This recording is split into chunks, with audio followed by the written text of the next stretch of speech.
So I'm going to be calling the budget workshop to order. It's 5 minutes till 9 on July the 9th. All members of the court are present. We have a quorum, and we will be in an informal discussion today of presentations made by departments A1 through 9 today who made presentations to the court, and they're in the book. And I'll wait for just a moment for Commissioner Morris to get back, and we'll get started. Morning, Dale. This is a way for us to listen, members of the court. You can ask questions, that's fine. If you'd like to have clarification on something, well, please ask those questions of the people, but this is more their day than ours. This is their opportunity to tell us what they'd like to see in the budget, and we, of course, can ask any questions we want. From this day forward, we'll begin to put Humpty Dumpty together. We'll take suggestions, we'll take recommendations, and then a few of us will begin to build a budget presentation for the court. But please feel free to ask questions if you feel like it's time to ask questions. But we can listen a lot today and hopefully learn a lot as we go through this. And go ahead, Kristen, you're up. Okay. Good morning. So today's budget workshop, like the judge mentions, are really just for the departmental briefings. We're not going to be making any decisions today. There's not going to be any real, just general budget discussions at this point. We're not going to be discussing the tax rate, anything like that. Just the departments that chose to come present today. And this morning we will be hearing from Juvenile, Agriculture Extension and Family Consumer Sciences, Constable Precinct 3, District Attorney, and Human Resources. And then this afternoon, we'll break for lunch, and then this afternoon we'll hear from Coastal Parks, District Clerk, County Sheriff, and Information Technology. Before we get started here with Juvenile, I wanted to touch base on the budget calendar. The budget planning calendar was approved in court on March 28th. Now, this is subject to change if things come up where we have to make changes. However, I just want to make sure everybody is aware that this was put into place like prior years. It's in accordance with the truth and taxation laws, and to make sure that we meet all of our dates that are required, and then also so that we don't hold the tax office up in getting their notices out. So a couple of the upcoming dates I wanted to make you aware of. July 25th, we will be receiving the certified rolls from the tax appraisal office. August 6th and 7th will be our first budget workshop, just kind of our county-wide budget workshop, not specific to the departments. Then if it's needed, we have 2 additional budget workshops scheduled for August 13th and 14th. Now, on August 15th, there's no Commissioners Court meeting scheduled. However, we will have to schedule a meeting on August 15th because this is the date that the tax rate's discussed. And this actually happened last year too. Currently there's a Commissioners Court date on August 8th and August 22nd, but we will have to have one on August 15th, Wednesday, August 15th, in order to discuss the tax rate. And again, that is similar to last year as well. And then the other dates are in accordance with the truth and taxation, where we have to give certain notices and public hearings after that. Now, it's September. Currently there's a September 5th Commissioners Court date. That was a regular scheduled date. However, there's one on September 19th as well. However, on September 12th, we actually have to meet to adopt the tax rate.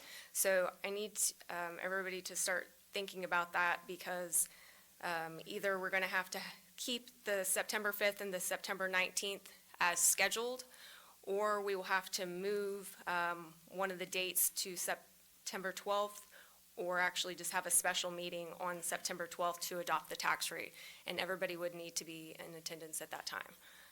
So we need to start thinking about that and planning ahead for that as well. So with all that said, I'll turn it over to juvenile. Thank you. Thank you very much. Morning. Morning, Judge. Morning. Are you ready? You bet. You have a packet in front of you, it's a 5-page packet, and other than page 1 being the first page, we'll be primarily looking at pages 2 and 3. The Juvenile Department operates under 3 major funds, and that's Fund 11, 13, and 28. And I know we're not here to discuss Fund 28, which is state funds, but I did want to add some perspective to the court and let you know that we will be receiving $2.4 million for the second year of this biennium. Now, that's about $5,000 less than last year, which is actually some good news because we were scheduled to receive $60,000 less than last year. What happened was the new administration with TJJD, they did change the formula a bit to try to accommodate the counties and lessen the impact for the second year of this biennium. So instead of $60,000 less, we'll be receiving $5,000 less. I do have a request of general fund this year, and I want to let you know that I have been listening for the past year, and I do understand that the county, we are in a difficult financial position. This has not fallen on deaf ears. I think you understand, however, that my position does have an obligation to make requests that I think would be beneficial to the department, especially in the long run. The general fund request is to fund 11, and that's specifically 3490 and 3492, which is our institutions. And that is for our line staff and our JSOs, or our JSOs, which are juvenile supervision officers, and the supervisors in both of the facilities. The total request, just to start off, is for $73,400. The request is outlined on page 2, and some of the justification is on page 3. But before looking at these 2 pages closely, I would just like to go over, well, 1 second, please. I want to go over and briefly discuss the job of the JSOs. As you know, we house our juveniles in 2 facilities. One facility just for the temporary housing until the judicial proceedings are complete. That would be our pre-adjudication, or what we often refer to as detention. And the other, which is a more programmatic or long-term program in nature, and that's our post-adjudication, or what we often refer to as the Robert Barnes Building. Now, at the end of the day, the most important thing is that we need to provide for the safety and security for these juveniles. And our juvenile supervision officers are the backbone for making this happen. We rely on our JSOs to provide supervision 24 hours a day, recognize when residents are suicidal, and then provide the appropriate one-on-one supervision, handle restraints when necessary, administer medications, in addition to providing instruction as to the population movements throughout the facility, such as wake up, schools, school time, meals, visitation, and bedtime. Now, it's not just the supervision of the kids that we're interested in, but we rely on our staff to have an understanding and the verbal capabilities to dialogue with our kids in a way that will garner compliance and hopefully respect. I held a JSO position for about 1.5 years, and it's not easy. This is the part of my job I spend the most time worrying about: the kids and some of their erratic behavior and the decisions of our staff. On page 3, if we could look at the second chart first, it outlines the turnover rates. Now, I do want to put out there, these are strictly numbers, and these rates do not have an explanation as to why the employees left the department. But for the last 3 fiscal years, the turnover rates for pre-adjudication are 43, 74, and 43% respectively, and for post-adjudication are 85, 65, and 50% respectively. We also polled 5 counties of like size and in the general area, and those were Brazos, Brazoria, Cameron, Hidalgo, and Victoria. And this is also on page 3, but the first chart. The average pay for a JSO supervisor is $19.56 an hour compared to the Nueces County rate at $16.08 an hour, which is a pay group 19. We're requesting $17.65 an hour, which is a pay group 21. The average pay for a JSO line staff is $15.70 compared to Nueces County at $14.63, which is a pay group 17, and we are requesting $15.34 an hour, which is a pay group 18. In addition, in talking to Dale earlier this morning, he thought I should also mention that because we're not able to pull from salaries for overtime, we are also requesting $20,000 for each facility for overtime for each facility. Is that correct, Dale? As I think this request puts Nueces County in a more favorable position, or I do think it puts us in a more favorable position to select good qualified applicants for a JSO position. The numbers are summarized on page 2, broken down by pre and post. 3490 or pre-adjudication is in the amount of $50,800 and 3492 in the amount of $22,500. This takes into account the elimination of one FTE in the amount of $36,500, and that brings the total request to $73,424 plus the $40,000 for overtime. That's 113,000? Yes.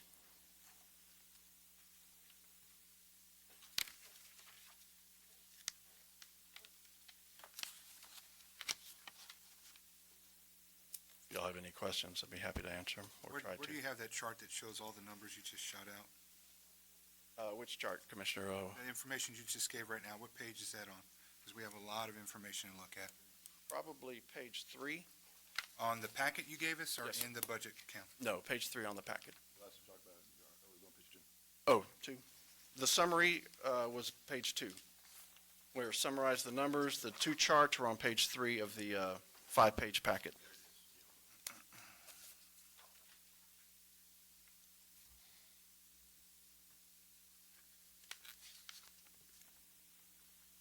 I appreciate your, Judge, are we? No, please, go ahead. Thank you, Judge. Go ahead, please. I appreciate you sharing the similar size counties, and I was a little skeptical because Hidalgo is 500,000 population bigger than us, so it's a little bit of an outlier in my opinion, but you did give us Brazos and Brazoria and Victoria and even Cameron who are closer to us. So that really kind of puts it more perspective. And surprising, Victoria's the 43rd most populous county in the state. We are 15, and they're paying at a much more significant rate. Now, I know with pay, I know with salary, it comes down to what the job market is. And if there's competition, a lot of times that's going to drive up the cost. And if there isn't, well, then the market kind of dictates that. That's just kind of how the system works throughout our country. But if you've heard me and others, and I think we all would say that, all of our employees obviously deserve and need pay raises, and that's something that's been a concern of mine. We have tried to keep up with when our employees, hit their mark and they're due their increase, but other than that, we haven't done too much as far as salary increases to kind of match what the going market is. And we had that discussion, about a month or so ago, with one position in particular. My question with all of this and my concern is, how, and I know you mentioned somewhere in your report about turnover, and just we see that with every department, every office that we have. My concern going through this cycle is, yes, we want to make sure that we meet the requests that keep our county going. Do you ever think, or have you seen a point since we've been here last year, where you have really gotten concerned about filling those personnel slots? Particularly in our facilities? Yes. Yes. I mean, we are constantly, as I stated, the facilities are what I worry most about. And as you well know within your past experience in your job with CPS, the number of mental health kids that we are dealing with, just anecdotally seems to be growing year by year. I think it's probably more of the identification and training that we have to identify kids with mental illness. But what has been growing is the number of kids who have either said that they wanted to harm themselves or have tried to commit some sort of act to harm themselves. And with that automatically garners a one-on-one supervision, and that's per state standards, and probably we should do it regardless because you want to have that person on site whenever you can. With having vacant positions, that we have to bring on other people, which leads to overtime. But more importantly, if we're unable to provide that one-on-one, that's what, we always will provide the one-on-one, but that takes staff off the floor, and when something can happen there, whether it be intake, restraints, there's always something that can go on in a facility. And so yes, I worry when we have that many number of vacancies. For me, this is a concern like what we have with our sheriff's officers, our jailers in particular, who deal with the same issues. It's about their safety. We want them to come home to their families every night. We want them to be able to protect themselves and each other, but also the people who they're entrusted with, their safety as well. Right. They want to make sure that there's not any kind of attacks from someone that's in the facility, but they also got to make sure, like you say, they're following the rules, they're listening, they're doing what they need to do, following those commands that they're given. So I get and see that comparison, and we're hearing, we hear the same thing, and we have the same need over on the jail side. So that's a big concern for me, that we meet our needs and our responsibilities with that, to where we're not a liability when we have that much of a vacancy. I appreciate you putting these numbers together, especially, like I said, comparing those counties. I think that really gives us a good indication of where we need to be. Can we jump up to the hourly rate, or can we even move from that? Obviously, that's a discussion we'll have throughout these months, but at least this gives us some perspective of where we're at. We're doing a little bit better than Cameron, but compared to some of the others, they're a lot higher. So, thank you. Yes, sir. Appreciate that. Thank you. Take a minute, we have at least one new commissioner, and explain the role of the board and how we govern. The juvenile board, under Human Resource Code, they are mandated to hire my position and to set standards for, or policy and procedure for the department. In addition to that, they set the budget for the juvenile probation department. Now, what we did in Oasis County, and this was years ago, whenever the budget involves personnel, then that also goes through the Commissioner's Court because it's a county employee. We're considered county employees, and if anything, whether it's raises or something involving personnel, then that has to have the approval of Commissioner's Court. I hope I put that on a bumper sticker, Judge. No, that's correct. And you do have a board, and it's chaired at the present time by Judge McCoy. Judge McCoy, and all the juvenile other members are all the district judges along with the county judge. Each juvenile board for each juvenile probation department is comprised of differently. For instance, in Rockwall County, I had 2 members from each respective ISD and a member from the community that were on our board, but that's set in statute. Here it's the district judges and the county judge, as well as the county court fund. And for the commissioners, just so you know, the board itself can make recommendations on salary to the Commissioners Court, but they cannot actually set the salary. They make recommendations to us. Sometimes we go along with their recommendations as a court, and sometimes we can't. But I serve on that board.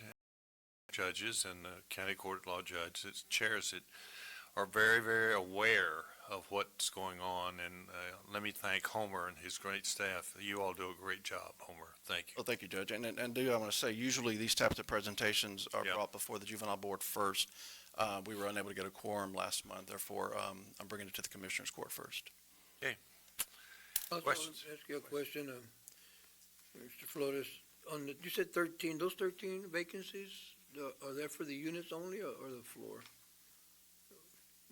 How many vacancies do you have right now? I'm sorry, How many vacancies do you have right now? the number of employees in our pre and post, how many vacancies? Proposed, we have 6 vacancies currently, and for detention, we have 2. 2 in detention and 7 in our post. So a total of 9. Yep. So on the 7, is that the higher unit, or is that more of the risk unit, or what? On the 7, which is our post? Yeah, that's our long-term facility, Commissioner, our Robert Barnes building. When the kids are in there, they're not necessarily considered in a different risk category. Those are kids who have been placed there for a long period of time by either our court or one of the courts that we contract with, or the counties that we contract with. And the other unit is, they're just there until they go to court? Correct, the short term. The average length of stay at this point is probably about 10 to 12 days. So the one that's probably more of a high risk is the long-term? Not necessarily. The long-term kids require a certain type of, they come with a need that we try to address. And they also come with psychologicals that have probably already been provided. It's a lot more programs that are accompanied in our post-adjudication. The short term, those are kids who we really don't know too much about just yet. We're still trying to find out, unless they've been repeat offenders, we're still trying to find out a lot about these kids, so their behavior can be very erratic at times in our detention center. And the other question I have is, on the past, did you have overtime or in the past? We've always had overtime. No, It's really a, provided by the county. Was there an amount provided by the county? yes, sir. Yes, sir. It's really, and we've been able to pull from salaries to accommodate some of that overtime, but the rules changed. Overtime is always going to be an issue. It's the way that we've been able to manage it. Sometimes we've done a very good job, and sometimes, quite frankly, we've done a poor job. What was your overtime amount we gave you last year? Or did we give you any last year? The amount of overtime? I believe in post was 54,000. 54,000? 54,000, and probably about 49. We've really decreased the overtime compared to prior years. We were at 80,000, 100,000, and now we're in the 50s. Okay. And that was okay to make through the year? I mean, you have enough for that, for 54,000? No, we had to pull some from salaries. So you wiped out the 54,000, Correct. or 49,000? Yes, sir. Do you contract, or do you have in your local agreement with the behavioral center to take care of the mental health issues? We do have an existing contract with behavioral health. However, we do also have our own in-house mental health facility staff that handle most of that. When they're on vacation, or if it's on the weekend, we do then refer back to behavioral health center. They come and look at our kids And they for work, emergencies. they work okay with you? They work okay with you? Yes, sir. We have a very good relationship with them. Very good. Any other questions of Homer? I have one. Yes, ma'am, please. So this is a 24-hour facility, so how many people does it take to staff it? I have my cost sheets here, Commissioner.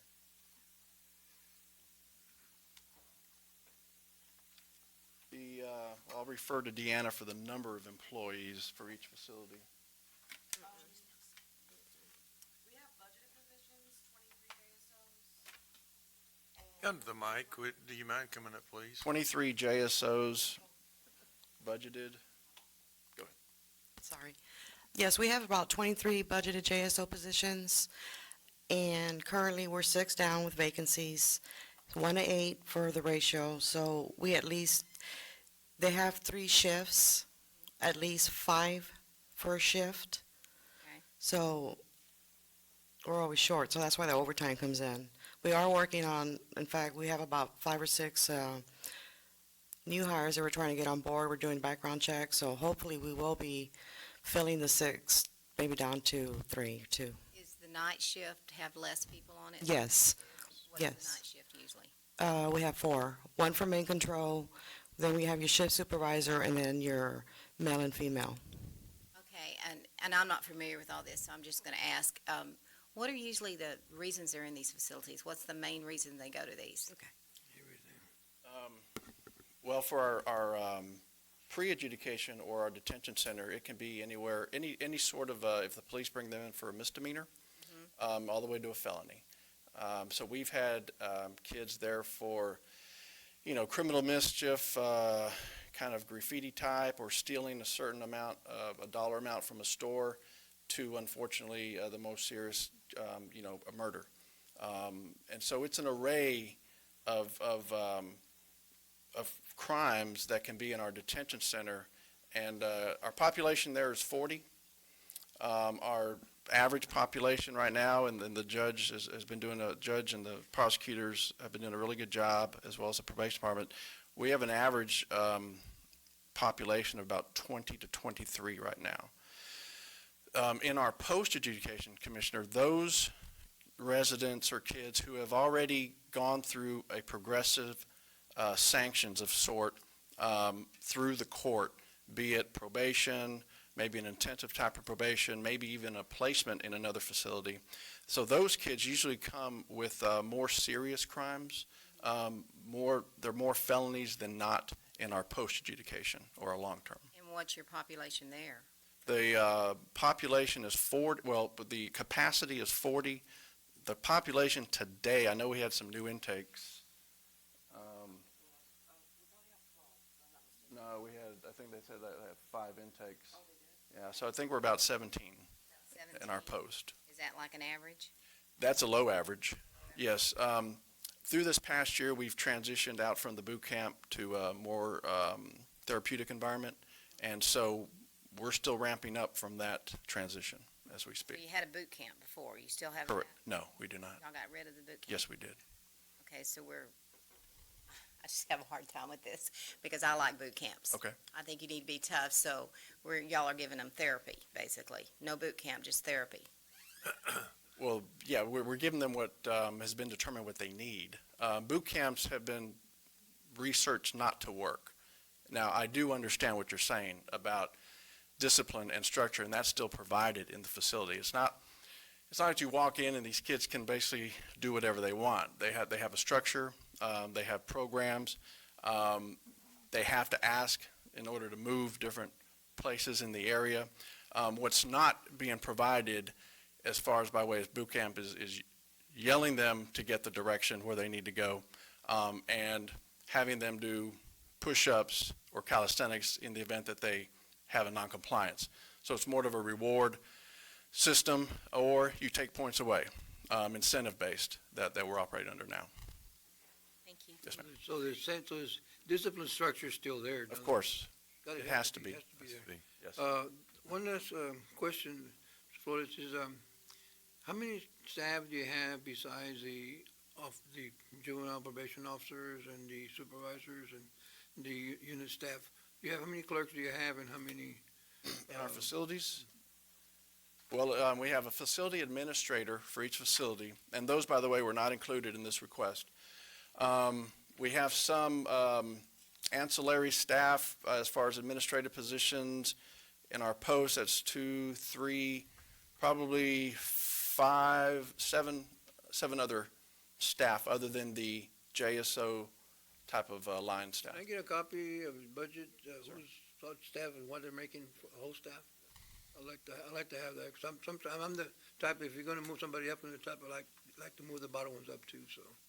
Well, I appreciate that. And just as Commissioner Mata said, I mean, I do think all our staff would definitely need a raise, but I do have to look at priorities and what is more critical at this time. And I've identified that our line staff, because those are the people who are watching our kids 24/7, and, that's where the priority lays at this point as far as. The other part's like a backup I staff, appreciate that. so we need to look at them too, so, We'll have that information for you very soon. thank you. Any other questions? Thank you, Homer. Thank you. Appreciate your time. Tell your guys over there, we really appreciate what they do. Thank you, Judge. Thanks for doing a good job. Thank you all. Thank you. Hang tight. The district court judges, folks, really watch this. They're very active on the board, and a number of the judges take a very active leadership role in how that works over there. And there was a long discussion, Carolyn, on the boot camp. And the decision really, while it was recommended by Homer, it was really thoroughly discussed by the district court and the county court of law judges, and they were unanimously in favor of changing that. So, thank you very much. Judge, Yes, possible that I could go actually tour that? absolutely. You just call Homer and he'll be glad to take you through. I would like to do that. Yeah.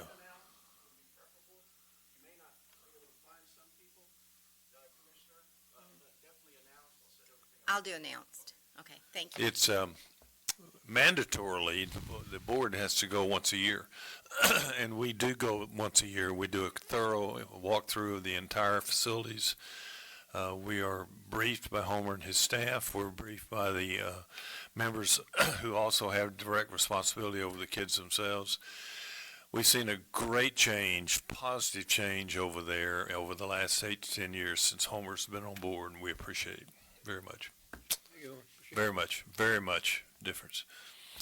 Okay, it's good to see the ag people here early. I'm glad you all made it. Train got in on time and everything else, so. Are you ready? Well, we're ready to hear from you. Thank you very much for being here this morning.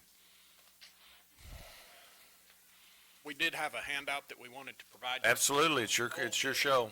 10 were not sufficient enough, so we've got a few copies that were, Well, you know any songs or anything you can sing while we're waiting? well, we can talk about hear it. us dance right now, so. And that's all right. Are we making copies for you now? Yes. Okay, well, that's fine. But we wanted to visit with y'all today just to remind you of the important partnership that our department has with county government and state government, and that's the way that we're funded. We know that y'all have, some challenges with y'all's budget this year, and, we're one of the things in your state budget county budget that's not state mandated.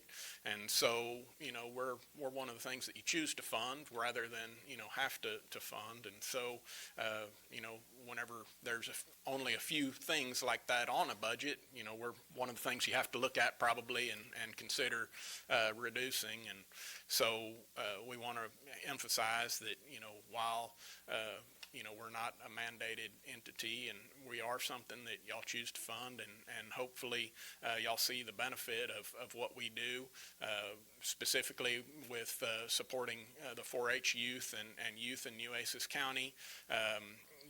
We are very proud of the fact that we are the fifth largest 4-H program in the state.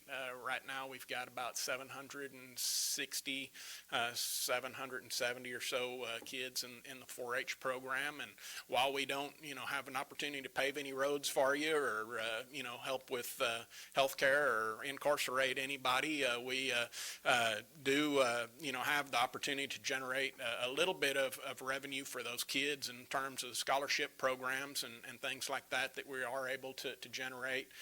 This year, we had roughly about $80,000 in scholarship money that was generated through the Texas 4-H Opportunity Program and the Nueces County Junior Livestock Show Program.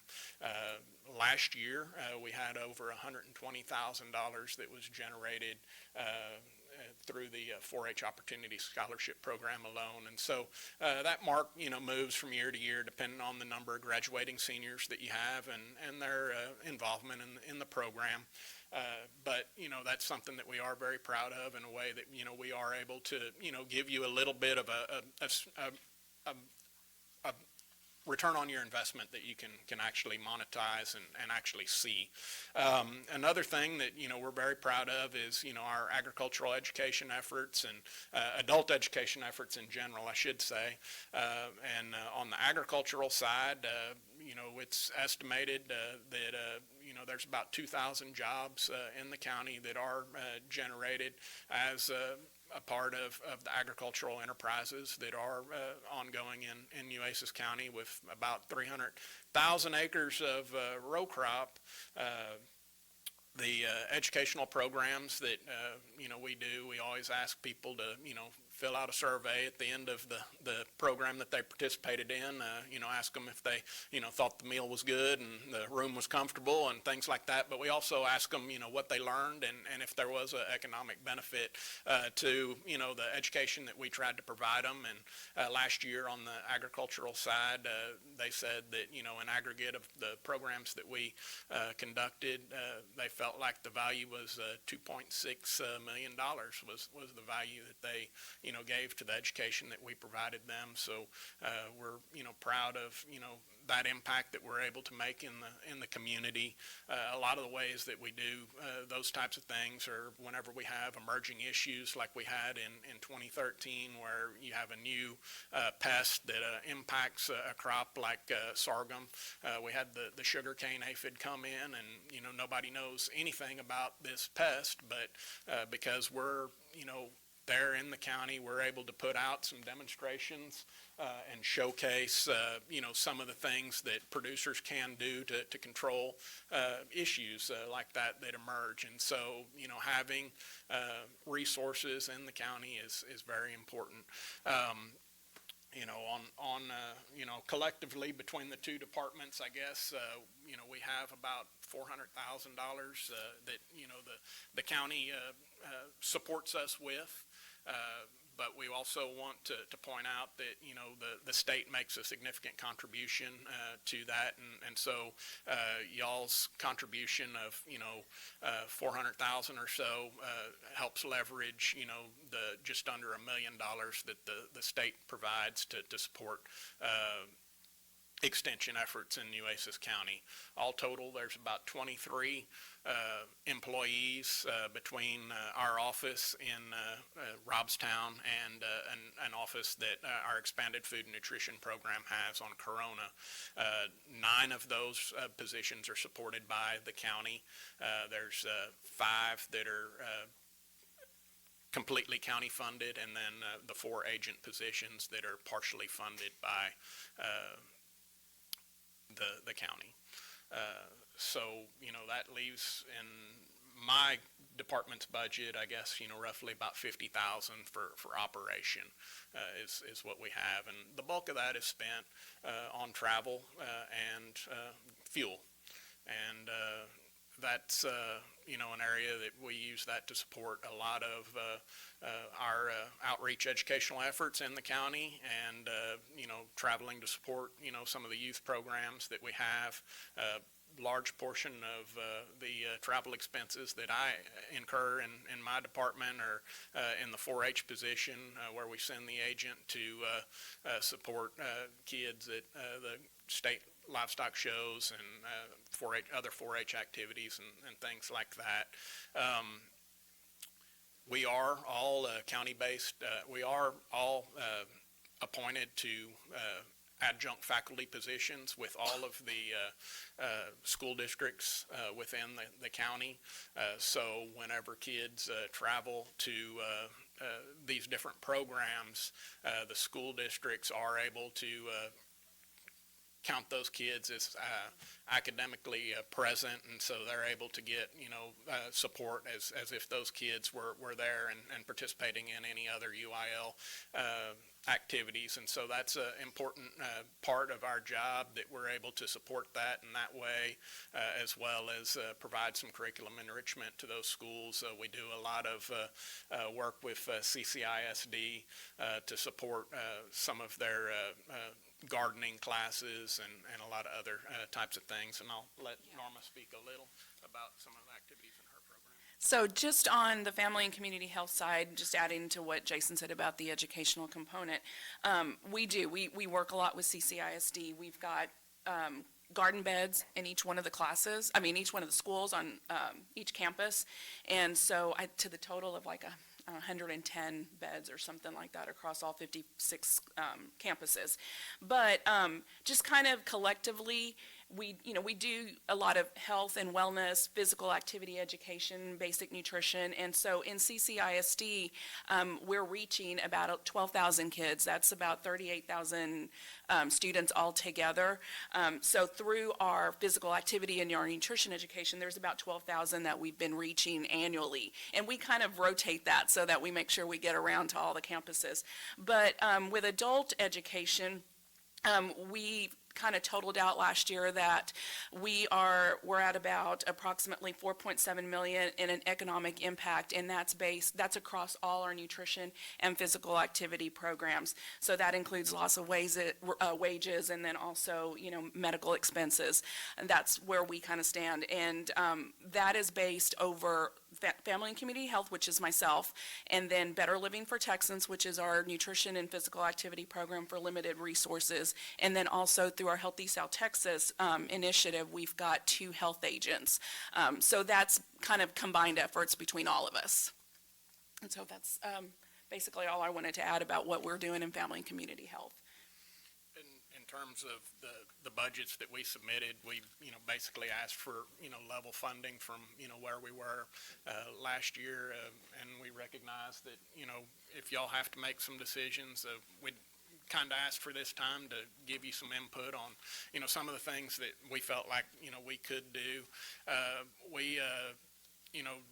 Because we have a very small amount in our operating fund, we could suggest a couple $100 here, a couple $100 there, but it's probably not, significant enough to, be very impactful. And we have been very judicious of our use of our county funds. We've never gone over our allotted budget, and in many years, we've, left a little in that budget. But that being said, whenever you have different things that arise, this year, for example, we've had, some vehicles that have gone down, and so we've had significantly more expense in that line item than we typically would have expected. It's kind of hard to, justify cutting, something out of an area, knowing that, in a given year, you may have, a different need in situations like that whenever you're only dealing with a very small amount of funds to begin with anyway. So, we do have a retirement that's going to occur. And, if, there's a great need to cut funds, it would significantly impact our program greatly to, have, less support staff. But, that may be something that we could look at, and, we, want to definitely visit with y'all about that.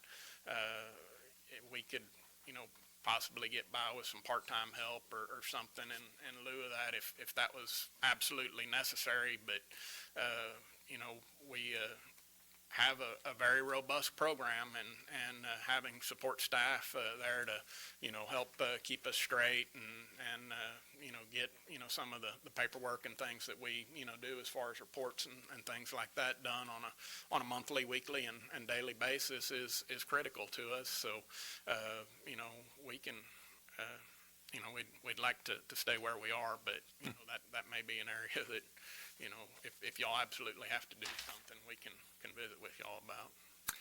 Dale, this year we have a large number of our staff eligible for the 2.5%. Are any of the extension service people eligible this year for 2.5%? Do you remember? I'll find out for you. No, that's okay. I couldn't remember. In the past, when we give the 2.5, we give them the 2.5 as well, right? Yes. That's correct. So that's part of it.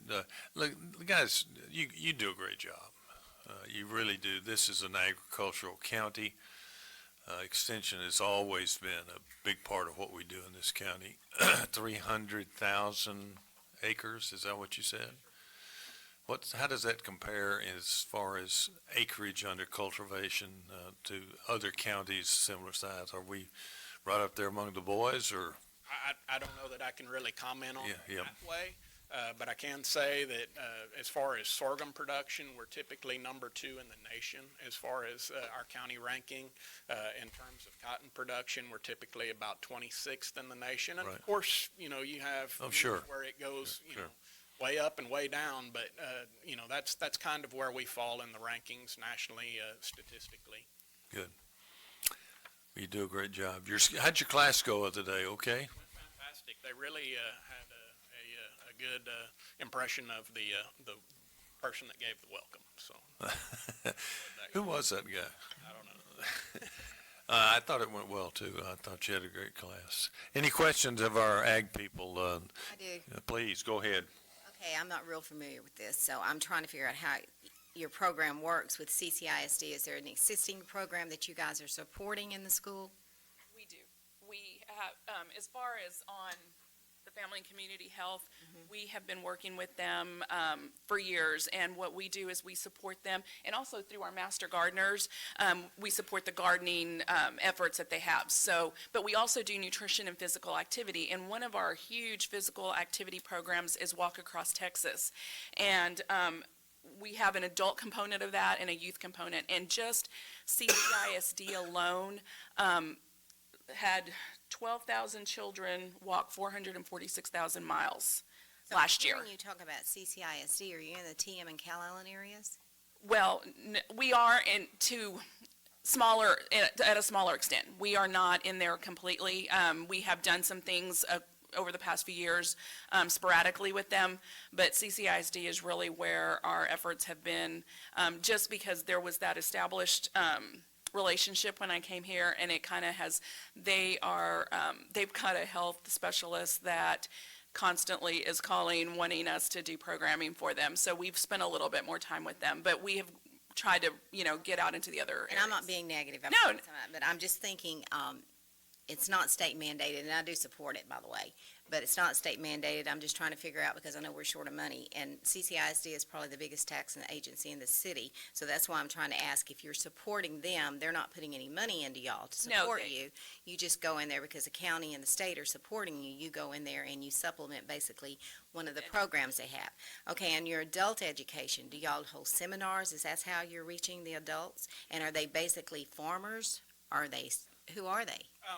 It really depends on the topic of the program that we reach. So, on a lot of her programs, it's going to be just general public, or maybe somebody that has an issue with a particular situation like diabetes or overweight issues or some of those types of things. But yes, on my side, we gear our programs specifically to agricultural producers and maybe some of their employees. So for a seminar, what's your average audience? I mean, talking about how many people So when usually when come. we're talking like seminars or workshops, Jason does a lot more of that. I do more individual with groups. Okay. So with partners, local, like the Methodist Healthcare Ministry, the Wesley Nurses, we partner with them a lot for diabetes education. We also partner with different businesses. So we have like a worksite wellness program. And so we do lunch and learns with them. We also do Walk Across Texas, Maintain No Gain. We do all those things here, at the county courthouse as well. But we do that with different businesses. But as far as like seminars and workshops, those type of things, that's not really how You do it. I work. Right. It's more like what Jason does. And for mine, again, it really varies depending on the topic, time of year, and a lot of other things. But for some of our major programs, we do a January field crop symposium, an October fall CEU conference, and our crop tour in June. And we'll typically have anywhere from 80 to 110, 120 people at those. So Okay. that's kind of, what's typical. Smaller programs that we do, like Ranch Field Day and different other activities, 20, 30 people is probably more typical. We just did a Path to the Plate Dinner Tonight program that was kind of a combination of our disciplines, where we educated people about agricultural literacy while we taught them how to prepare a healthy meal with those agricultural commodities. We had about 140 or so people that participated in that program. Okay. And Thank let me just add, we are doing work in Flower Bluff. We, with that ISD, we're doing work with Bishop, through some schools in Bishop and in Petronila. We've worked, kind of gone out into the Cal Allen area as well. It's just that CCISD is that huge, I mean, like I said, that relationship was established, and so we do a lot of work with them, but we are, we do try to spread ourselves across the county as well as far I as just know providing. TM and McAllen are big. I mean, the 4-H, that's where you've got your biggest crowd, and that's Right. why I was wondering. And we also have, actually, we have a vacancy right now through Prairie View A&M Cooperative Extension Program. We had an extension agent that was Family and Community Health as well for probably the last 5 years, and she recently moved, so we've got that vacancy. And that audience that agent addressed was limited resources as well. And I know that she's done a lot of work as well with TM and that, that whole West Oso as well and that whole area. So we have spread ourselves over, or we try to spread ourselves as much as we can over the county. Thank you. Judge, I did a check for their two departments. We have one employee that will be eligible for continuance, and that's their demonstration assistant. Okay, good. Thank you. Any other questions? Well, we appreciate what you do, folks. Do a good job. Thank you. Thank you. Okay, we're a little early. We're a little early. We've reached out to Constable 3 and tried to Good. see if Human Resources also might be able to come in, so we're trying to get somebody in. Well, take a little break. We can do that. What, about 10 minutes? 10 minutes. All right, let's take 10 minutes. We'll be back here about 5 till 10. Okay. Okay, 5 till 10. I'm going to turn the magic.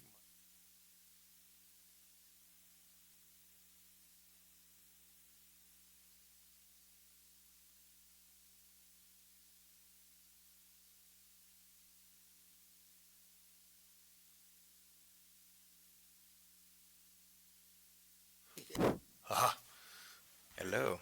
Morning. Hello. Thought I was gonna have to say good afternoon, but Okay. alrighty. Where are you? What section are you normally going to be? What time? So we're moving Lance up. He wasn't supposed to be until 3 o'clock this afternoon. So he's number what? He is number 9, 9 of 9.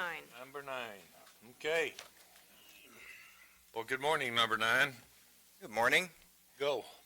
You switch my PowerPoint on? Thanks for moving it up. Sure. Anything for y'all. Right. Right. You heard that before, hadn't you, Joe?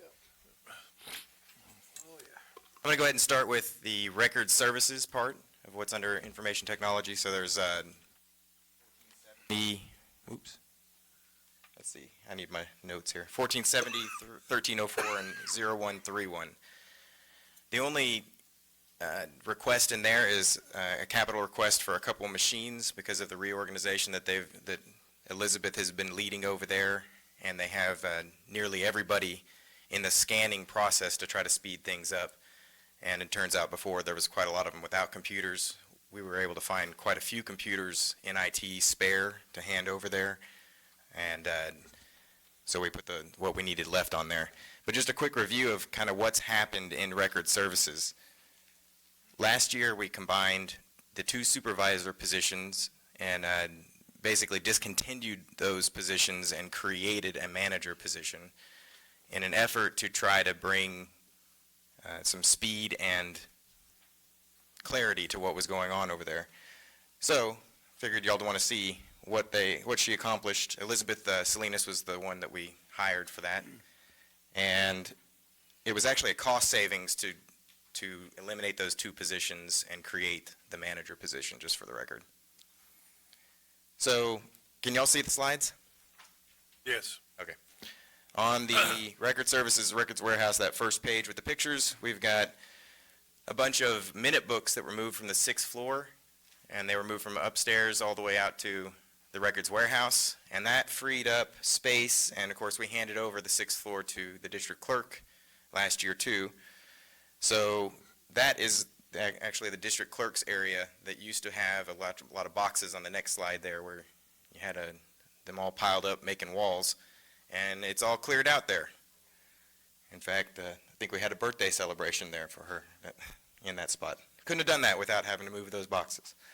The loading dock area there, On the next one, it was full of a ton of boxes there. A lot of those were 13th Court of Appeals, and some of those were relocated to other areas that I'll go into in a second. This is just kind of a quick flyby of these.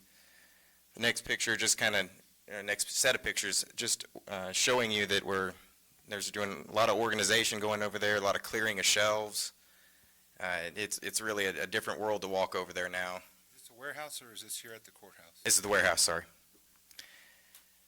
And, of course, then we were also finding damaged records and had to alert some of the people who own those records to make sure they knew that there was some damages to those from them sitting in those conditions. There was leaks that she found. And then, of course, in order to address the leaks, she was making maps so that we could figure out where the leaks were. We've already been working with the owner of the building to fix those areas now that we have them documented where they're at. And the new ACs that went up there were a couple more leaks sprung up from anytime somebody walks on those roofs, another spot leak. So it's kind of a constant effort, but with a map of it, we can keep track of it now. So the overall, we chose to take a look at it from what the change was from last year. So those those are the total boxes by the department or section of the department. And then the change is that middle column, and the percent change, I accented some of the higher ones there. So district clerk felony was reduced 47% in boxes, and district clerk misdemeanor another 41%, district attorney felony 40%, district attorney misdemeanor 54%, auditor files, and those are boxes, not files, another 41%. So overall, the amount of boxes stored there are 16% less boxes, totals out to almost 5,000 boxes destroyed. So, of course, those had already met retention and just needed somebody to review them to get them out of there. I can't tell you how different this is.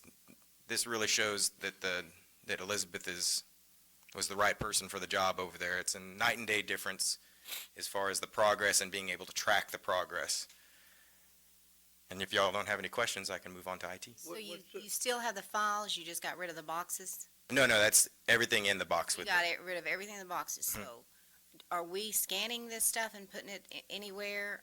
This stuff that's being destroyed, there's a lot of scanning effort that goes into that. Some of those boxes are scans done too, but a lot of this is just information that has met its retention and does not need to be kept. But any permanent records that need to be kept that end up in the destroy pile are scanned into the digital record. Okay, so y'all are ahead of that then. I didn't know if I know the city was behind, they weren't scanning, and that's why I'm asking, we're doing that as a county? Yeah, I don't know if I'd say we were ahead, but we are scanning those You're ahead things of for the sure. city, they weren't scanning, so you're ahead of that. Oh, hey. So I they, think those you can't destroy, you scan, but every judge signs off, the DA signs off on the destruction of, and this has been done by actually shredding. So how much are we spending for shredding on this, which is good? I mean, it was overdue, but I know all these boxes that are gone, files that are gone, is because of shredding. So we have a contract with the shredder company, right? That's right. We have a contract currently with FilePro, and this year, I'm coming, it's off the top of my head, I believe it was about $30,000 total. Or that's predicted through the end of the year, so I think we're up to 20. Well, if it's 20 or something. If it's cleaning that warehouse like that, it was worth it. Because we couldn't, there was a time that everybody has to do their own shredding, and we had to send people over there to shred, staff, and that was really cutting back on departments. So I think it's one of the best deals ever made as far as the shredding is concerned. And I think that's what really clearing up the warehouse is that shredding. So, but I know there's some items too that you got to scan because some that cannot be destroyed because certain cases you can't destroy them. So we're getting releases from everybody that's supposed to have the records there that says go ahead and destroy it. Yes, Elizabeth has been working directly with the different records management personnel, officers, I think is what they're considered. And a lot of what she's finding is that these discussions have been few and far between, and now they seem to be just as anxious as we are to clear that stuff out, so. I agree. I'm glad. Okay, especially the JPs. I know the JPs had a lot of cases back then. Yeah, they did have a little bit of work done there, 192 boxes out of a little over 1,000. So they didn't reach, like, I was using the percentage for anybody over 40% destruction. But there's more work to be done there too. The shredding contract that we have right now, we were waiting until we had an established buy board shredding contract before we expanded to some of the outer offices. So currently, the shredding contract only covers the courthouse, the RTA, and then we added juvenile mid last year. How long do you keep these things before you start shredding them or getting rid of them?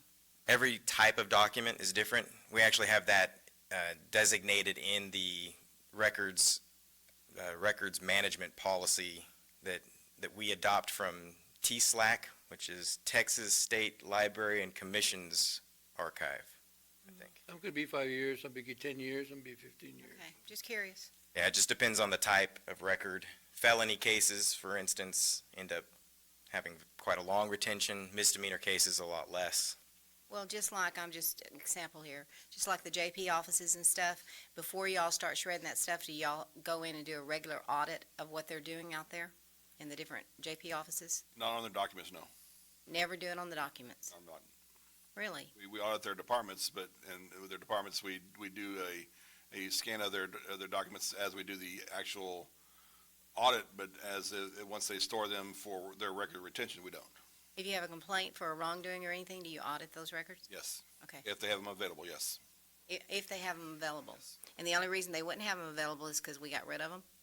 Well, I'd say once they, like Lance was saying, once they've met the archive requirements of the state library, then we have the right to destroy them if they did so choose. Because the Archives Commission says if you have the records back to 15, 20 years and someone asks for them, you have to provide them. Okay, well, I would think we'd keep them 15 and 20 years, and that's why I ask you that. Yeah, each department has their own records management person.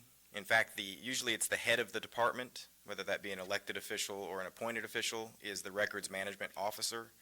And of course, I function as the records management officer for the county level, but not the individual offices and departments. And like Lance was saying, each department is separate. For example, most of the records for my department are 5 years after fiscal year.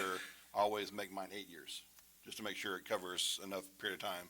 And then after the 8 years, and we review if there's something that's required that we think would be something, how often do these get reviewed, then we might extend it a little bit further, but most of them are 8 years. And just to kind of make it clear, Commissioner, most of the records that are being destroyed, they're sent down there because they have no identifiers. They've been there already over 5, 10 years, 15 years, and there's no way you're gonna be able to close the case or anything like that. The DA was signing off on those cases before. I don't know if he still is or not. From the JPs, we used to make a list, a roster, and give it to the DA. He signs off on it because they're all criminal cases. But they don't have any identifiers, so there's no way you're gonna ever find that person or close a case. You don't have no deal. Well, my concern is not having the records kept with these JPs and different courts, that you have them if you needed to go back, look 10, 15 years to see if there was any wrongdoing. And I'm not saying there is, I'm just asking the question because it was brought up to me the other day. And so I'm just trying to figure out what the criteria is to who decides and when that's decided on how long those cases are kept. I would think it would not be the JP.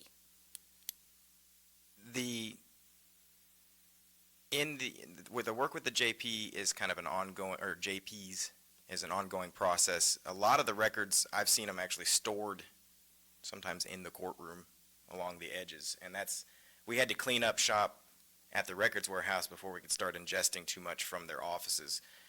There was a recent purchase for a bunch of scanners that we did at all the JP offices. I think a couple of them have increased demands even above what we purchased that are coming to the table now.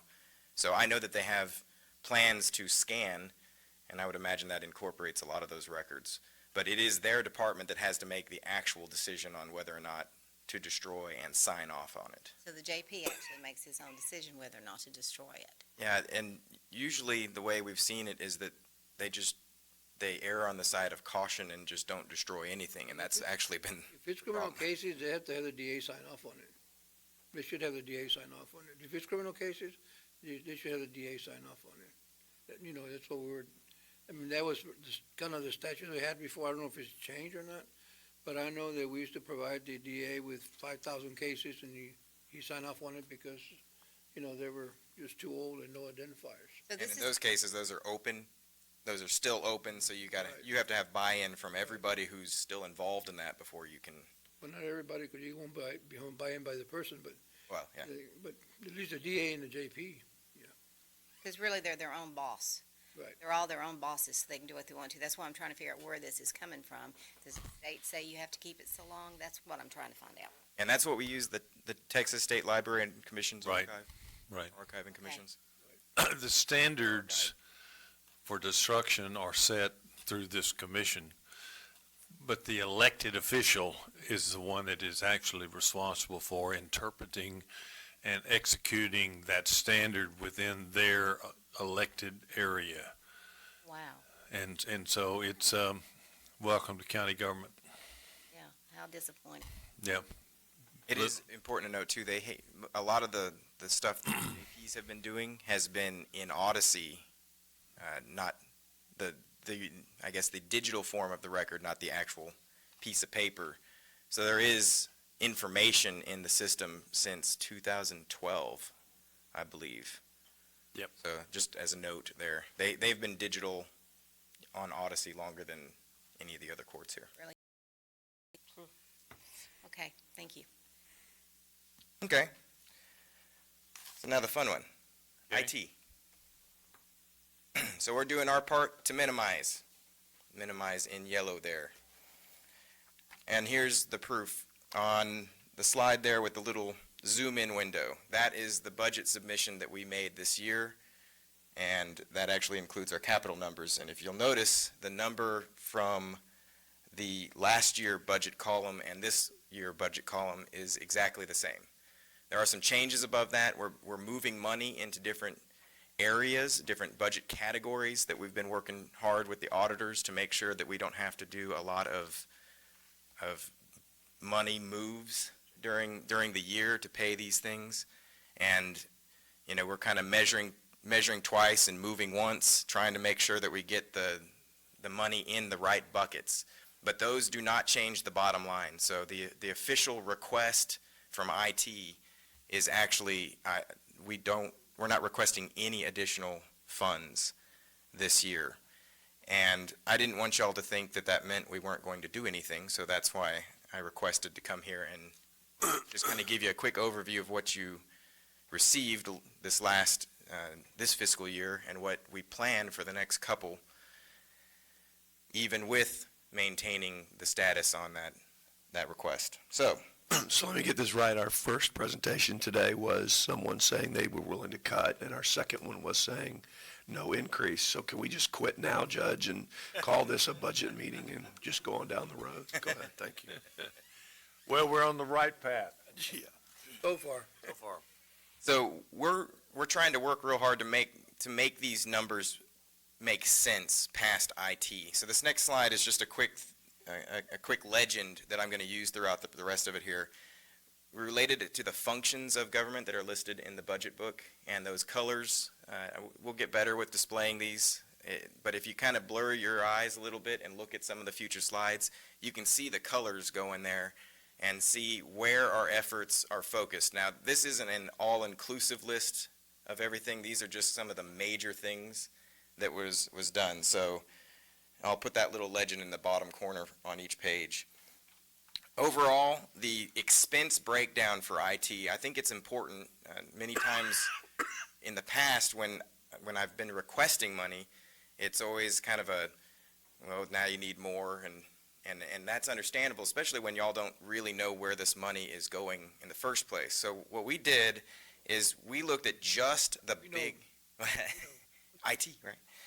We looked at just the big items, the ones that, I don't have to pull out a calculator and add up 100 items to get to. But just the large ticket items, countywide internet costs are $503,000.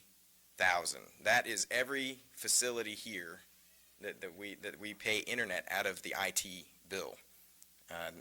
There's 40 buildings, and nearly every one of them have either fiber or some sort of cable internet connection. I'm gonna skip that next one. The software maintenance is $472,000. We get invoices for $472,000 worth of software.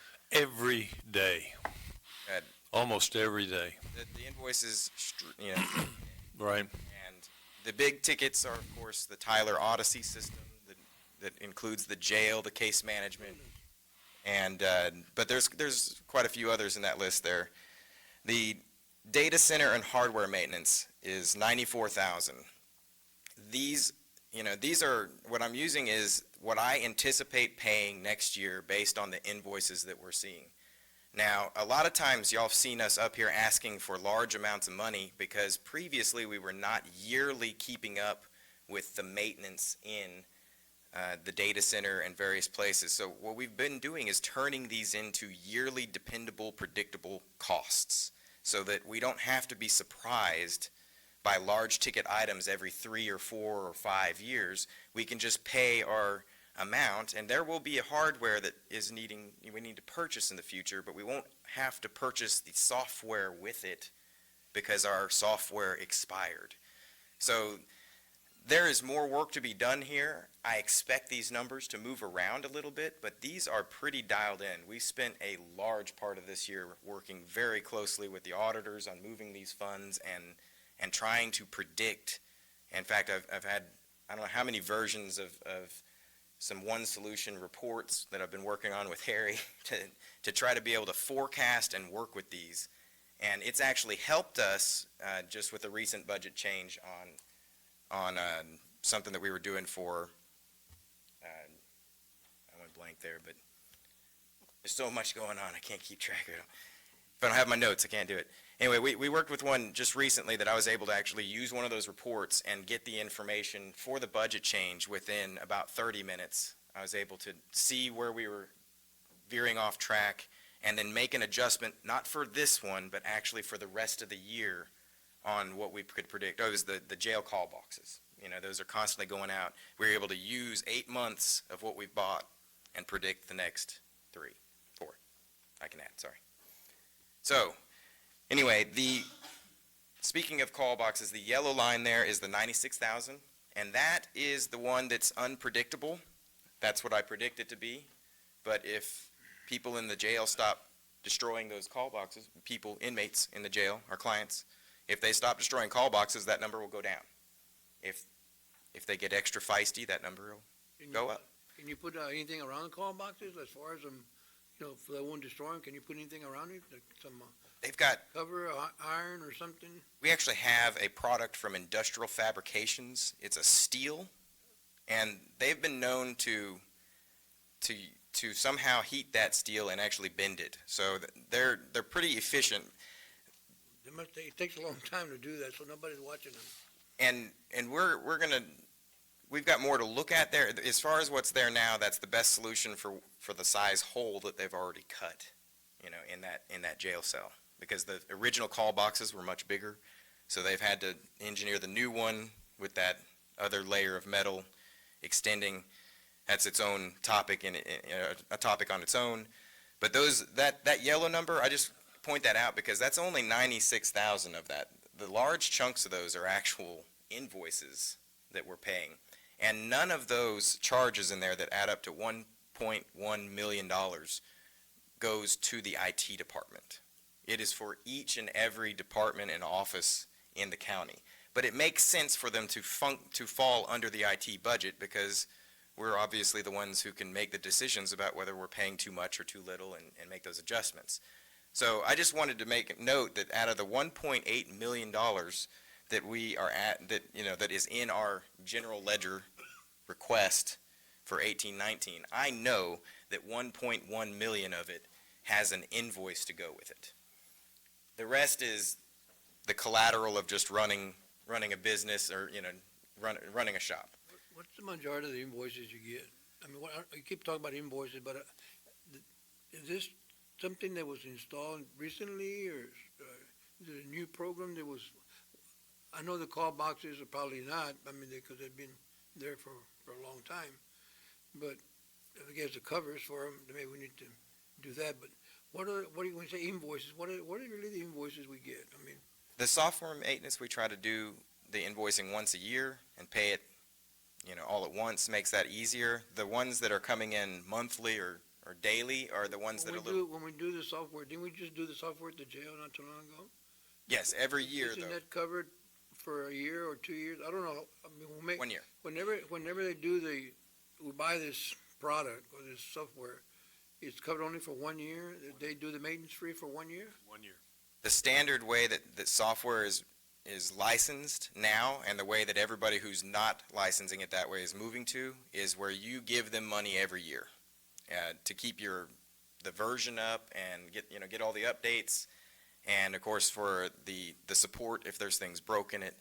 So used to, they let you buy a license for a lot up front, and then you could pay this little portion of maintenance on the backside, but that's what we talked about with our early discussions of the Microsoft product we purchased, is that now they're moving to a software as a service is what they call it. It's a SaaS agreement, which means that you pretty much pay an elevated amount every year, and it's what you could consider, Tyler calls it evergreen. It means that no matter what, you always have access to the latest version, and of course in this day and age with the security concerns that we've got, that's actually a good practice, but we don't have a choice in it anyway because they're making us do it.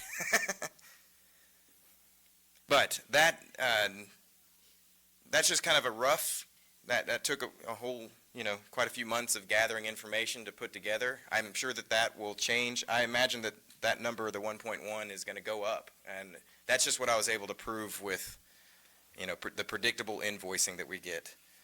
So that was the longest slide. The next of these will go pretty quick. Some accomplishments for 17-18. The ones that are in italics are absolutely scheduled to be done before the end of the year. We're actually have equipment coming and in some cases actually being installed and done right now. And the important stuff here, the internet savings, Larry Medrano, my manager of network services, looked into all the contracts for the internet since it is a big ticket item. And we were able to cut about $10,000 for the year. We won't see all that this year because it was done throughout the year, but next year we should see about $10,000 less. And that was from just old plans. If you stay on an old plan too long, it becomes an inefficient plan.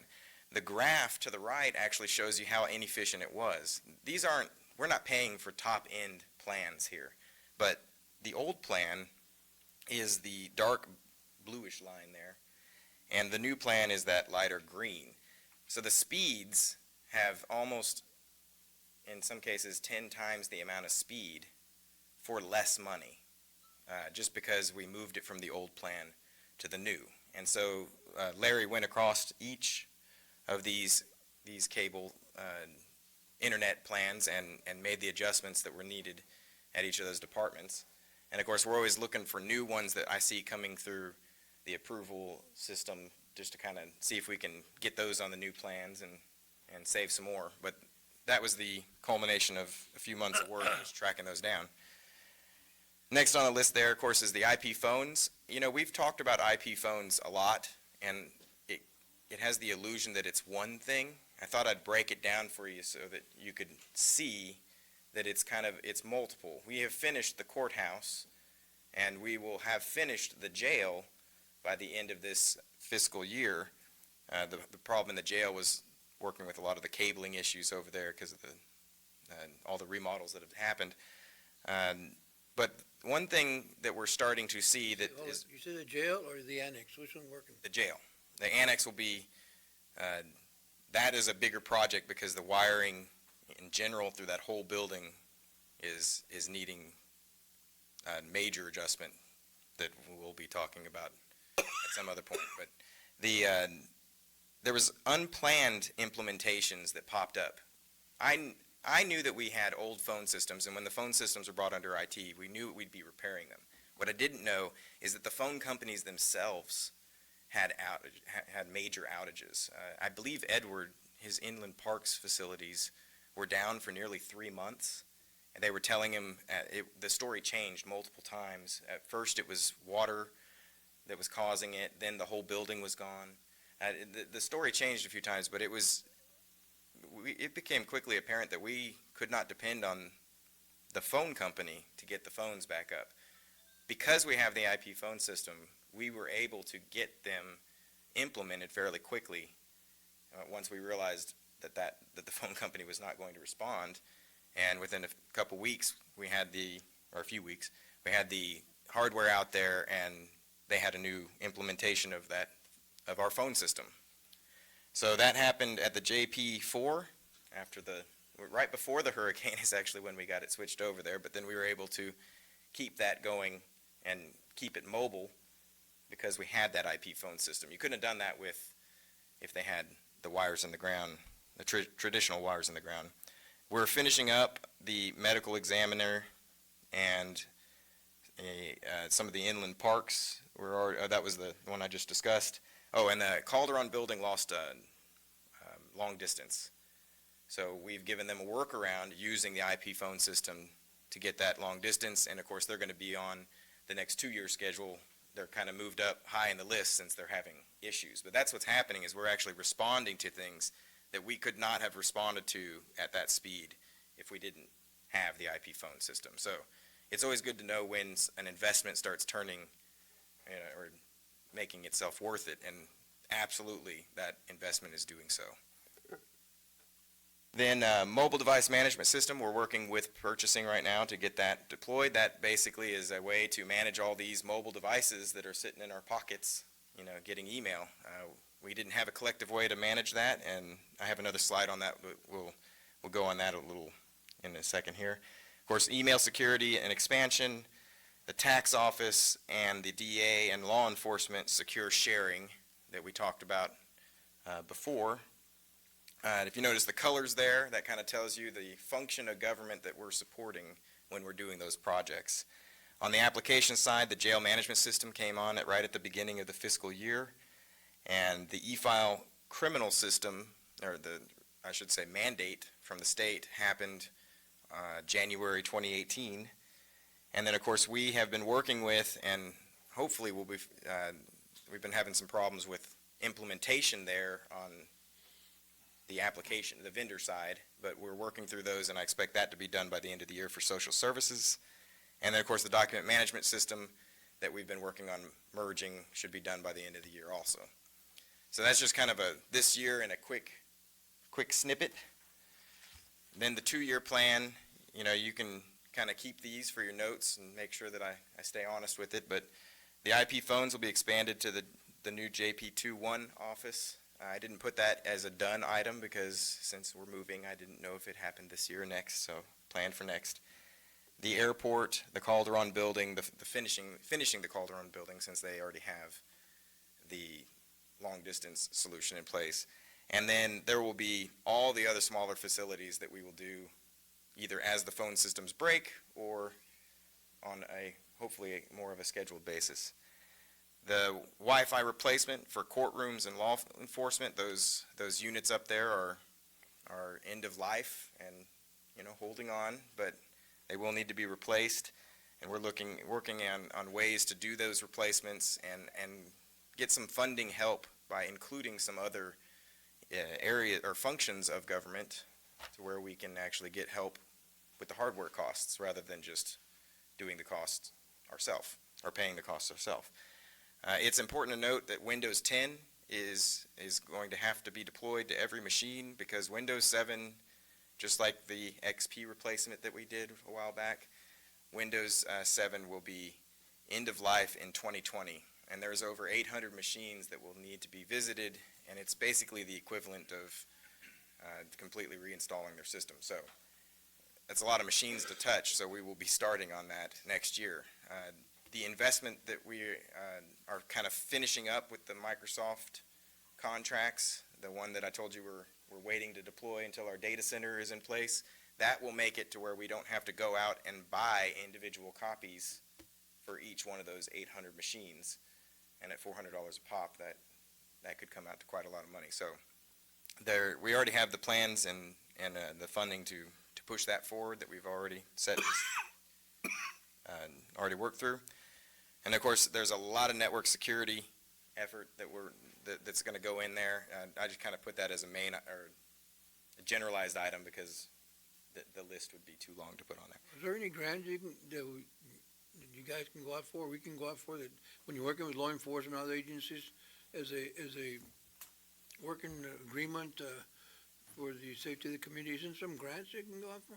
That's what I was speaking to with the Wi-Fi replacements, that we're going to be working with Chris in Office of Emergency Management to see what we can dig up for some of those. If we include the service to expand to other areas that would help the law enforcement side, I believe we can get some of those. And of course, we're actively looking for those. It's a little harder on the, Are you talking about FEMA? Through FEMA? I don't believe that one's directly through FEMA. I Hope can't. not, because it takes up forever, but, No. but I'm just talking about regular grants, you know? Yeah, this is more, when we do the technology grants get very specific on the usage and how you use it. And so when IT does a project for somebody and does it through a grant, at the end of the day, we're doing it for that office or department. So if they aren't using it as the grant intended afterwards, we can't make them use it that way. So we have to be careful to make sure that the grant isn't too restrictive to what they need to use that for. But in these cases, I believe that we'll be able to facilitate some of those. And of course, that's where we're actively looking for those all the time, where they're not too limiting. On the application side, I'm going to run through these e-signatures, automation, and workflows, those first two items. We're basically trying to take the flow of information that's happening in the court systems, and the more that we can automate it and the more digital we can make it, the faster things will flow. And with CJIS reporting kind of as an ever-looming threat to our grants for the entire county, we absolutely need to make sure that we're staying compliant with those CJIS requirements. So those are some of the major areas that I think will help us keep that paperwork moving. And then e-discovery, of course, the CJIS reporting, jury, cite and release, and of course the HR online application. Those are all some of the things that you're going to see over the next couple years. If we can do it in one, I'd do it. The unfunded demands that y'all, I'm not asking for any money yet.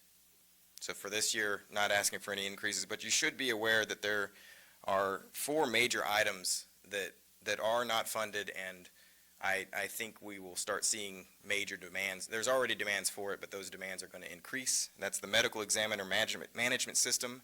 These, of course, will have to be brought to court by the departments or offices themselves. RV and facilities booking management system. They have a way to do that now, but they don't have a way to do it online, and everybody is going online. Commissioner's Court agenda management system. We need it ADA compliant and online. The document that's produced from it is still we need some help on that. And then, of course, the civil paper management systems, that's related to the constables and how they do things with the civil paperwork delivery and all that. And that's probably the more expensive of them. Anyway, kind of real quick here, the outreach that we've been doing, we've been setting equipment standards, working with as many people as we can on who's involved in the purchases. Right now, the desktop that we are purchasing saves $995 every time we buy a new desktop. So we did some major cuts there to make sure that we weren't getting a machine that was overkill for what they needed. There's a new scanner option that can save almost $900 for each one. Not everybody needs the advanced scanner that can do the bulk stuff kind of on an hourly basis.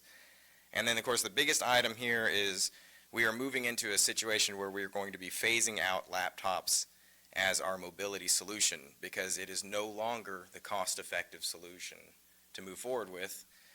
And when you combine a desktop and a tablet, then you can save $400 every time you give somebody what would have been a laptop. The benefit there is everybody has some form of or nearly everybody has some form of computer that they need. And sometimes the person who needs the mobility changes. But when you have a laptop, it's not as easy to move that thing around as it is to just hand off the tablet.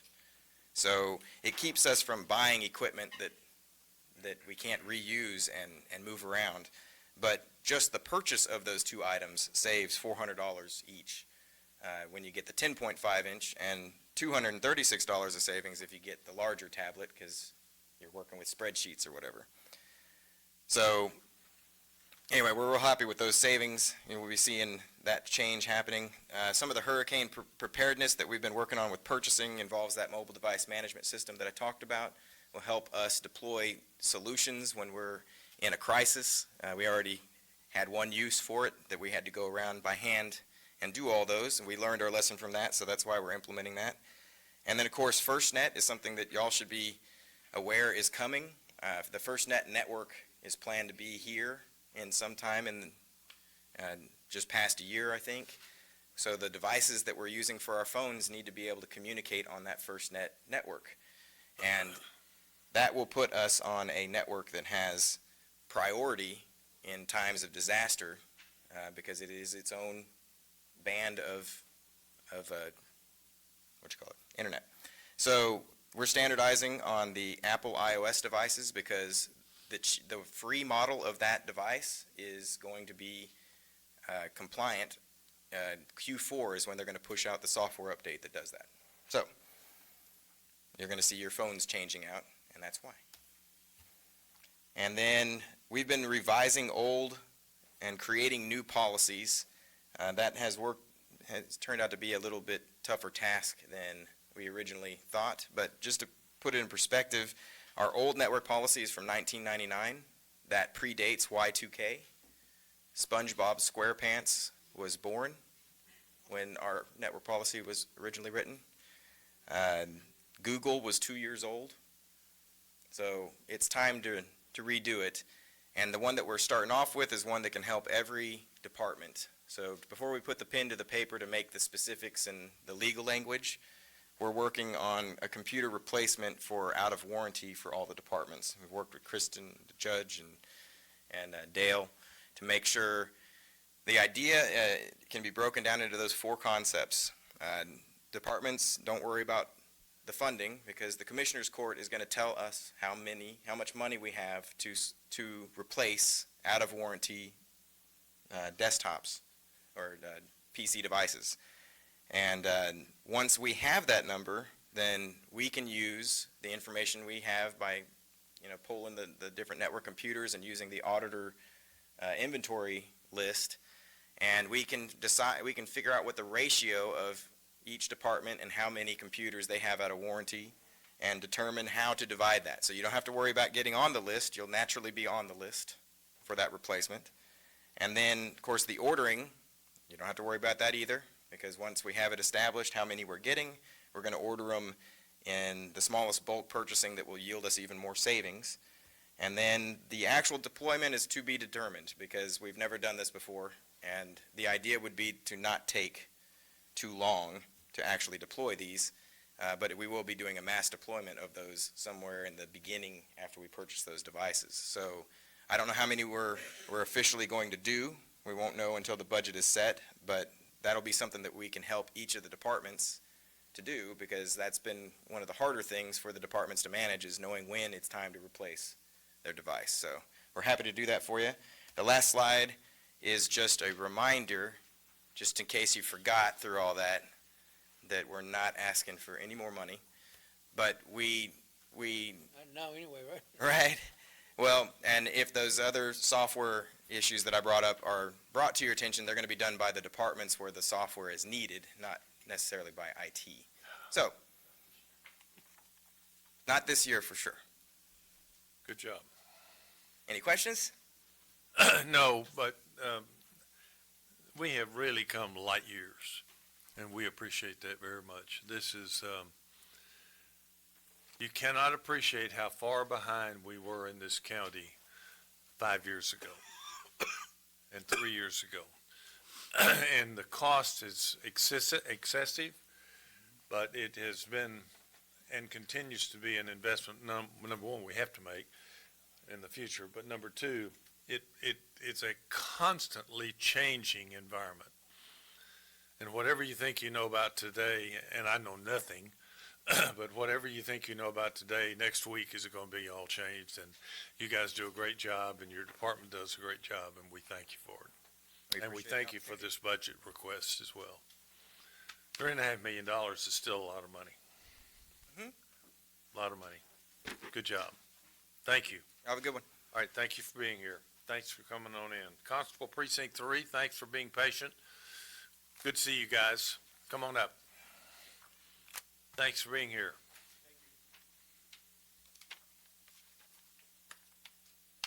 Adam Wong, Commissioners, Good morning. morning. Come to you today, again, requesting additional deputies for my department, my precinct. As you know, we cover 185 square miles, which is now actually increased to more than that because of our request for additional coverages in the Precinct 2 area. Precinct 2 actually is Flower Bluff, but a lot of their area of coverage is actually in our side.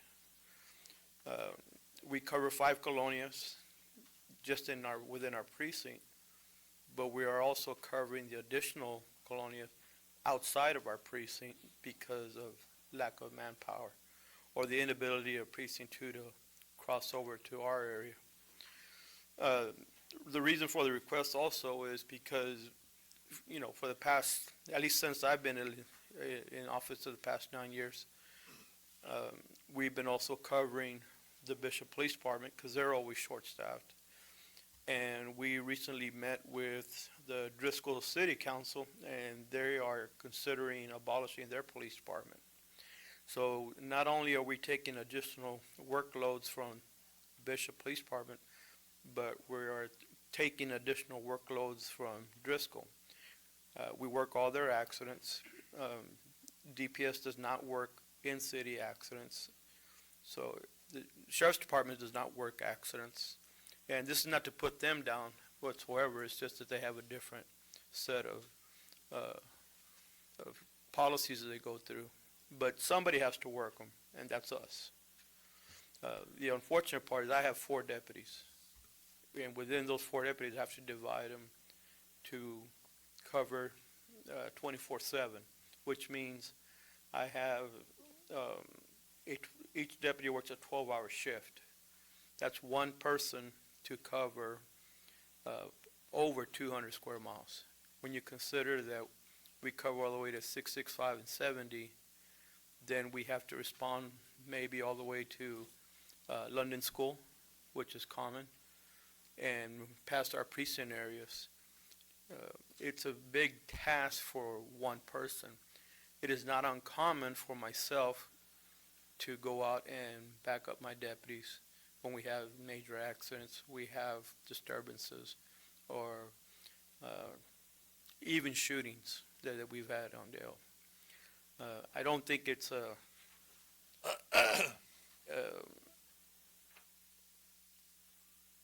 I think the word I'm looking for is, I think it's a necessity that I provide more than one deputy to cover that much area, especially with the pending situation with Driscoll, where we are just taking a bigger workload as they're starting to decrease their manpower. Can I ask a question, Constable? I apologize, I don't have much voice today, so I'm going to try this the best I can. I don't understand why we're in this predicament, because so if Bishop and Driscoll and all these cities just decide to say, well, we're done, you're stuck with it, county, which is basically kind of what I'm hearing, we don't have a choice in that.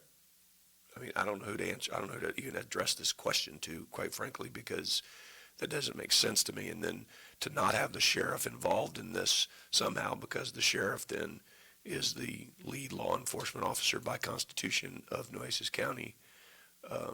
I'm confused by this. I just don't.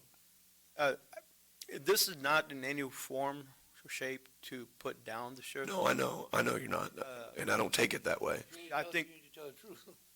sir, You need to tell the way it is, though. they're in the same boat we're in.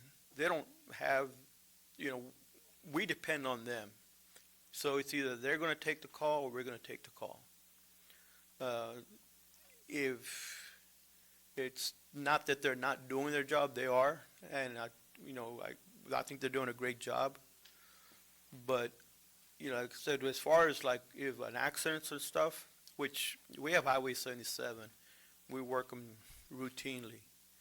And we don't always have the privilege of having DPS come out. And they don't work in city accidents.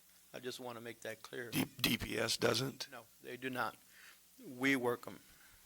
But why doesn't DPS work on Highway 77, though? Isn't that a state highway? Yes, but they don't work, they have a policy where they don't work in city accidents.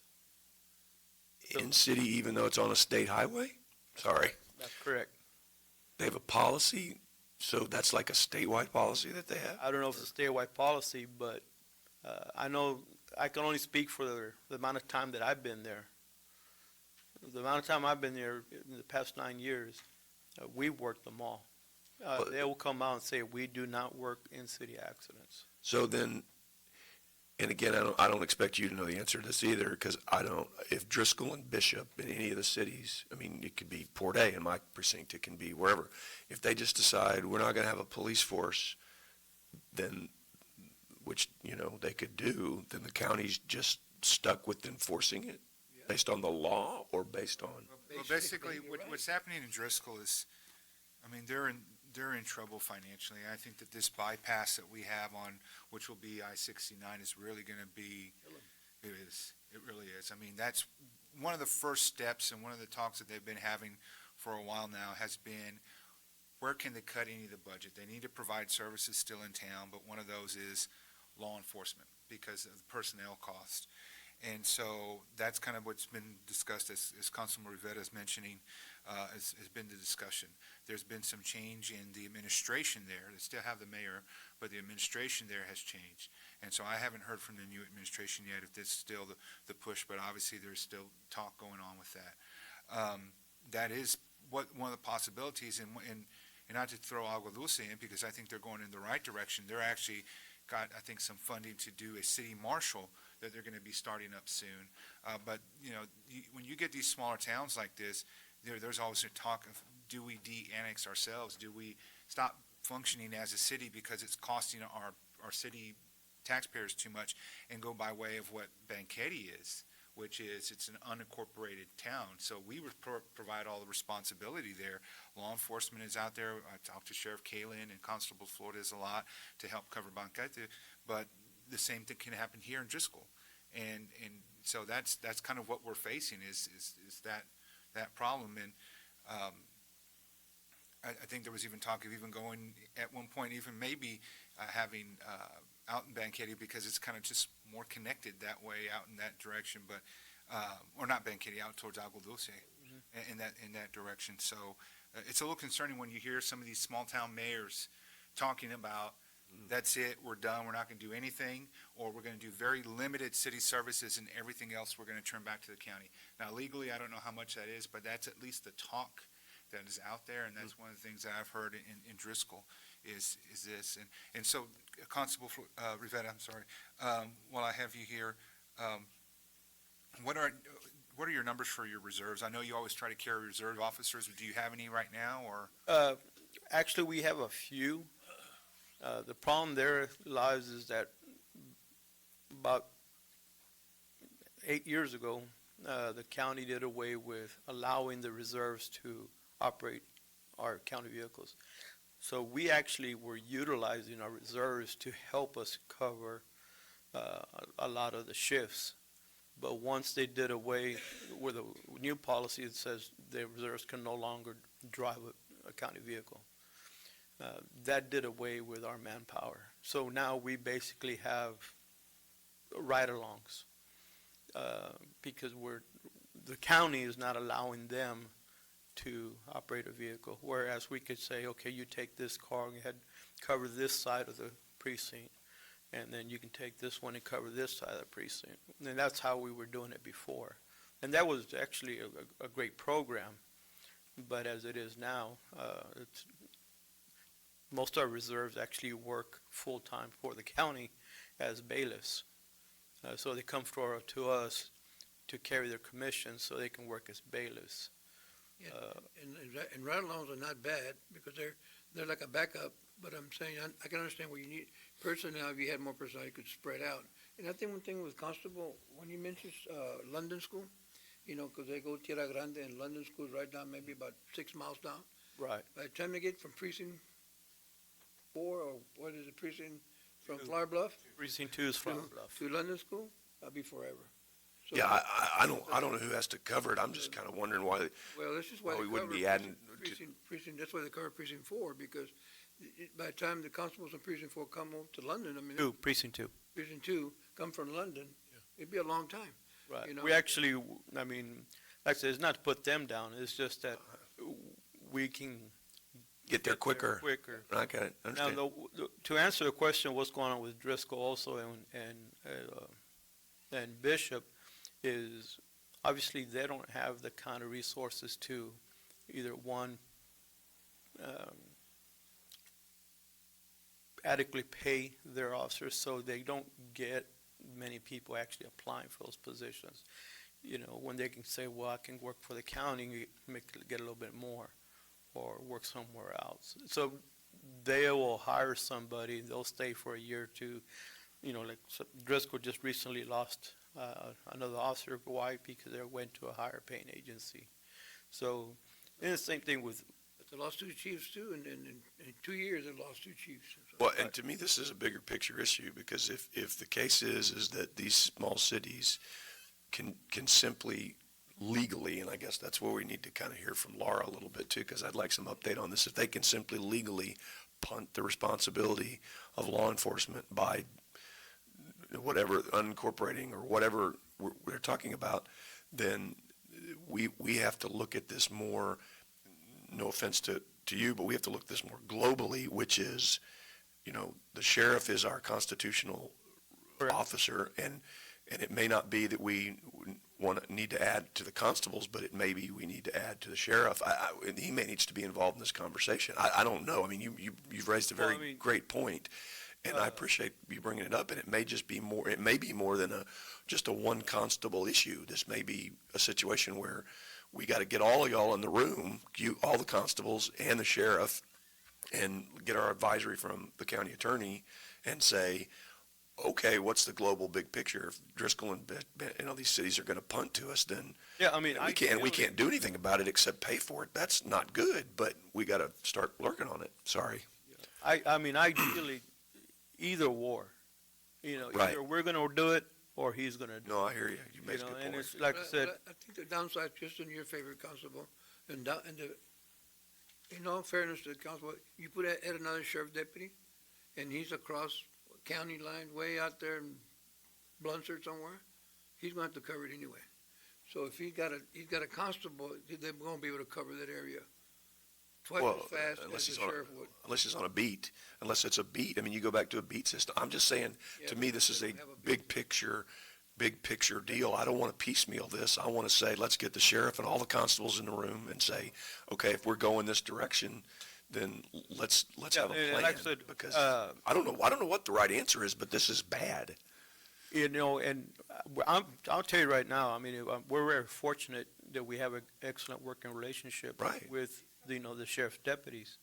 But it's either they're going to take it or we're going to take it. And It's, you know, and whatever y'all think, whatever everybody thinks globally is the best, but, I mean, I just didn't, I learned something new in this job every day. I didn't know that a city could just tell us to take back all law enforcement, and we didn't have a choice, and so I need to hear that. I need to get something from Laura on that, because this is I appreciate you bringing this up. This is very concerning to me, long term. I don't think the relationship between the officers here is a problem. no. I think the No. problem is with the sheriff, you know, and, you know, I'm going to tell you, so you can know, he's been brought up in the open to a constable here that says, you're not part of us.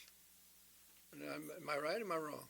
I'm not going to get into any political. You know, But he just said they have a great working relationship with the sheriff. The deputies, not the sheriff, the deputies. The, Just tell him the way it is, because you'll know, I mean, that's bringing this thing out. He wants help. he needs the help. Do you respond to Metrocom? Yes, I thought so. And Brent, that's part of the problem.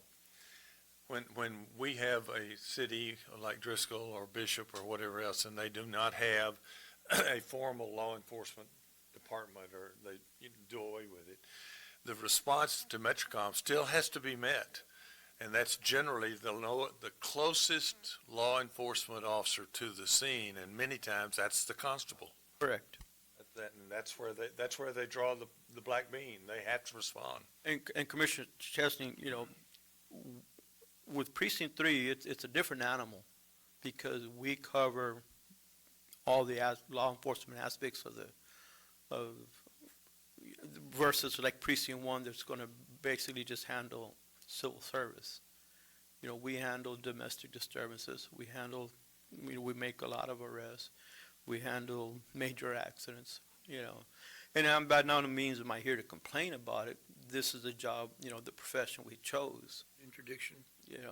The interdiction part is what's keeping us afloat because that's how we pay for our radars. That's how we pay for our equipment. We don't come to the county, Commissioner's Court and say, hey, can you please buy us all these neat toys and gadgets? We are very self-sufficient with our interdiction to provide us with the tools that we need. But the manpower is where we're lacking. Basically, your request is 2 more deputies. That's correct, sir. All right. Good deal. And And look, we appreciate what you guys do. You're closer, hate to say this, you're probably closer to real law enforcement than many of the other constables, because the constable's duty is really service. And you're acting more in line with what a traditional law enforcement person would do, even though it's outside the responsibility and quite frankly, and it's outside the constitutional responsibility that a constable has. Judge, ideally, I would love to tell my deputies, you're going to work 9 to 5 and you're not.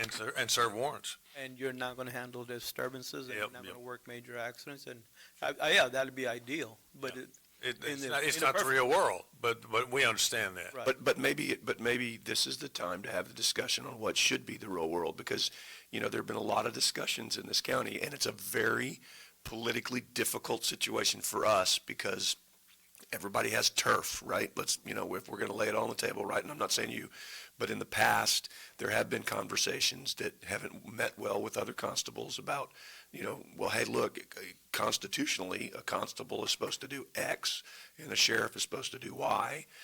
In this county, some constables have had to, not wanted to, or whatever, had to expand their duties like you have because you're the one on the streets. When in reality, what you're saying is it should be, they ought to be able to work 9 to 5 and they ought to be able to, serve their papers and do their stuff, but you've had to take on additional responsibilities. Maybe the time is now because of this global big picture to redefine You mentioned this. duties. We are mandated under, duties of a peace officer. We're mandated to, take action. We don't have a choice on that. State law mandates us that you will do your job. You will respond to whatever, Guy with the red light on top. Yep. That's you. Yes, sir. And like I said, it's not uncommon for, I am the backup for most of the time for my guys, because when you have a one-man shift and you're the only person that lives in town, you are I am their closest backup. And like I said, it's not that I'm complaining, but obviously sooner or later, we're going to have to Address it. address this. Yep. And whether it be the sheriff's department or whether it be us, it's going to have to be addressed. Good job. Thank you. We appreciate what you do. We really do. Thank you very much. I have some questions. Sure. Okay, so, because I'm getting confused, because I've heard different story that you guys from 9 to 5. So you're telling me that your shifts aren't from 9 to 5? What are your shifts? 24/7. 24/7, so you have 2 shifts? Right. It's a 6 a.m. to 6 p.m., 6 p.m. to 6 a.m. Okay. All right, because I was told that y'all were all 9 to 5, and I guess. No. We're 12, we broke it down. The only way to be able to have a 24-hour shift, one person on, is to have a 12-hour shift, where they come in at 6 a.m., they get off at 6 p.m., or come in at 6 p.m., get off 6 a.m. Unfortunately, this year has been a pretty harsh year. I had one deputy out for several months for a knee replacement. I had one deputy out for massive heart attack where he required open heart surgery, and he was out for several months. And then I had another deputy who was sitting in the room who was out on a medical issue as well. So this year was kind of a harsh year for us because we had to figure out a way to make it work with so many people out. Okay, and you said that most of your reserves work full-time, or they're bailiffs? The reserves right now that are coming actually work as bailiffs here. We have 3 reserves that work, but they work full-time as bailiffs here. Okay, so if you used them, they'd be used on the night shift, Well, if they work as bailiffs and they're full-time. I'm just assuming, I'm trying to figure out how often the reserves are used and how many you've got that you can use, but you're telling me they're full-time jobs or bailiffs, so, yeah, 3. 3 of our Three. reserves are full-time bailiffs here. okay, so you would use them at the night shifts? That has to be voluntary. I mean, they're gonna work, they already worked their 40 hours here. Yeah. full-time. Whatever, it's basically whatever they tell you, Right. right? I mean, Now, normally where we use the reserves, and I'll be honest with you, is during our Wild Horse Fair. That's when they all come out, and the bailiffs. Wild Horse Fair? Yeah, it's an annual 2-3 day event. Yeah, and it is exactly what it sounds like. It's a 3-day event. You know, the city's population just grows tremendously. So, yeah, the guys who are bailiffs here come on their free time and work those 3 days.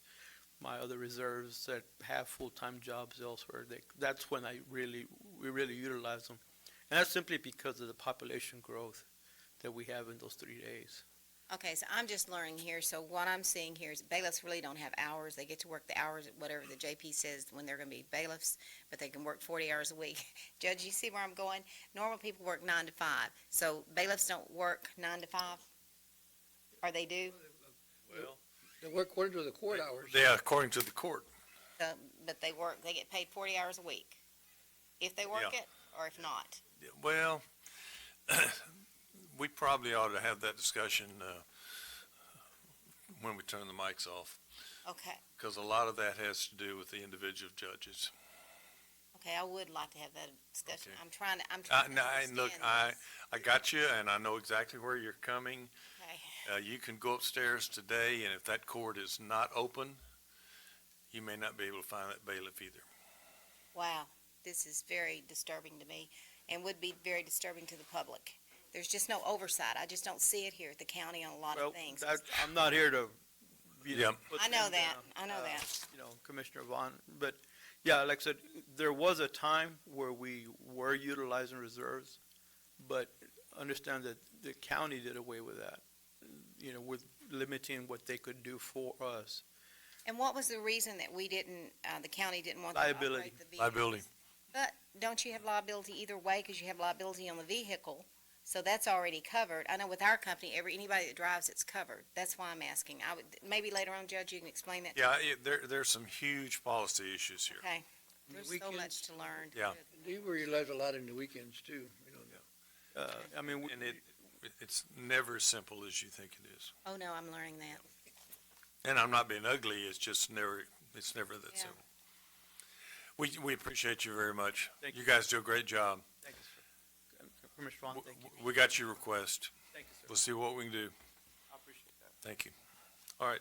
DA, good morning. Sorry to keep you waiting. Glad you're here. it's LDA. At first, I thought it was Elda. I saw the A lot of people thought hashtag, that. who's Elda? Before I start, I want to say this year I decided to wear a suit. I know last year I think. You look very nice. Underdressed. But if you see to my left, Judge Malaga will be doing the heavy lifting. I just wanted to address the the court and the commissioners before, kind of give you a little, I guess, preview of what we are going to ask. Also, I want to state that,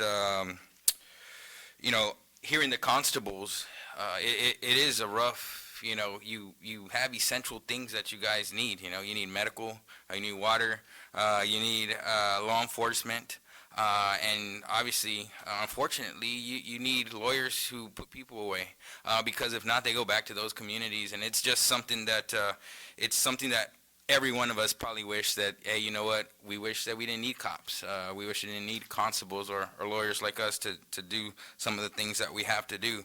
But unfortunately, it does. And I'm sure that this time is not something that you guys enjoy. Sitting here, and I know Lance, and we work closely with Lance because of the CGIS numbers, and we're always trying to stay on top of them. We just had a Saturday, on July the 9th, my daughter's birthday party. But, mandatory work day because we're trying to stay with our numbers so we don't lose money. It's something we have to do. But that's kind of boring. When Lance talks to me, I'm like, dude, it's two different languages, But the stuff that they are able to do is amazing. The spreadsheets and the data collection that we can get and pull a list.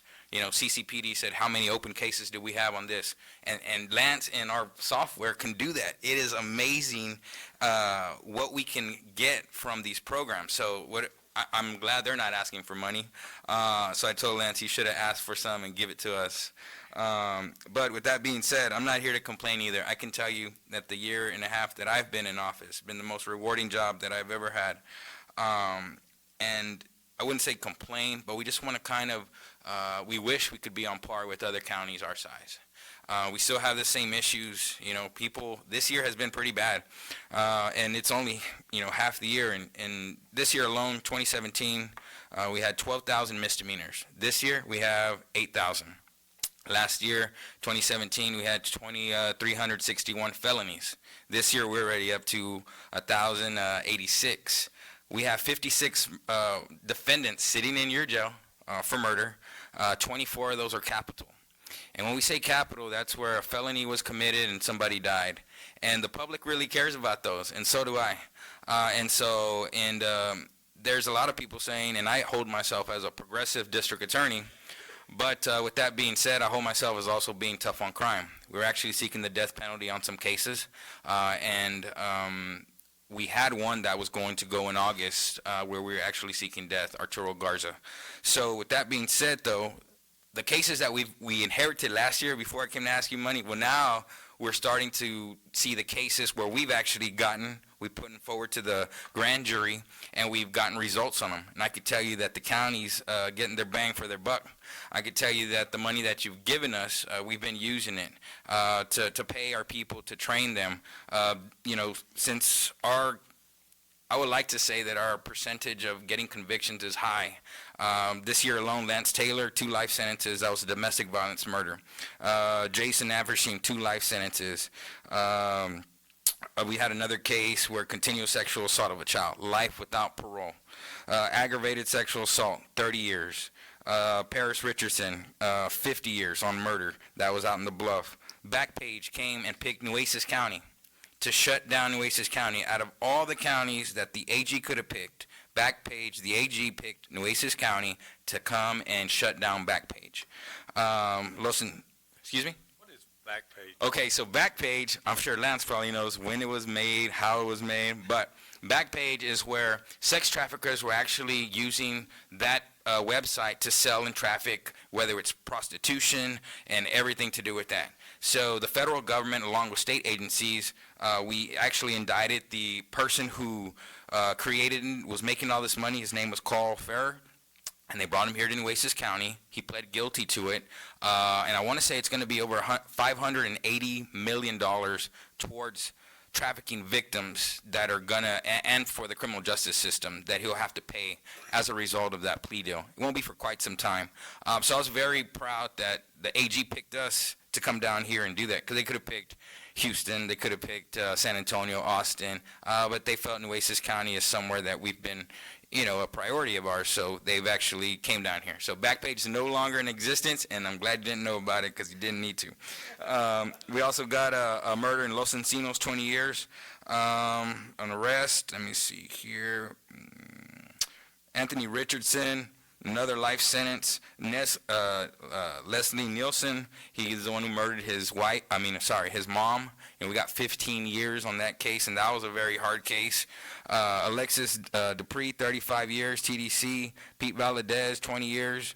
Buddy Hernandez, 60 years. And July 23rd, we have a murder on Romualdo Gonzalez. I'll be trying that myself. July 31st, we have another murder. Our office will be trying. And then we have our capital going in August that I will also be trying. And then we also have one in September that's going on. And the reason I tell you this is not to toot my own horn and say, hey, we're getting all these convictions. But our people are really working hard. And so, of course, I'm sure Judge is going to tell you everything we really need. But one of the main things that I want to try to highlight is the increase for my staff. I could have brought them all in here and marched them, but they really got work to do. So I didn't want to do that. But the 5% increase that we're asking, we didn't ask. I know we asked. What is it? 2.5. And that excludes Judge Madrigal, that excludes Matt Manning, and obviously myself. But that's just for the regular line prosecutors. We're still the second lowest paid in the state. But I would like to say that, we're still going to get the work done, still get the convictions, because we want to be successful. We want people to think Nueces County is a place where if you make a mistake, we might give you, the benefit of the doubt. But if you hurt someone, you're going to prison for a very long time. So we come before you again to ask at least the increase on for our attorneys and our staff. Everybody else, and these guys have to go out. How are they not going to back up an officer like the constables? If they get a call, they're not going to sit back. That's just not the way it works. And for us either. Our jobs don't end at 9 to 5. You work for, let's say, the gas department, you're off the clock, you're done. For us, you take your file home, you see stuff, you smell stuff that you never thought you could get out of your mind. When you see a crime scene and you go in there, that's stuff that has haunted you. It will haunt me forever. That's one of the things I thought I wouldn't bother me, but it does when you meet with the victim or they're calling you. Our job doesn't end 9 to 5. And so the only thing that I'm asking is that you find it somewhere to give them that little bump, just to say, hey, you guys are appreciated. I appreciate them every day, and they know that. But I think it would mean more if they can, see that in a form that, they can actually use, I guess. Other than that, we've had the sieges on Saturdays, because we're not going to let you down, Judge. We're going to keep up with our numbers, because we don't have a choice. I'm not going to fail on that. We've also done our task force. So we want to be able to be just like the constables and say, hey, that sustained us. And so our first month out, we got one of the best in the country, $89,000 they got a load. And we've actually used that because thankfully Dale sometimes floats us a little bit. But, without that seizure, we would have lost 2 lawyer positions. So that means the 56 murders, that was one lawyer that works one of those cases. We wouldn't have been able to keep them around. So thank God we found that load. And we're still thinking and doing the cite and release. I promise you guys, that's going to save the county $24,000 every month. And the machine is only $20,000. And so I've spoken with CCPD, Chief Markle, he's like, look, I can find us a little bit of money because it's going to save the city a ton of money also because our officers aren't going to have to be sitting there in line waiting for the jail. So they're going to be able to answer more calls. So they're very excited about cite and release. I think everyone should be excited because we'll be saving a minimum $24,000 a month just because they're not going into the jail. Question? Cite and release? Okay, so cite and release. There are 7 cases that by legislation that allows an officer to make a judgment call and say, you know what, I don't want to run you in for this citation. For this violation, I'm going ahead and give you a citation, and then you can report later, just like a speeding ticket, right? Everybody here has probably been stopped for speeding. Well, okay, maybe not. So if you get a speeding ticket, you have so many days to show up to court and work out whatever you're going to work out, but you don't go to jail. If you don't go to jail, You might not get beat up in jail. If you're sick, we don't have to pay for your medical. If you're having a baby, we don't got to take you to pay to have that baby. So there are 7, and one of them is marijuana, but that's not the highlight of this program. The highlight is is all of them in combination. Marijuana A, B, so it's just an amount. It could be a joint or a little bit over a joint. It's theft A and B also. So if you go to J.C. Penney's, you steal a little bit of earrings. You go to, or one pair of earrings. You go to H-E-B, you steal a brisket. Whatever you may steal retail-wise, the officers will go out there, cite you, you're off the premises, probably give you a trespass warning to never go there again. Then you come work it out with us. But you don't have to go to the jail, so we don't have to pay for you being in jail. So those are 4 citations, marijuana and theft.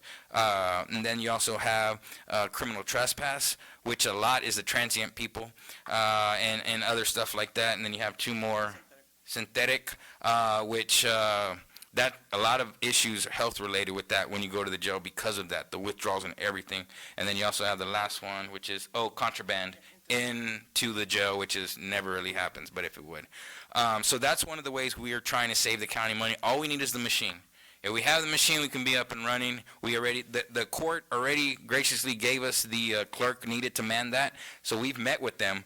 Everything's ready to go. We just need the machine. It's $20,000 in 1 month. It'll pay you back. So we're still excited about that. We've started some of the tablets that Lance has talked about, which will enable us to do more work from home. Because the bad thing is all these data frames or data, I don't know the language, but where the info is at, you have to be in your office to access it. So some of our guys and girls, if they're working, they can work from home on intake, which would be way better for them to do because they can do it anytime, from any portal. So we're kind of working on that, and it's going to come. Let me ask you, sorry, I got limited voice. No, go ahead. Back to that cite and release, because we did something with you that on Sure. last year, right? What did we do? I can't remember. You granted the position to actually man the cite and release. So it's like, imagine everyone going in jail. You have a clerk there who fingerprints everyone. And that's one of the main things with CJIS.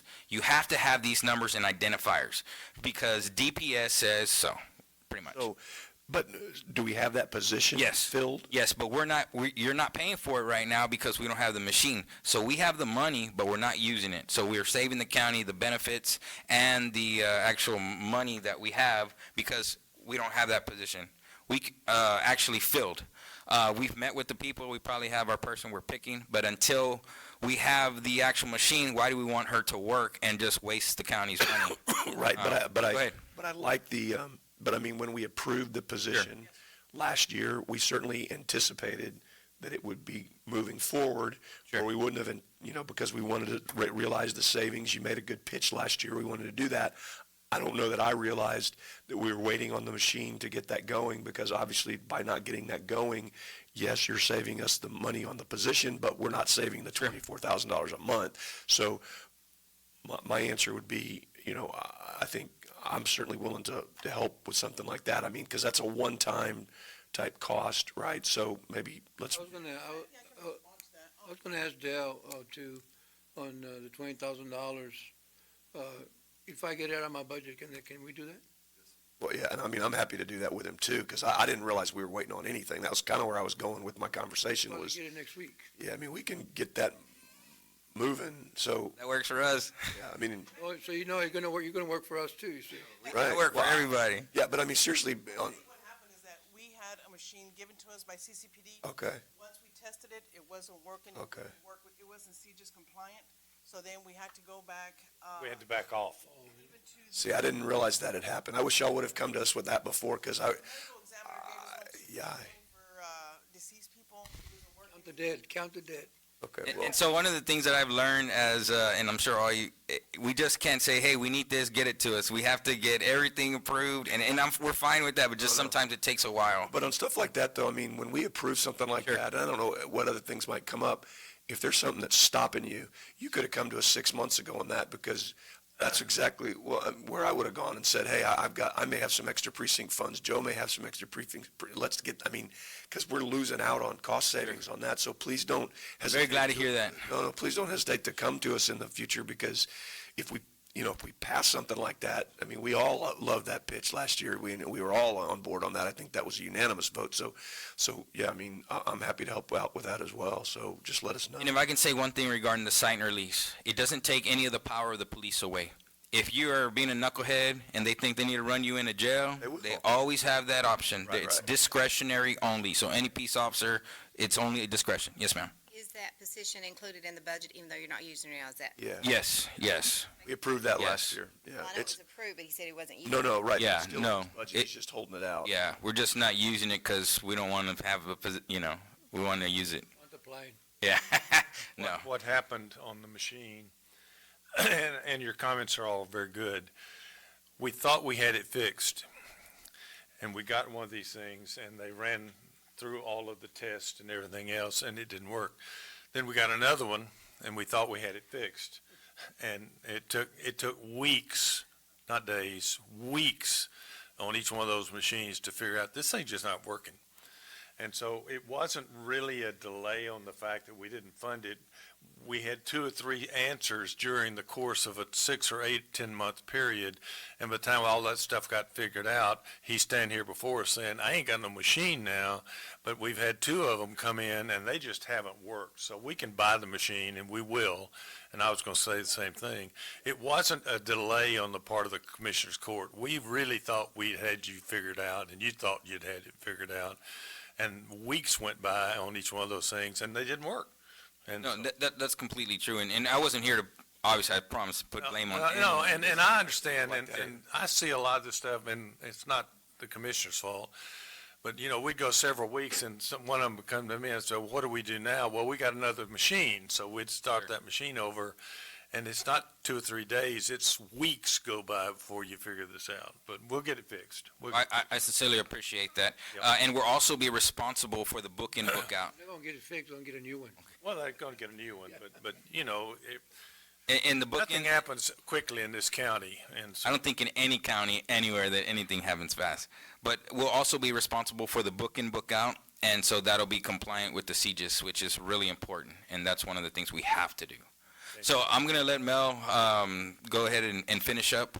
Does anyone have any questions for me as I sit, Are you stand staffing? before you? where's your staffing level now? We still have a few positions, 1 or 2 maybe open. It's good, though. And we're still, once we get them filled, then once maybe someone moves back home or something, but we haven't had a high rate of turnover recently. People seem to be happy. They would like a little bit more money, but we try to make a good environment and have a close-knit group. And I think our lawyers, if they go somewhere, they're going to say that Nueces County gave them the tools they needed to be great trial lawyers and good prosecutors. Question? Marijuana side Sure. of this, how much is it that they can have? It is up to 2 ounces, which is just by statute. But typically, I mean, no one has more than that. I mean, you're talking for the college kid maybe who has a joint or something. This is not for your high amounts. That's not what it's for. And an officer, if you did have a high amount, even if it was under the legislative side, they were probably still going to arrest you. Still have that power? Yeah, oh yeah, always have that power. We wouldn't ask them not to have that discretion. The whole discretion. They get all the discretion.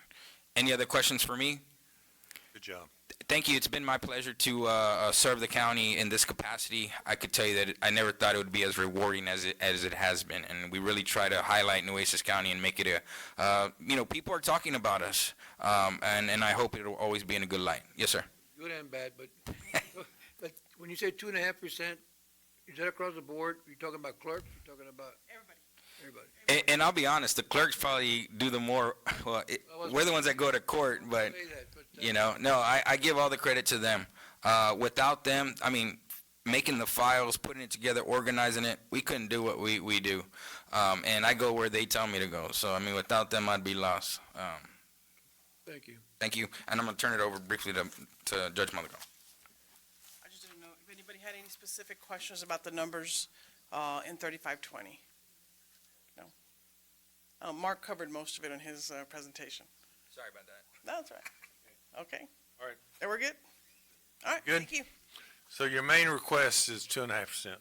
Yes, Judge, that's the main request. There is some additional funding since we have extra fuel for Mr. Tamez, who's now patrolling Saw the that. and also some other equipment that's not capital outlay. We have also some additional training monies. We feel it's very important to keep our prosecutors up on their training. With the new advent of all the new social media, internet, phones, they need training on how to get those documents from and entered into court. Since you brought that up, the 1,200 for, I think it's the drug enforcement officer, Yes. whatever, that y'all, they reclassified. How long is he in the budget for another year then? Yes. Okay, because I want to make a statement. I want to ask this because I have a real concern about that. Because to me, that is a conflict of interest because he is under the DA, correct? And then you try the cases. How is that not a conflict of interest? Do you want? Sure. Well, he's completely separate. He's a peace officer. We're not out there assisting. He's actually just doing his job as he would as in the task force. Now, it may be perceived that he could be a conflict of interest. I would see if we were out there or a district attorney or one of the ADAs was assigned, he's a peace officer. He has full discretion and autonomy to do anything that he needs to do from the task force perspective.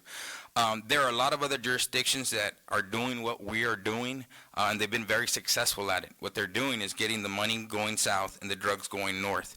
And that's one of the things we're trying to accomplish in a way that also is being physically responsible. If we can use that drug money to fund some of the shortcomings, obviously, that everyone's stretched thin, I think it's only smart for us to do that. I get the optics of the conflict of interest, but I think when it's done properly, and if you have probably one of the best in the country who's trained in doing so, I think that, it doesn't make sense not to get the drugs going drugs going north, and not to get the money going south. If no one's going to do it, because no one's doing it here in Nueces County. So our DPS or our deputies, sheriffs, none of them are doing any of that? And the reality is they're stretched too thin. I live out in Petronila, and so the manpower it's a real problem. There's 2 deputies with the sheriff that patrol the whole county. There's no way when you have the safety of the citizens outweighs trying to get money going south, or outweighs drugs going north. At least in my opinion, also. If the sheriff said, "Look, I need to respond to citizens' calls or go sit on the highway and try to get some money," I think the citizens' calls are going to win every day. But they do that. I'm asking you that. So, normally they would do that. So they sometimes they get the drug seizure money. So if they don't get it, you get it, and you get, I'm trying to. No, sure. No, I still, if any law enforcement does a seizure, even the constable, right? So there has to be a process to where we go to court, and a lot of times defendants give it up because they're not going to say, "Oh yeah, that's my drug money," because that's more evidence to put them away. So we're still going to get a percentage of that. We have percentages worked out with every agency in Nueces County. Your guy seizes it. Everybody get a share of it, or just you guys? No, only we get a share of it. We get it all, but we're working out agreements. So let's say we go out there, right? Sheriff has a canine. So sheriff sends his canine out there and they help, they're going to get a percentage because their canine assisted us in the stop. If Rob Sound PD assists us, they get a percentage. If a constable makes a stop and says, "Hey, we think we got a load on this case, but we don't know how to do it," they call my guy, they're going to get a percentage. We're all trying to work together. And so the main thing is getting like I said, the money going north is the money going south is what we really want because we need it. And our county should benefit from it. The money's going to benefit our office, of course, but all the law enforcement, their equipment, their radars, you heard the constable say that's how they pay for that stuff. Well, we're trying to get it so we could pay for our stuff too. Is this part of there used to be a task force, so you guys working along right now? There's not a team of task force? We only have one agent, but I promise you, hopefully in That's what I'm saying, because I know we used to have that task force before. Sure. And I think it was dissolved for whatever reason. In fact, I think when Jimmy was, I don't know if it was Jimmy or I forgot his name, that was the last task force supervisor out of the outer areas, that. Sure, and so let's pretend if Kingsville Task Force, they have a pretty highly successful task force. If they came to my office and said, "Mark, would you give us jurisdiction over here?" Then we would be part of that task force, and I would have that. I guess it's in my, I don't know what you call it, powers to do so. So I would say, sure, Kingsville Task Force, you can come on and work in Nueces County, and then I would get a cut of that also. But we have, we didn't have an agreement with that task force, so that's why we've created our own out of necessity. And he's definitely not supervised by any attorneys, under the investigation, so there's no conflict there. So who's his supervisor? I'm his supervisor. And Monica Lewis, who's also our chief of investigating.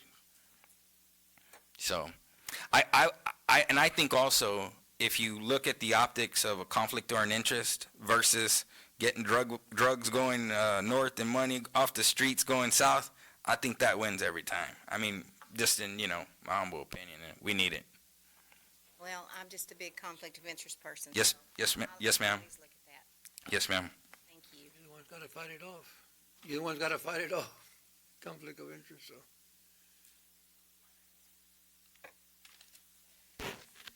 Y'all have a wonderful day. At least you didn't go home empty-handed.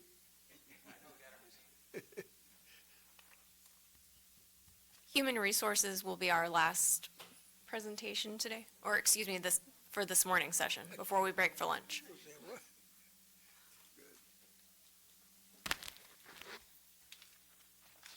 Good morning.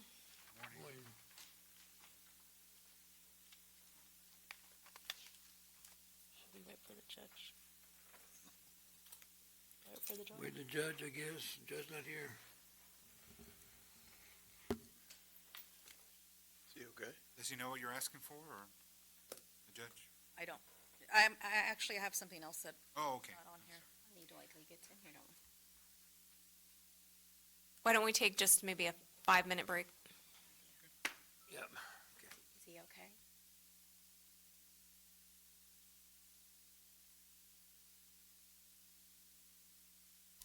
Back on.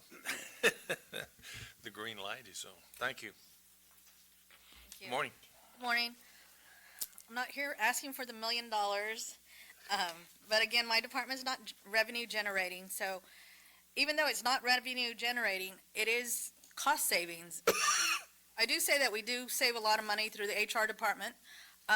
In the past 2 years, we've only had one civil service case for the past 2 years. And then also in my department, we take a look at all of the insurance claims that come through, and we try to reprice those as they come across my benefits coordinator desk. The unemployment rate, we just got a check for $86,000 because we've been watching the unemployment claims as well. And what I've been doing is talking to the department heads and making sure that we're following protocol and following our progressive discipline and making sure that everything that we're doing is the correct way and the legal way, and making sure that we're following everything that we have in our policies and procedures, so we can have those cost savings and not be hit up with civil litigation cost. So I am here today asking for a salary increase for my benefits coordinator. Since I got her in my office 3 years ago, our traffic has pretty much tripled, if not quadrupled already, with the number of employees that we see coming into our office and the number of issues that we handle, because we are handling a lot of insurance issues. And Dale has a counterpart in his department of a benefits accountant. And so I would like to see her salary be equivalent to what Dale has hers at. My benefit coordinator, she's at a pay group 20, and Dale's benefits accountant is at a 24. So I would definitely like to see her salary increase to be comparable to what Dale's benefits accountant makes. And that's an increase of about $8,000. The other salary that I would like to see adjusted would be my employment coordinator. When this position was created, it was a person that would pretty much answer the phones and take an application of somebody that would walk through the front door. Now it has turned into more so of a help desk, of helping somebody figure out how to fill out an application online over the phone. And so it's more technical savvy. And the software that we're using is not very user-friendly at all. So Dell is working on getting me a new software system through his system that's comparable to his payroll system, and they have to work together. That was also brought up during HR, IT's discussion when they talked about the applicant system, yes. So I'm not asking for the software monies, I'm just asking for the funding to increase her salary to a help desk person more so than just a person that answers the phone. She's not just a receptionist anymore. She has to help these people fill out applications and submit all of their documentation online as well. So it's more of a tech-savvy person than just a receptionist nowadays. Is that the trend that you see happening in HR, private sector, or public sector, where there's that kind of outreach person, that first contact person people make contact with that must understand the system and be able to guide them through? Because, I mean, you talk about Definitely people so. applying for welfare and everything else. It's all about computers nowadays. Right. It's not interaction with a person to help you fill out a paper form. It's all electronic. Right. And like I said, years ago, it used to be answering the telephone and telling them, come to my office and fill out an application and pick up a paper application. Nowadays, it's somebody calling in saying, I can't get past this screen on the computer. How can I get there? And so my staff has to figure out where they're at and how to get them past that and get them to know how to fill out that complete application, so that way we can continue to recruit for the positions that we need. We're still having them, can they still come in and fill out application here?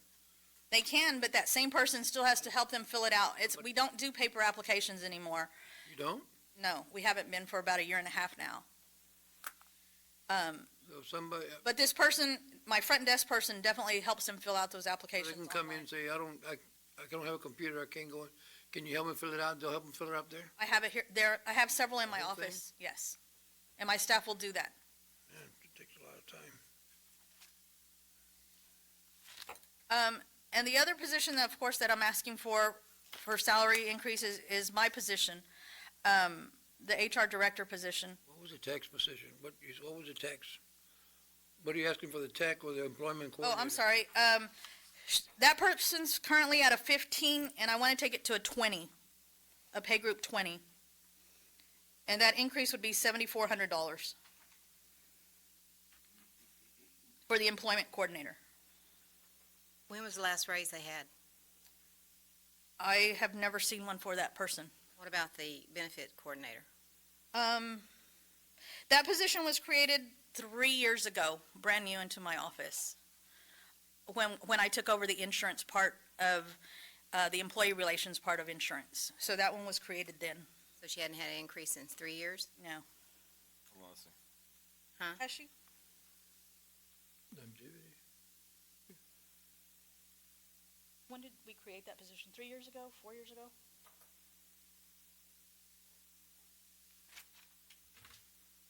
Okay, she's at step 5, so she'll be receiving her continuous next year, so 2.5 years ago, she received a 2.5% increase, so she's at step 5, So 2.5 years ago, she got an increase of 2.5%. 2.5%? And we have a continuous policy, every 3 years, you get 2.5% increase. All employees do. All employees, I don't do merit, you just give everybody an increase, just, That's correct. really? after 3 years of service, the next fiscal year, they get a 2.5% increase in pay. Correct. Except those from the health department and those from the collective bargaining unit. And this year, that's equivalent to about 165 employees. So every 3 years, they get a 2.5% increase, is that what you said? Yes. That's correct. It's called a continuance pay That's- for employee loyalty. If you've been here 3 years, you get a pay increase. Okay, now I'm not being ugly, but I get that you get it, but we don't ever do y'all do evaluations? Nothing. not. You just, because you work at the county, you get an increase, whether you're doing a good job or not. That's correct. Wow. Well, not if you're doing a good job or not. If you're not doing a good job, then there's disciplinary action and progressive discipline that we take against those employees, so. And some departments do evaluations. I do evaluations of my staff pretty regularly. We don't hold them to the merit increase, but there are departments that do performance evaluations. There are. Yes. Okay, within the departments. is this pay state mandated the way y'all done it, or does the court decide No, how? no, this was done by the court.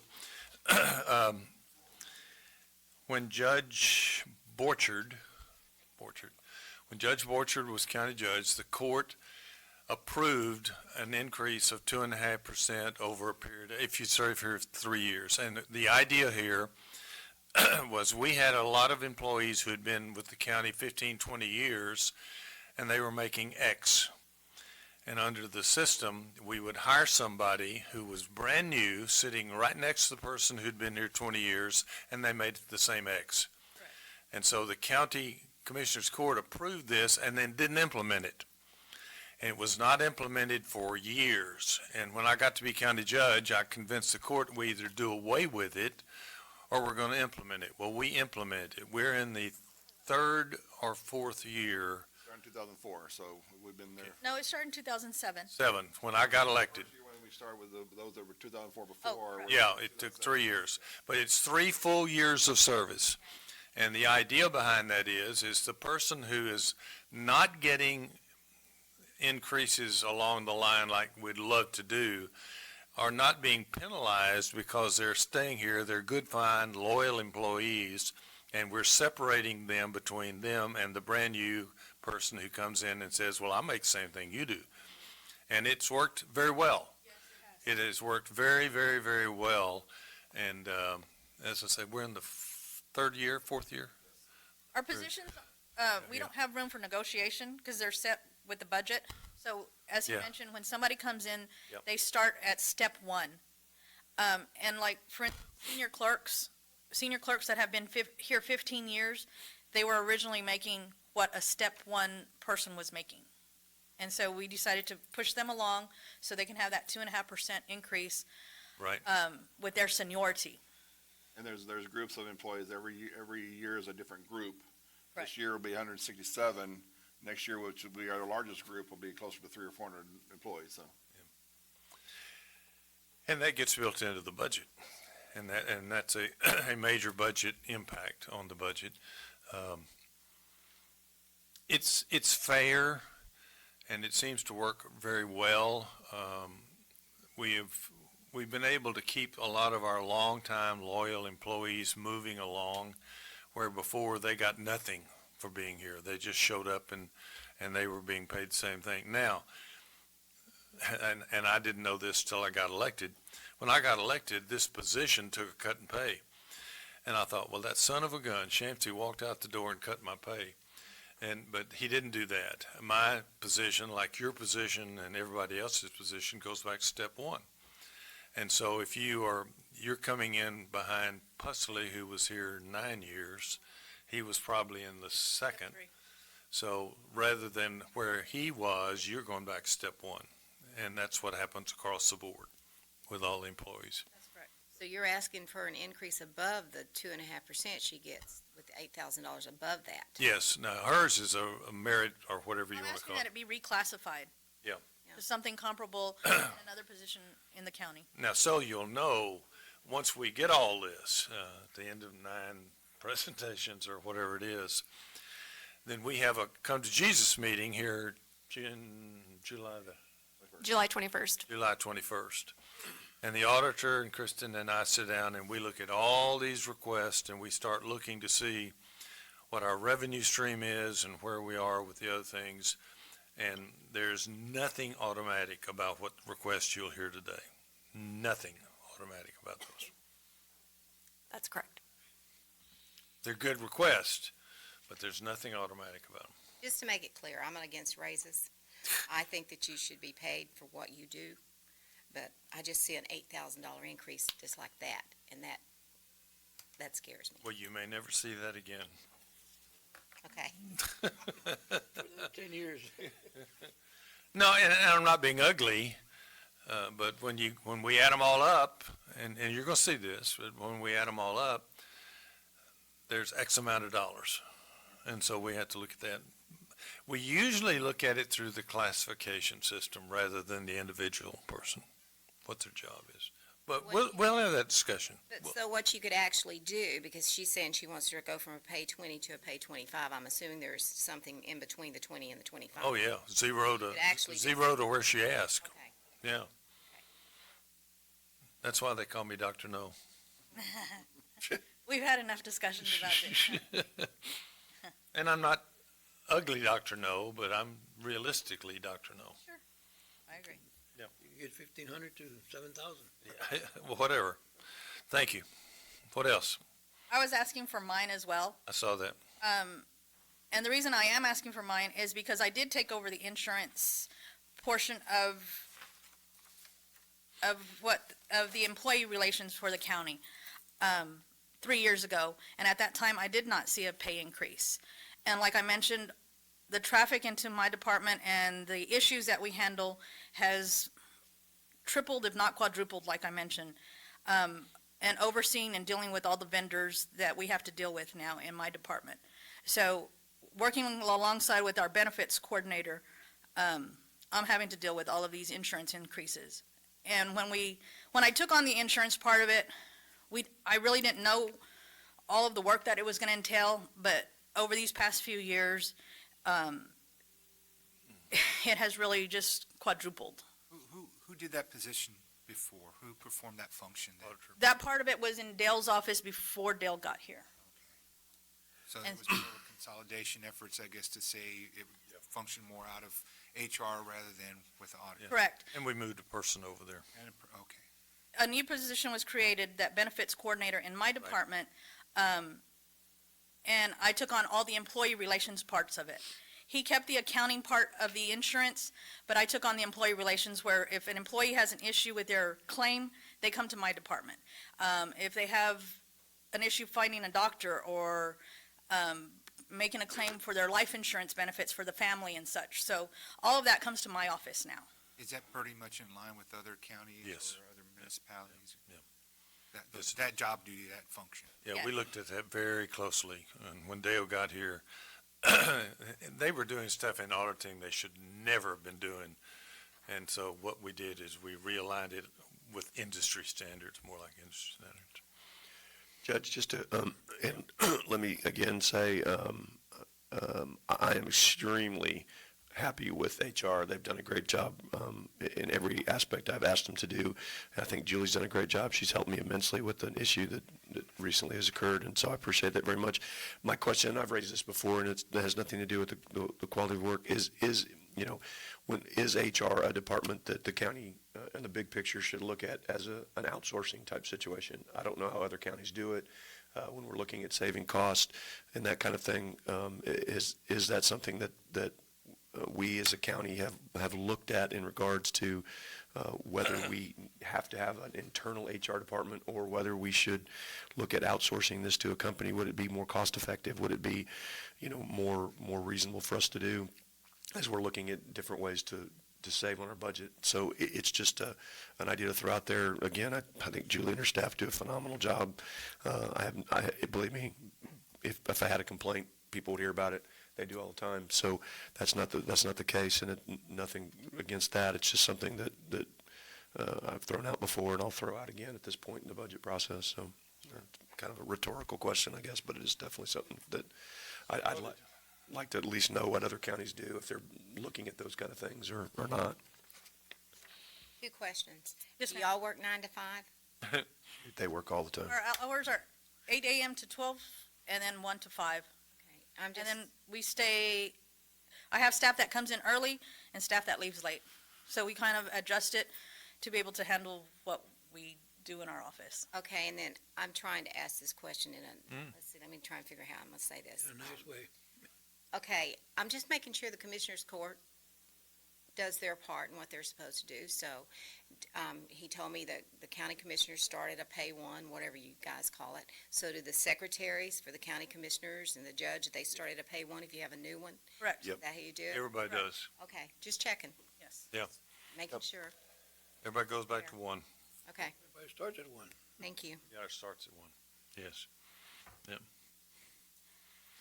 And in asking about my pay increase, we have a few different departments that have certified and non-certified positions such as bailiffs, internal auditors, accounting assistants. So there are some departments that pay some of their staff a certain salary, and those that have a certification, they do get paid a higher salary.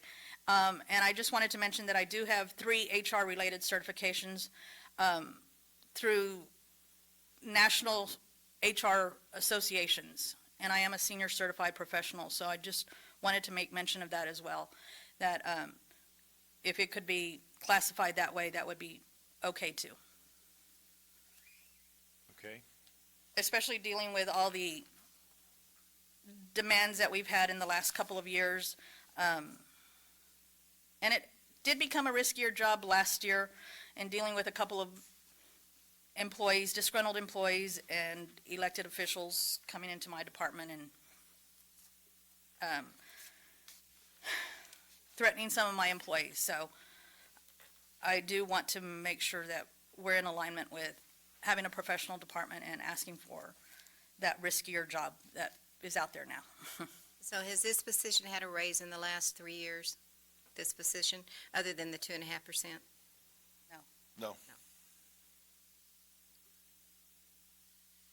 Same in line as it is, our benefits coordinator 2.5 years ago. Thank you. Any other questions of Julie? Julie and her group do a great job. And we'll have that discussion, Brent, that you brought up. Okay. Anybody got anything else?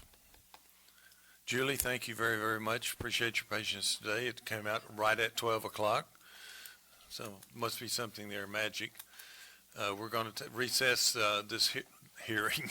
God, we're going to recess this discussion, go eat lunch, and come back with Coastal Parks right after lunch. And if we can get them here a little early, we'll get started as soon as we.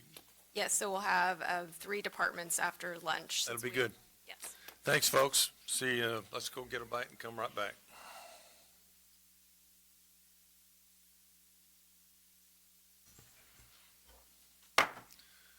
One o'clock. Scott? Thanks for being here. Okay, where do you want me to start? Wherever you want to. Have y'all reviewed any of this? No? Oh, okay, well, I'm sure you have.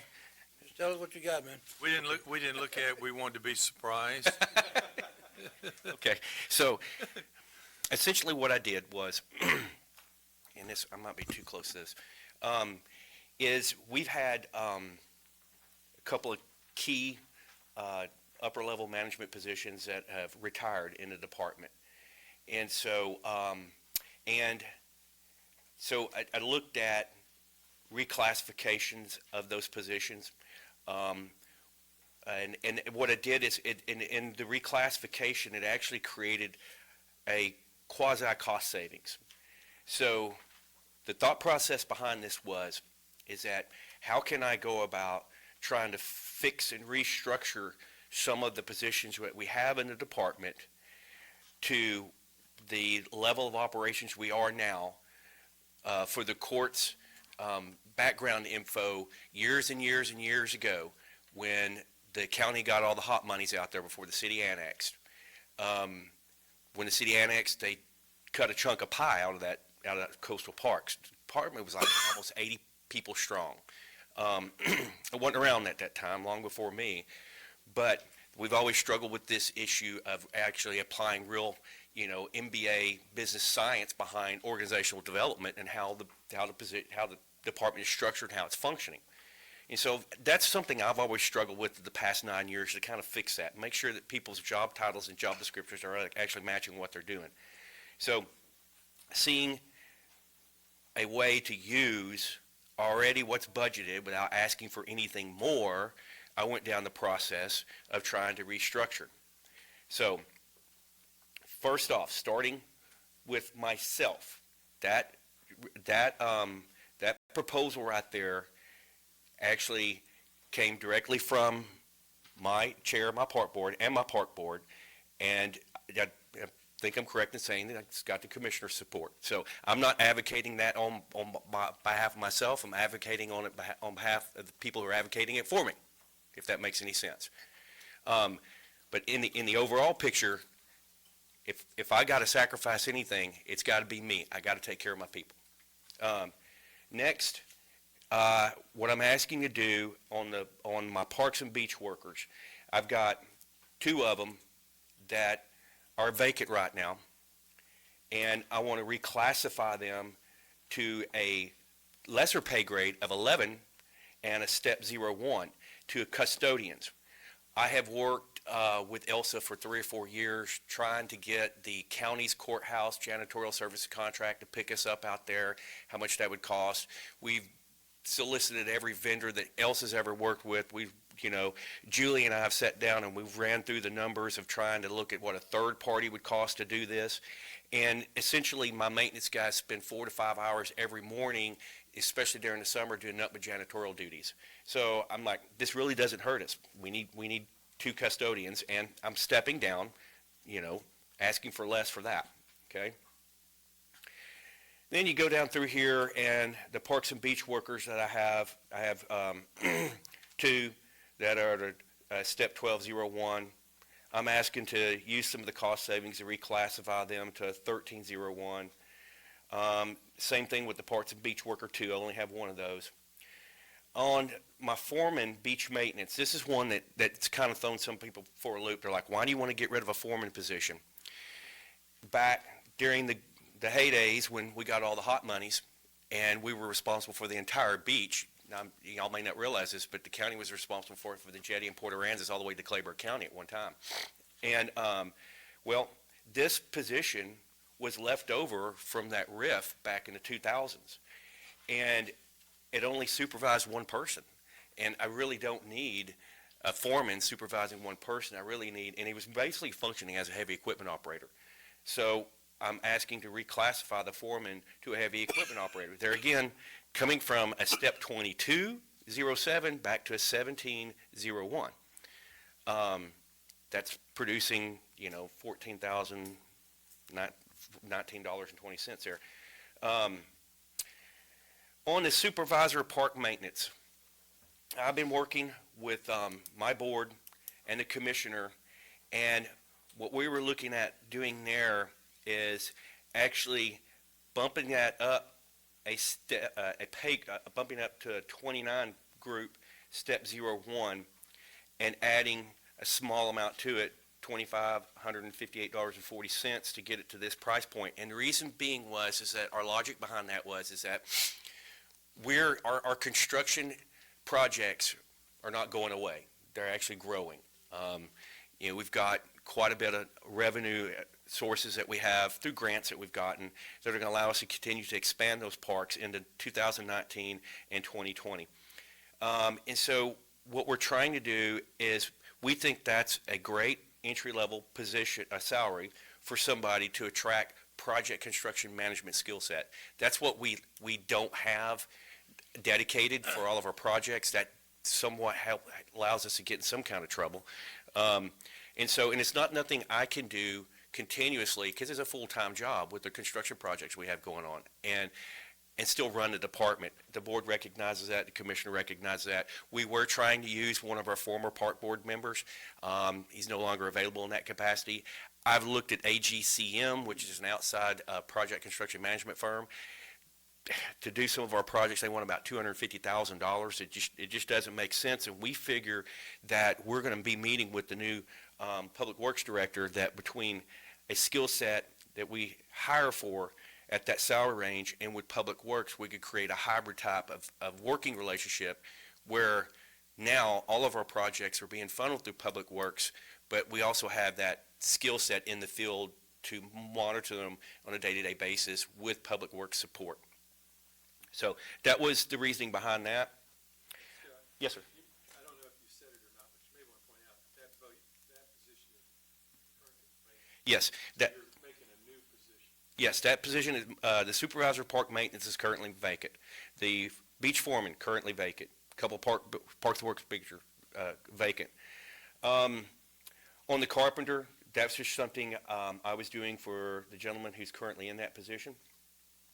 On the intermediate clerks, for years, we always have been proposing to the court, this is not the first time we've done it. I think we've been consistently recommending this for 3 or 4 years. The intermediate clerks are really serving as senior clerks. That's what they're really doing. They're not doing they're doing more than an intermediate clerk job. And so we're just trying to fix that.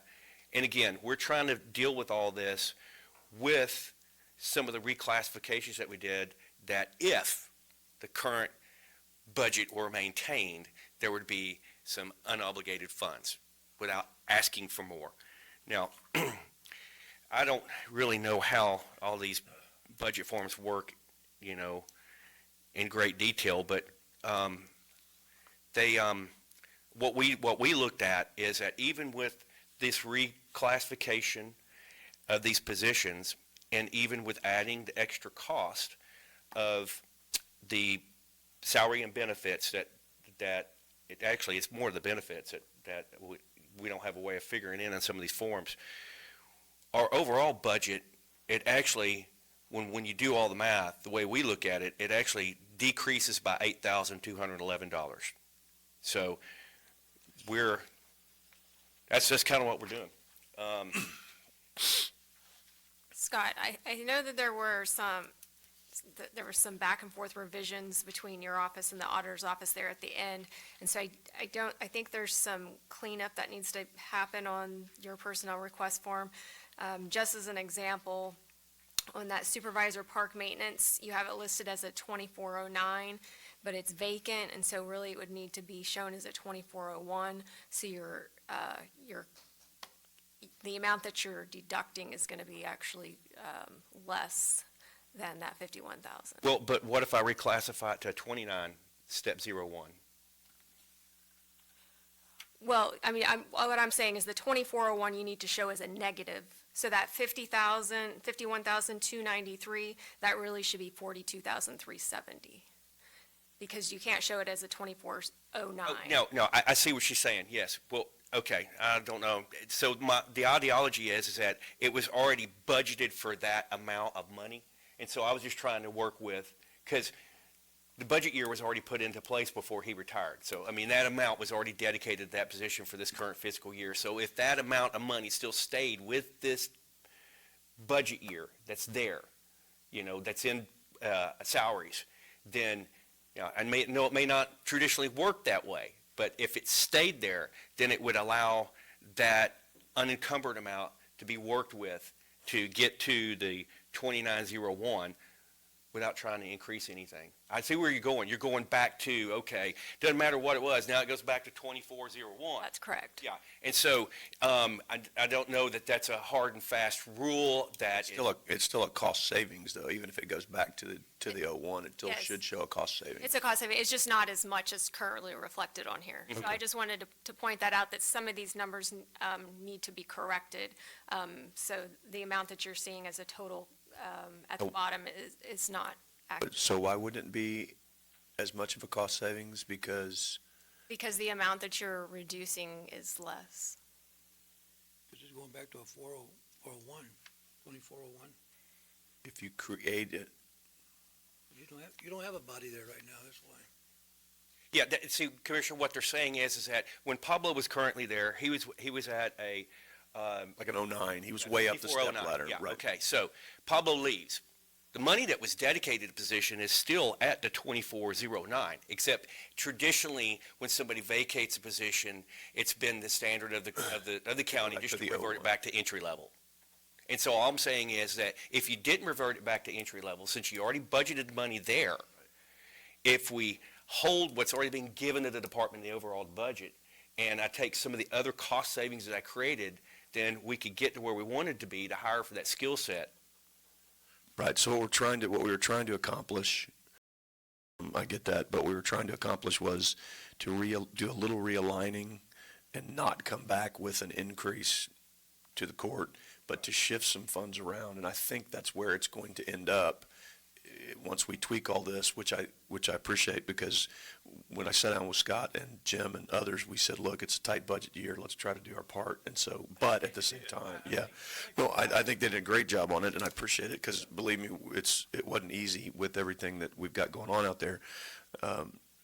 the caveat here going forward, so that the court is aware, and part of the reason that we needed this skill set on the construction stuff is we will have millions of dollars of projects going on out there over the next 3 to 5 years because of the CO monies that I've allocated, because of the BP money that has been allocated, because of some other coastal project funds that have been gotten in grants or designations that we have to use for these coastal projects.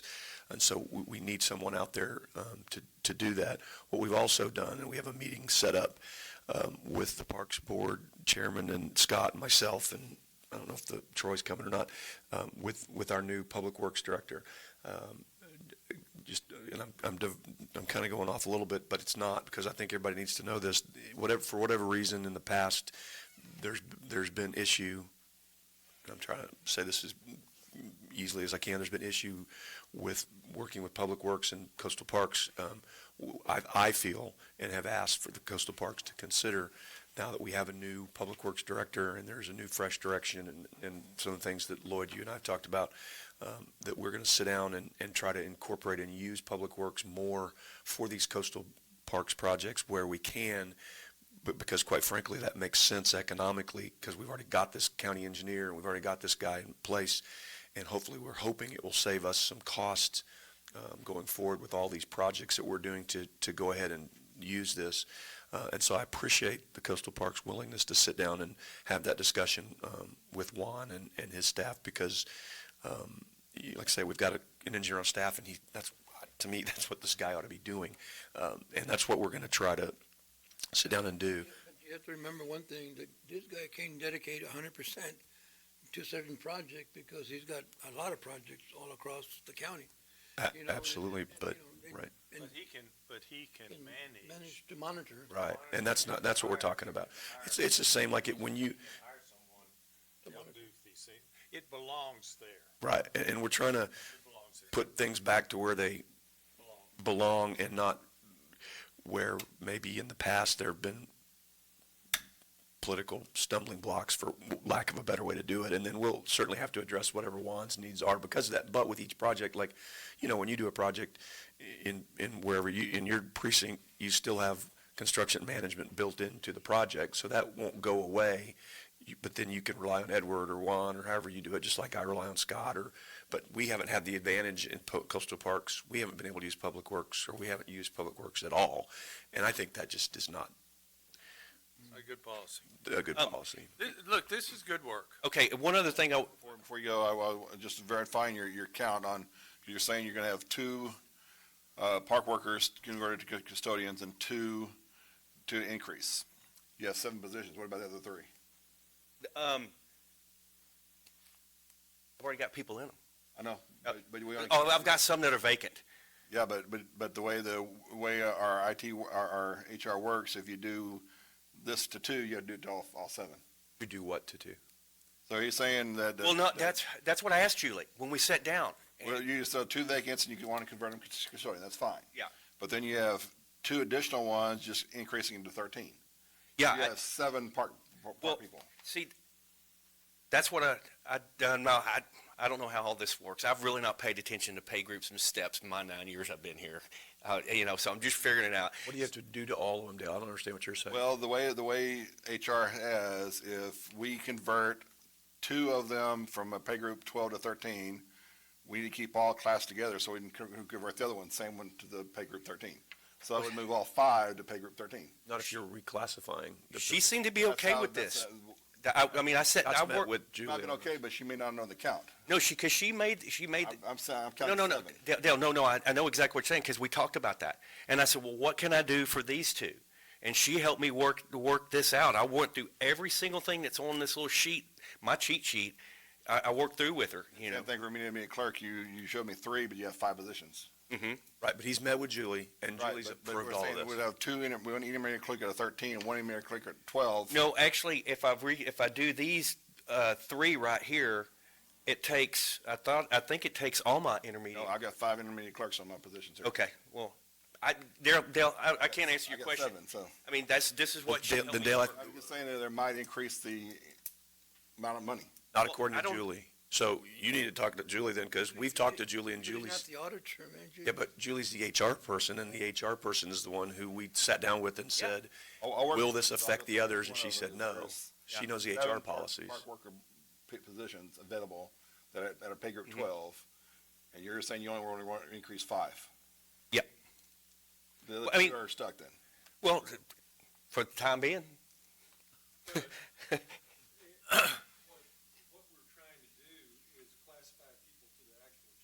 You wanna come to the mic, sir, please? Well, I'm trying to say is because HR is trying to do the same thing because we have numerous senior clerks across this county. Right now, they're all started at pay group, let's say pay group 12 is a senior clerk. Now, if you have some senior clerk at pay group 12, some group at 13, then how can you keep them the same? That's why HR is trying to keep everybody the same, so I'm saying the way they were gonna work, if your park workers are at 12 to go to 13, all 7 will be at 13.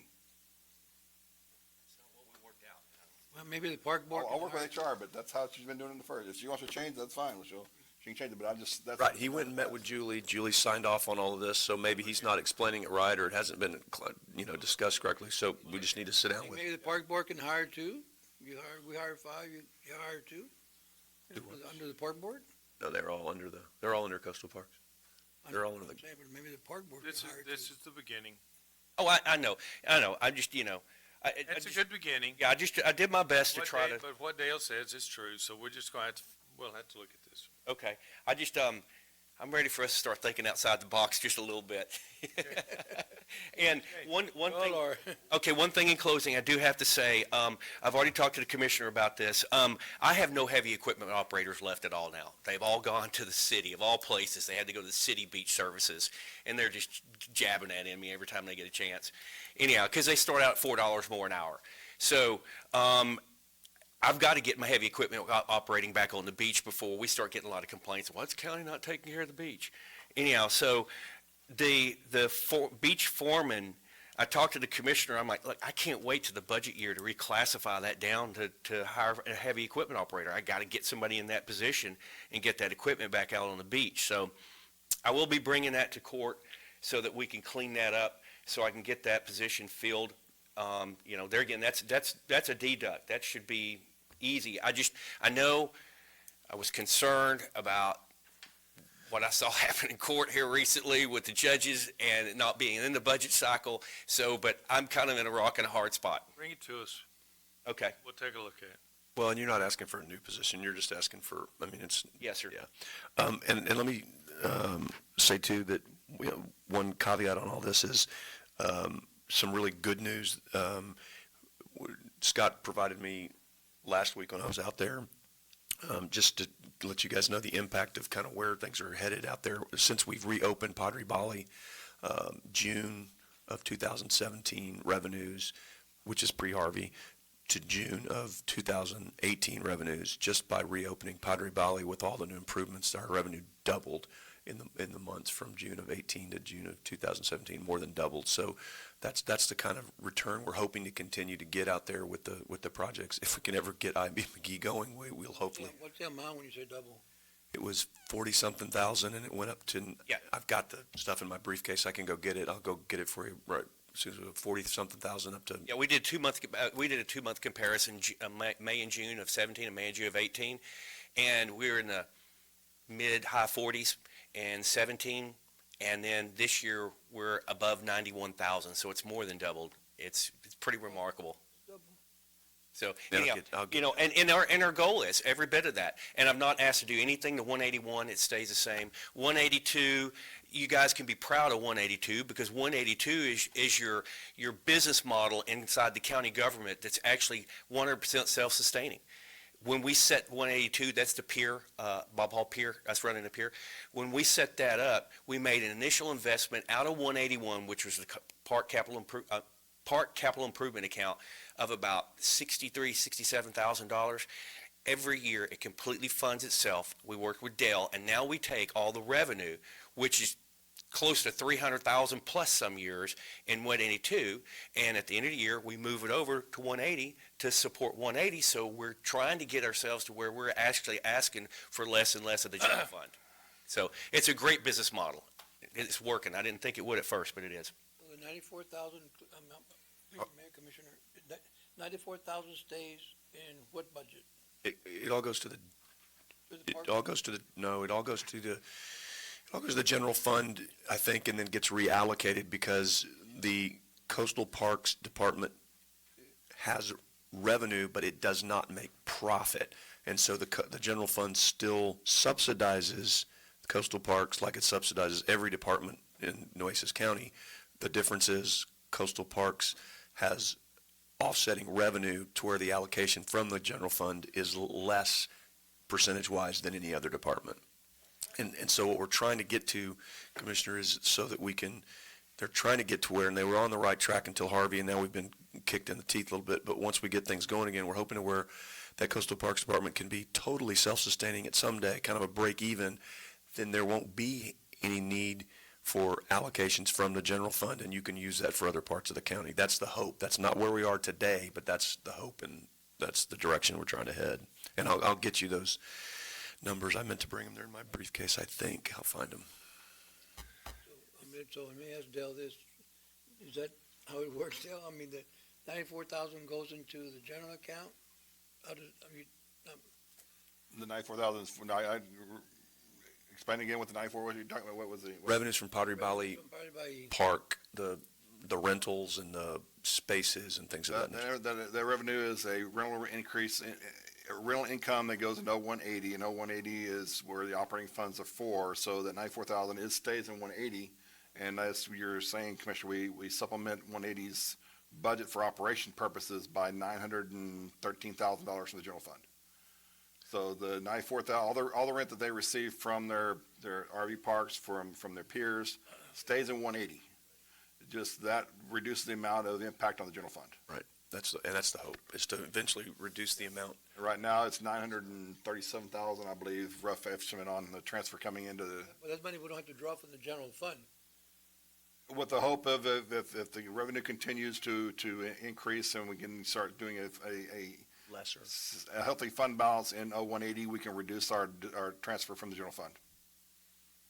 And 180 takes care of So itself. I mean, 181 does. So every year, we transfer almost $1 million, Yes, right? yes. Because of the revenues, but it's in addition to the budget. Well, that $900,000 is helping the coastal parks operations.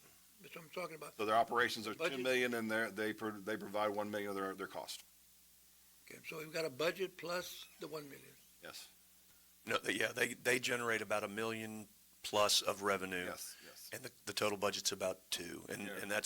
it's actually a better We're about percentage. 2.3, 2.4, if I'm not mistaken. Yeah, and I can't remember what the exact revenue is, 1.2 or. So, I mean, we're at about 60-40, in there. I mean, at one point, we were only 33% dependent on the general fund. That's a pretty good business model, in my opinion. it's I mean, that's where we want to be, Commissioners. I mean, I don't want to have to come ask you for anything, especially not money, and that's where we're going to go. That's where we're getting. I truly feel, and I think we'll be there by the end of 2020, with the way we're going, as long as the construction projects go well. Right, and no more hurricanes, I mean, Yeah. honestly. 'Cause We don't have any control over that. I'm just saying, I mean, IB McGee has set us back significantly because we're Yeah. closed. You had something here on the travel, on the car allowance also, is that out? You had something here also on the car allowance. Yeah.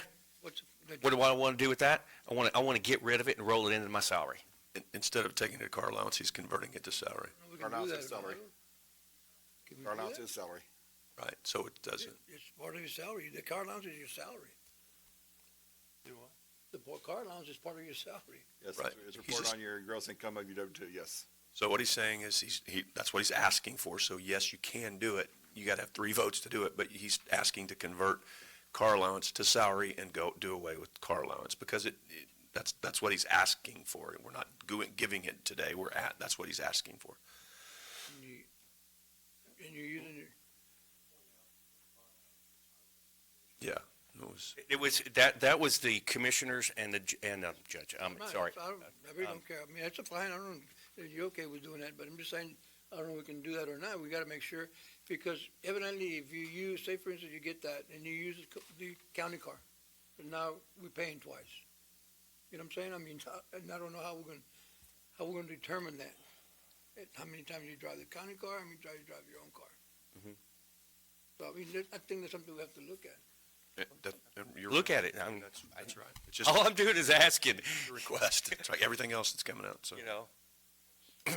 Y'all get a good return on your investment with me, don't worry. And as you're saying, the car allowance is a option of the Commissioners Court. Y'all can decide to continue defining the car allowance or not. That's your decision. As well as anybody that's got a car allowance has to go through the court for either continuous or increases or decreases. I think lately was it 2 or 3 years ago, we removed the car allowance for emergency management because we have a vehicle for him now, so, Sheriff, too. yes, Sheriff did that last year. yes. Great, there's a precedence. Okay, any other questions, Scott? I got questions. Oh, yes, ma'am. Bear with me, because I'm new, so this is all Okay. for me. Okay, how many employees you have? Around 19 or 20, I can't remember. Counting yourself? Counting yourself? Yeah, well, yeah. And No, not counting myself. don't Add me count to you? that. Okay, and then, they're asking for you a raise around 8,000, is that what I'm seeing?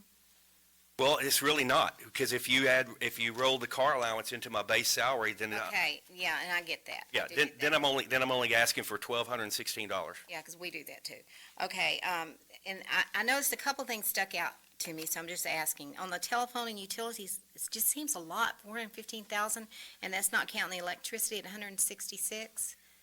What we did is we had to up our utilities for the increased electrical usage with the expansion of the park, as well as water. Now, here's something that really got us on the water side of things. For years and years and years, we had a faulty water meter out there that the city put in. And so for the longest time, I never saw the water bills. Auditors just processed them. About a year ago, I think it was, we got this water bill. And this water bill was like $16,000. And we're like, what the hell?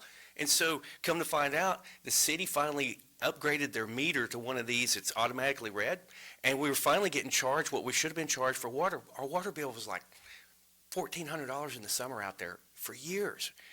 And so, I don't even know why I should be talking about this right now. Yeah. Anyhow, so our water usage jumped up drastically. And so, anyhow, How many parks do y'all cover? we've got IB McGee, which is in Port Aransas, and then we've got Padre Bay. Outside of the RV connections that we have in the tent camping facilities, we also have all the public showers, the public restrooms, the pavilion.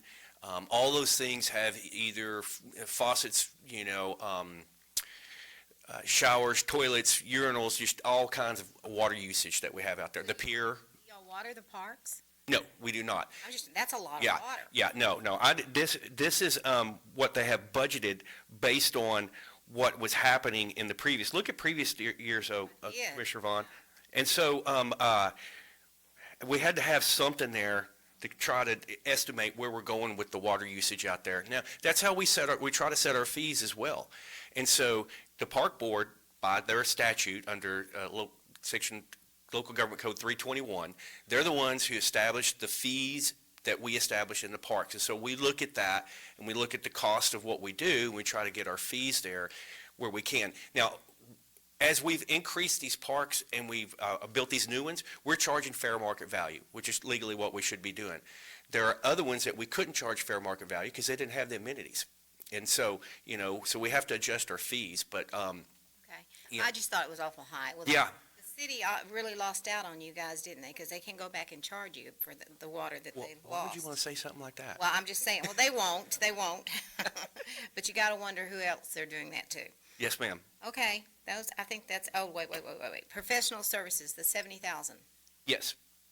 A lot of that has to do with, some of that's our engineering fees that we have to use. Those kind of things that require a professional services contract. You're anticipating it, Yes. right? Okay, all right. Is that the same thing with other expenses? Under other expenses, Dale, give me an example. What's other expenses? Is a copier in there? And Yeah, the copier is there, but that's that's a whole gamut. the copier's by itself by 5517, but we can, Down.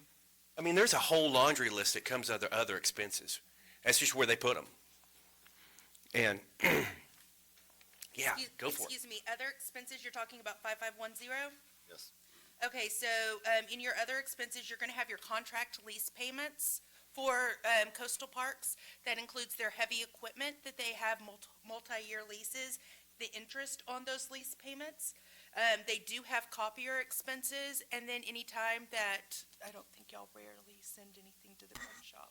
But if any expenses did go to the print shop, not necessarily Coastal Parks, but any department, those extra copies are also included in five. You know, I'm surprised you don't have office expenses in a category all by themselves. Office expenses are in a category by themselves. It's 5210. It's right. For the top. Yeah, it's towards the top. Okay, I thought you said Between- some of Right this- underneath car allowance. I thought you said some of these other expenses were some of the office expenses. I just. Up here. No, copier expenses. Okay. Don't have that. Well, We actually, also have our interlocal agreements, like with the city of Port Aransas, that does the beach maintenance up there, you know, that we pay them on an annual basis. That's 5410. Huh? That's the one above it. Oh, okay, all right. Man, you guys got these codes down like nobody's business. how they do it. Goodness. Okay, y'all through grilling me? Anybody else? Good job. Thank you. We'll take a look. Okay, Thank you very much. man, this would be a great plan for everybody. Thank you. It seems like greatness comes in spurts. Well, I'll work with y'all any way I It's a can. good job. No, there's a lot of work there, and Commissioner Chesney and I have looked at this, and we walked down the thing together, and there's some areas there that we'll take a hard look at, but I think Dale's got a point. We're gonna have to clear that up. All right, we'll do Hey, that. Scott, also- And we'll do that. We'll How do about that. How about you got more person, it's more clerks than this, right? No, I don't have very many clerks. That's it? That's all the workers you have? What's on here? No, those, yeah. No, wait a second. It's on where? I'll wear. I've got seven clerks. Intermediate, you have 5. 5, okay, I got one senior, I got 1 or 2 seniors. You have, one senior, They're one right here, but admin, one senior accountant, Yeah, This was handed out this morning to all the 23 total. okay. commissioners. You're right here. You have, 5 intermediate Mhm. clerks. You have 1 senior clerk, 1 senior accounting assistant. And if you looked at this, if y'all handed out this morning? Yes, we Yeah. handed that out this morning. Yeah, and whatever you got handed on my, my staffing, there's one mistake here, and I don't know how it got there, but I do have a Parks and Beach worker too. There's a guy in that position right now getting paid as a Parks and Beach worker too. You have it 0, but there's a guy in there. He's a Phantom employee. He's been, he's on there, 1. He's on there as 1. All right. Thank you. Yeah, Good, lot of work. We appreciate it. Sure. I'm Jim Needham. I'm Chair of the Parks Board, and I've served on this board, I don't really know how long, at least 17 years. And what Scott was talking about, we've got 2 situations here that he's trying to correct. One is when the city annexed the beaches, we lost a huge sum of money, and they laid off several workers, but there was no restructuring of the staff. And that's why you wind up with a foreman supervising one person, which is not an effective use of funds. And so that's an example of what he's trying to correct. Also, over time, park operations have evolved significantly from when I started. And as a result, people are doing jobs that they weren't in initially, but we haven't had a chance to reclassify people and get them classified to the jobs that they're actually doing. They're still classified for jobs that they were doing 15 years ago, and it's not an accurate classification.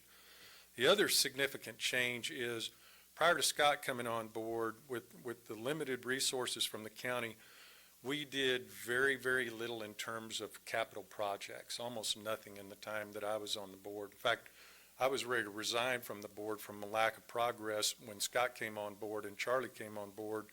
And when things changed so dramatically, I stayed on the Parks Board. I'm glad that I did.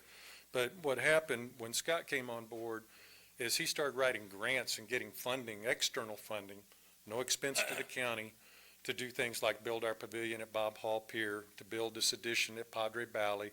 All of these things generate revenue. But what they also generate is a need for people with knowledge of construction process. When we hired Scott, there was no construction. That's not in his job description. It wasn't in his qualifications. That's why he wants to change the job description on this supervisor so that it includes construction and a knowledge of construction, because it really hurt us on Padre Valley. The engineer was supposed to take care of the project management. We didn't have anybody on our side who could really oversee that, and it hurt us. So what we want to do is not repeat the same mistakes. When we go into the future, we want to have somebody on staff that has a knowledge of construction. We've got to pay a little bit more to get that knowledge, but we think that it'll pay dividends in getting our projects done on time and on budget instead of the situation we had at Padre Valley. And the commissioners suggested that we can work with Public Works to get some assistance from them. I'm looking forward to that meeting. And I think between what Scott's done with the new categories, new classifications, new job descriptions, and then getting some help from Public Works, that we can be effective moving forward. But we've got $7.5 million just in one area of grants and projects that are going to be coming up over the next 3 to 5 years. That's a lot of construction work that we have to oversee. And so we're trying to get ahead of it. And that's what that's what this is all about. Thank you. Thank you. We understand. Thanks a lot, guys. Appreciate it. District Clerk, how are you?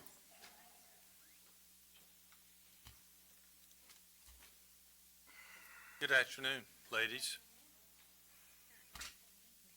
Welcome. Welcome. Thank you so much. What I would like to accomplish today is to let you know the need that I have in my office for an additional e-filer. As you know, e-filing was mandated by the Texas Supreme Court back in 2012. We had nothing to do with it. It was mandated to us, and it changed the face of the district clerk's office and of how attorneys filed and how courts do their business forever. What I'd like to read to you right now is a letter that Herman & Herman, a professional limited liability company, sent to Judge Neal back in March of 2018. I think this sums up what we are needing to make you aware of. It says to the and it was addressed to all of the Nueces County Commissioners Court commissioners. As you may know, our law firm, Herman & Herman, handles a significant number of civil cases in Nueces County. We appreciate the convenience that e-filing has brought about for resident and non-resident practitioners alike. District Clerk Ann Lorenzen and her staff have done a great job processing our e-file petitions, requests for citations, and other case-related documents. Now that mandatory e-filing has been in effect for a few years, we have noticed that the processing time for e-file documents is often delayed due to high filing volume. When a document is e-filed, the date of filing is preserved even if the document itself is not processed until several days later. E-filing delays, however, can still be problematic for attorneys working on deadlines or seeking emergency relief. Additionally, e-filing delays at the outset of civil cases create difficulties for attorneys who may be attempting to comply with statute of limitations requirements. From our experience, we believe that e-filing delays in civil cases would be mitigated by hiring a dedicated civil e-filing clerk to join the district clerk staff. We recommend and request that the Commissioners Court consider approving funds for the hiring of such a clerk. What Mr. Herman doesn't realize is that we have 5 dedicated e-filing clerks that try to stay on top of the e-filings that come in every week. Looking at the reports on e-filing for my office every week, for civil and family e-filings, we are close to 3,000 e-filings every week. That means that my 5 dedicated e-filers must look at each of those documents, review them, make sure that the attorneys are in compliance with technology standards mandated by the Supreme Court of Texas. They must also collect the financials. They are responsible for collecting all the state fees and all the other legislative fees that we are mandated to collect by the state legislature. And they are also must be able to, once they have reviewed and accepted the e-filings, they must be able to put them up in, upload them up into the Odyssey Case Management System, where the court staff can now review them and set their hearings and their trials.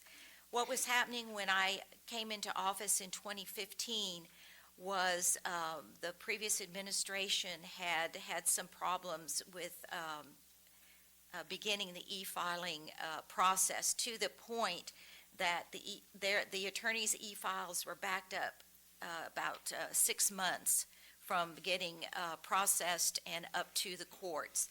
So there was quite an outcry from the attorneys when I came into office to straighten that process out and to make sure that their e-filings were timely. Every document that we handle in my office is a person, it's their life. They are facing some people are facing a very dark time in their lives when they get an attorney and file their case in my office. So I am determined that we will have the e-filings timely up to the courts. Now, we've been able to get over the hump with the civil e-filings. They are up, as I said, to close to 3,000. But now we have also been, we are also having to deal with criminal e-filing. That has also been mandated by the state of Texas. So all criminal attorneys must e-file their documents, the district attorney's office, as well to our office. Between the criminal statistic, and this was just effective in January of this year. So we have about 6 months worth of statistics to share with you. From January 2015 to the end of 2015, we had 6,066 cases filed, and that was not e-file, that was just filed. From 2016, came up to 8,333 criminal cases were filed. From 2017 to the end of 27, it jumped from 10,000 to 10,130 cases filed. Now with criminal e-filing, wait a minute. Well,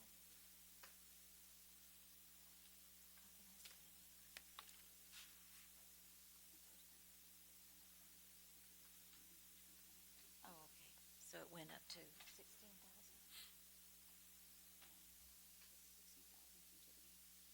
Oh, I see, just for half, I'm sorry. Just for half of a year, we have already filed 6,316 cases, which is a 10% increase from 2017. Per the DA's office, additional 6,000 plus criminal cases are projected to be filed this year. And these criminal statistics do not include pre-filed cases. Pre-filed cases are simply cases that have an arrest but have not been indicted or have a complaint filed. Now, in order for us to be able to handle this criminal e-filing, I had to transfer one of my civil e-file clerks to the criminal department so that they would already be familiar with the e-filing and be able to supervise and train the other clerks for criminal e-filing.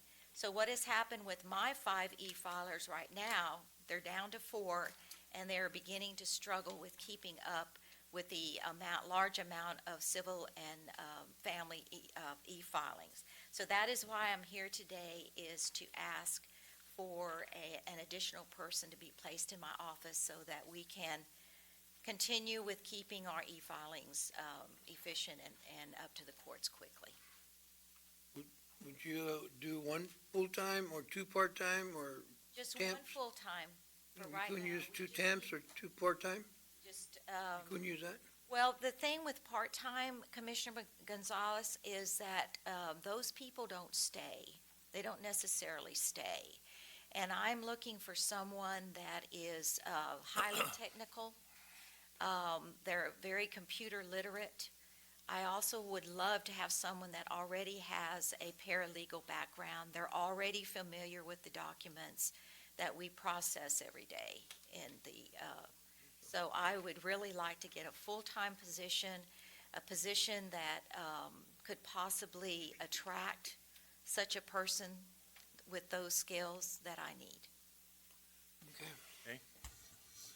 So you're just asking for one other clerk. Yes, that's all. Okay. Very good. I may come back for more. I understand. I understand. We appreciate that. The district attorney's office Next year, right? is busy. Next year is busy with their e-filings. I want to keep these attorneys happy and the courts happy and keep collecting revenue for Charging y'all. attorneys more extra money for the e-filing so they can pay little fees or something. Well, that would be something from the legislature. I could look into that. They already do, Commissioner. Let me know so we can have be able and them look it up and they can, right now is the time to do it. Right. If you give me something, I can give it to them. Any other questions of the district clerk?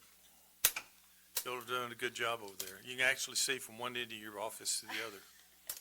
Do you know that it's been years since they've been able to see those windows? I'm sure of that.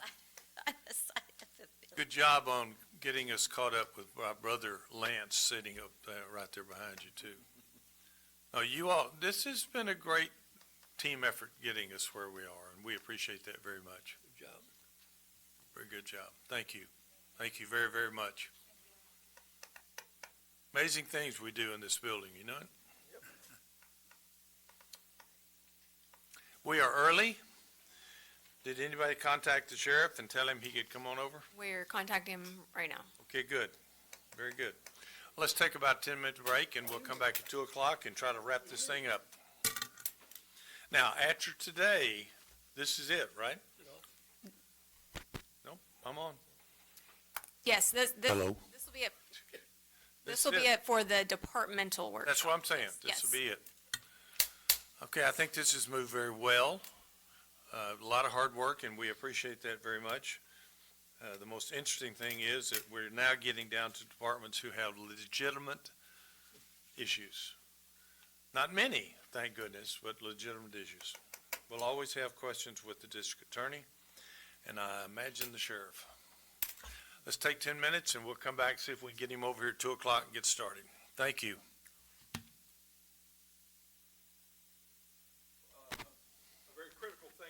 Losing grants, not the sheriff's office, but the whole county subjecting grants to a loss if we didn't meet some 90%.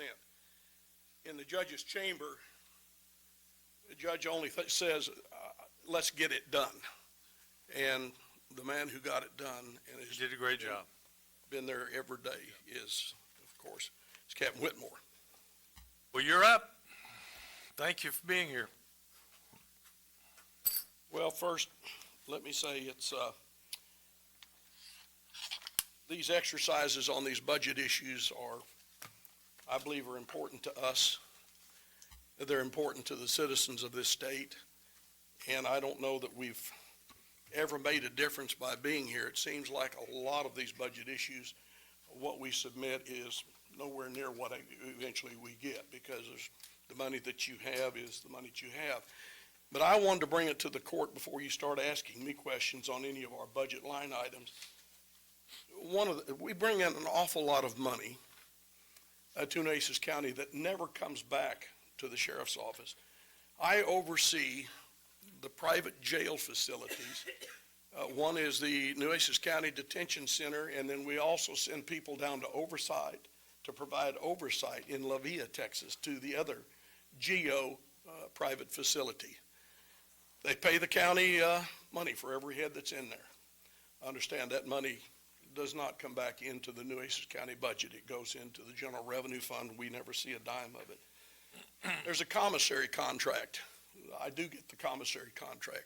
But that commissary money, which is very lucrative, because right now I believe I'm drawing, correct me, John, but I believe we're getting 43 cents on the dollar of every dollar spent in the jail on honey buns and other things that are the niceties of life that are just denied you when you're in the jail. But we get 43 cents back.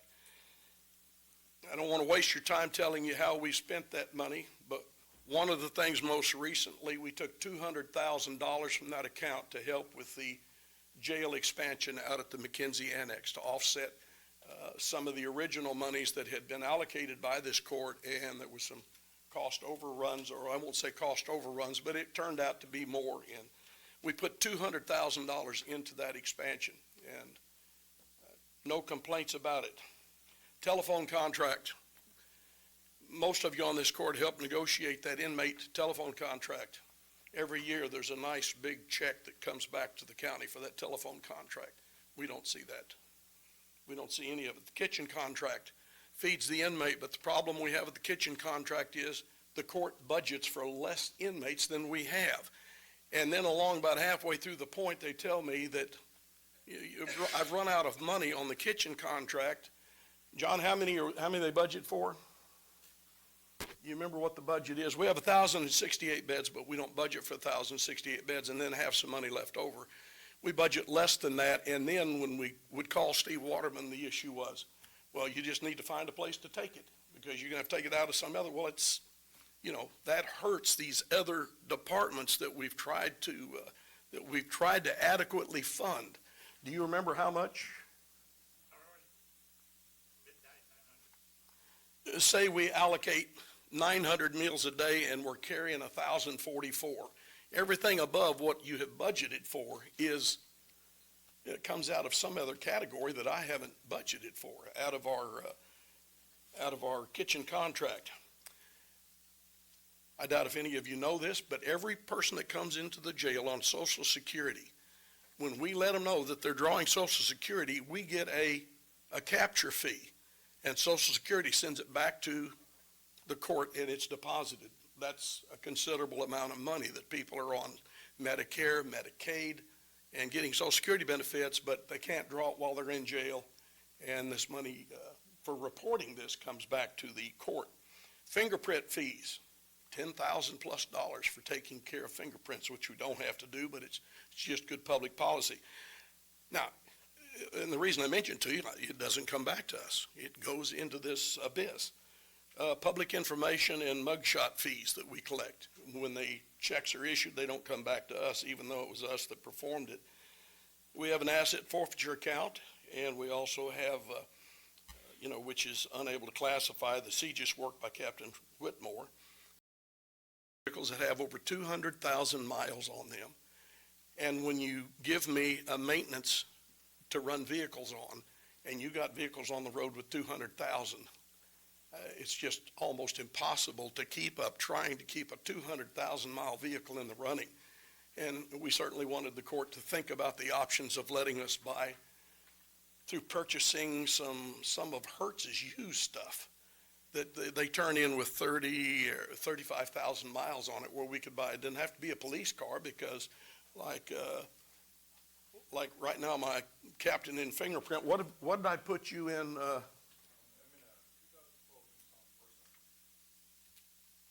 A 2000 what?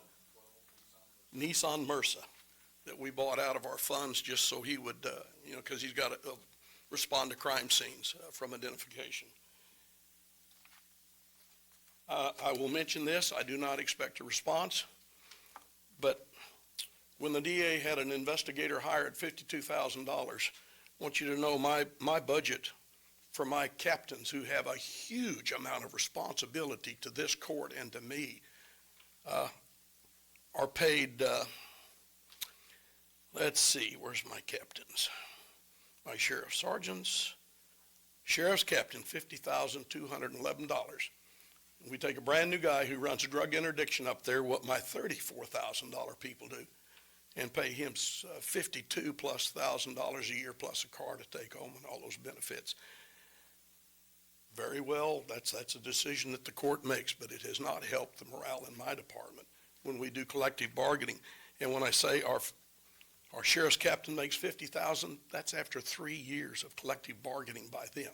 Maybe they've messed up, I don't know, but I think, we're not here to discuss the pay anyway, because right now there's nothing we can do about the salary. That is a collective bargaining issue that has to be dealt with, but still it doesn't take away from the unfairness. And last, and I'll turn it over to the court for any of the answers that you want, but Back in 2006, when Judge Neal and Jim Kalen took over, there had been an assessment done as to why the jail was in such pathetic poor condition. And this report, after they paid the United States Marshal who does consulting work, after they paid him, the court was never made aware of this. Judge Neal and myself managed to get a copy of this, but I want to remind you that the number one thing in this jail assessment that he said, there's no doubt that the failure of county administration to commit the necessary funding to address the ongoing maintenance demands of the facility was a direct cause of the county jail being in such a deteriorated condition. He goes on to say one must look at the county administration for allowing the jail to deteriorate to its present condition. And the last bullet point, again, what the county is dealing with today is the cumulative results of not addressing preventative maintenance issues and not delegating the necessary resources to them. Considering the life expectancy of a jail is 30 years, this, of course, would include a viable preventive maintenance program being in place. It is a conclusion of the contractor, the one who did this report, that Nueces County will have to start seriously considering building a new jail as well as having somebody to handle the maintenance in that jail. That was 2006. Today is 2018. I still have 3 people that have other responsibilities assigned to perform maintenance in that jail, because just because I don't have the resources that what was paid for by the commissioners to get, just because I don't, I've still got to keep that jail up. And I've got 3 people with a lieutenant, a sergeant, and 1 other person doing nothing but trying to do as much of the maintenance that they can with the help of the county. So, with that said, I'll open it up to the court for questions, and we'll have staff respond as necessary. Sheriff, one of the things you said, you asked for 4 new vehicles, is that correct? I believe that's correct, yes, That's sir. correct, okay. Right. And your overtime budget request is $500,000? No, it's 1492, and we're actually operating off a budget this year of overtime of 992, $500,000 increase for overtime. Okay? Yes, sir. Okay. And I'd love to be able to do something with my overtime. I know it is what it is.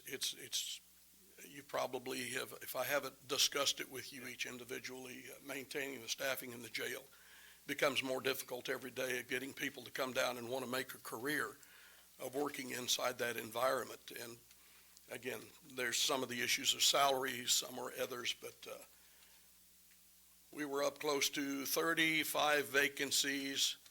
We made some highlight, made some noise. It looks like we've cut that in half. Good. At the present time. I believe that's pretty close, isn't it, with the hires that we've got? And then we have a bunch in the pike that are giving their 2 weeks' notice to their employers, but they're coming on board.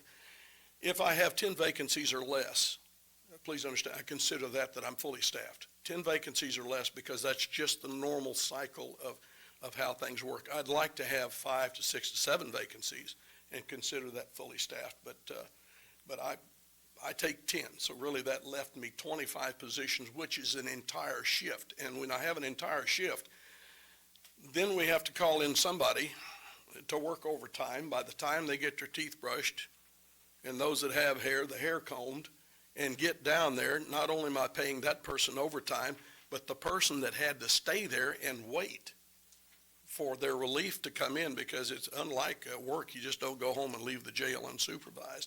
So overtime has always been, and I think it will always be, at least as I am familiar with this jail and the other jails, it'll be an issue that we have to deal with on a regular basis and provide as much attention to it as we can humanly give. Right.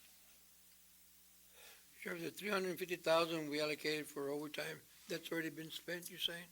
Excuse me again, Judge. 350,000 we allocated for overtime last year, it was, didn't we go with 350,000? What was our jail overtime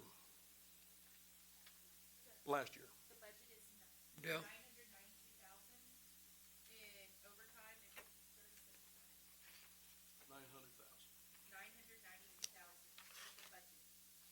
Yeah, 992,000, yes, sir. That's what we spent already in overtime from last budget to now? No, that was the budget amount for this fiscal year. 992,000 was the budget amount for fiscal How year much have we 17, spent 18. in overtime since last budget to now? He's asking what we've spent so far. For this fiscal year, there's 1.378 million spent in overtime. 1.378 Yes, yes, million? yes. And we had allocated 350,000? No, 992,000. I think the 350 you're getting because we added, Oh, we had that as a From the as a previous. holdover to use as they needed or something. 992,000. So in addition to the 992, have they used the 350,000? right, so the 992 is the budget. The actual is 1,378,000, so they're over by $386,000.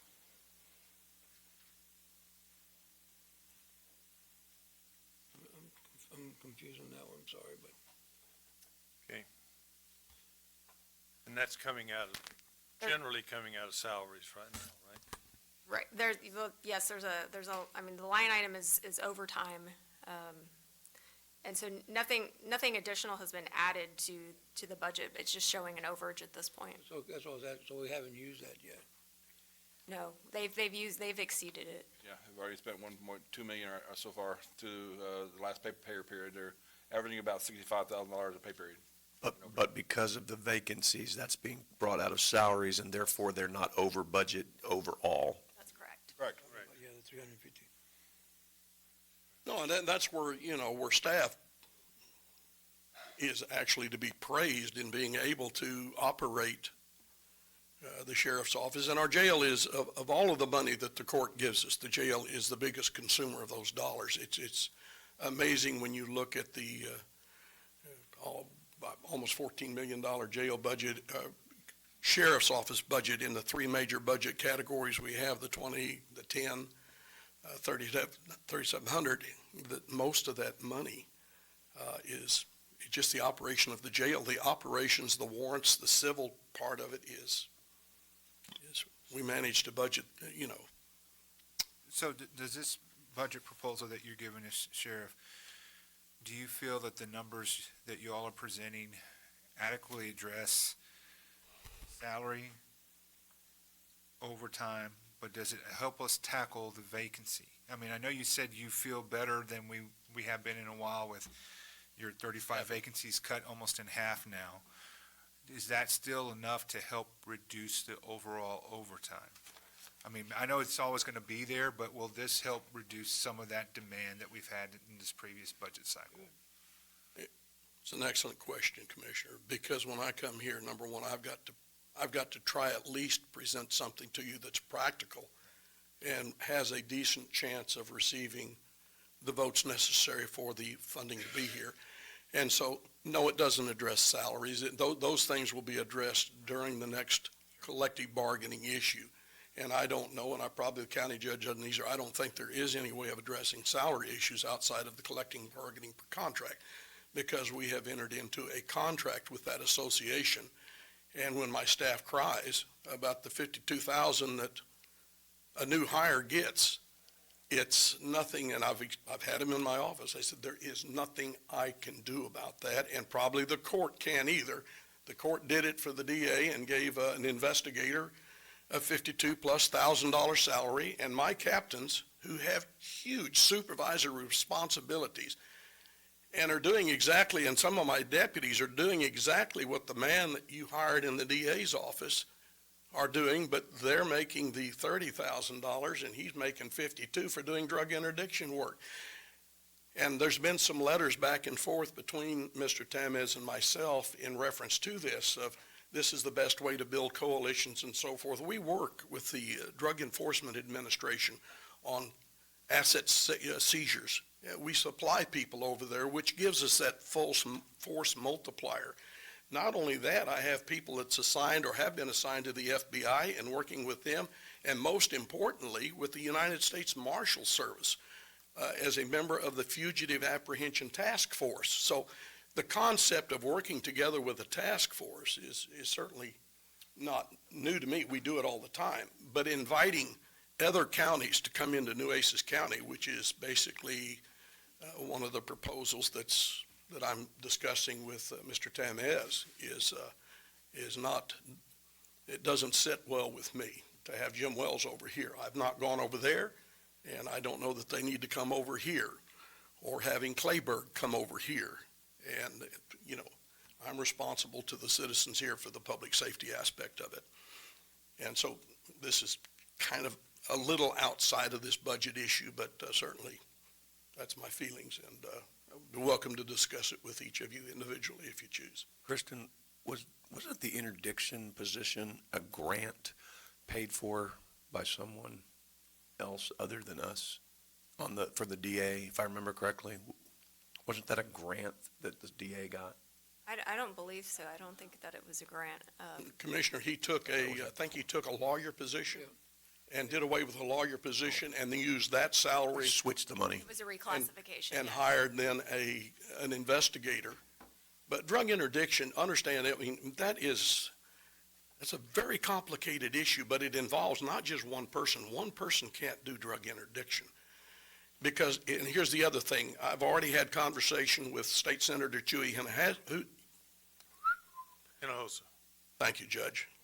With Senator Hinojosa, he has introduced legislation and has had legislation passed to do away with it because he's been the victim of drug interdiction because he drives a nice car, and he claims that because of his ethnicity, and he goes down through Clayburgh County, and they nail him every time and put him out in the bar ditch, and he said he's just absolutely, that's what they do. But that drug interdiction task force has to raise the money to pay their salaries, and when you work to play, that's not a good combination, and that's what drug interdiction is about. With the sheriff's office, you commissioners have allocated salaries to these people to do it, and it's,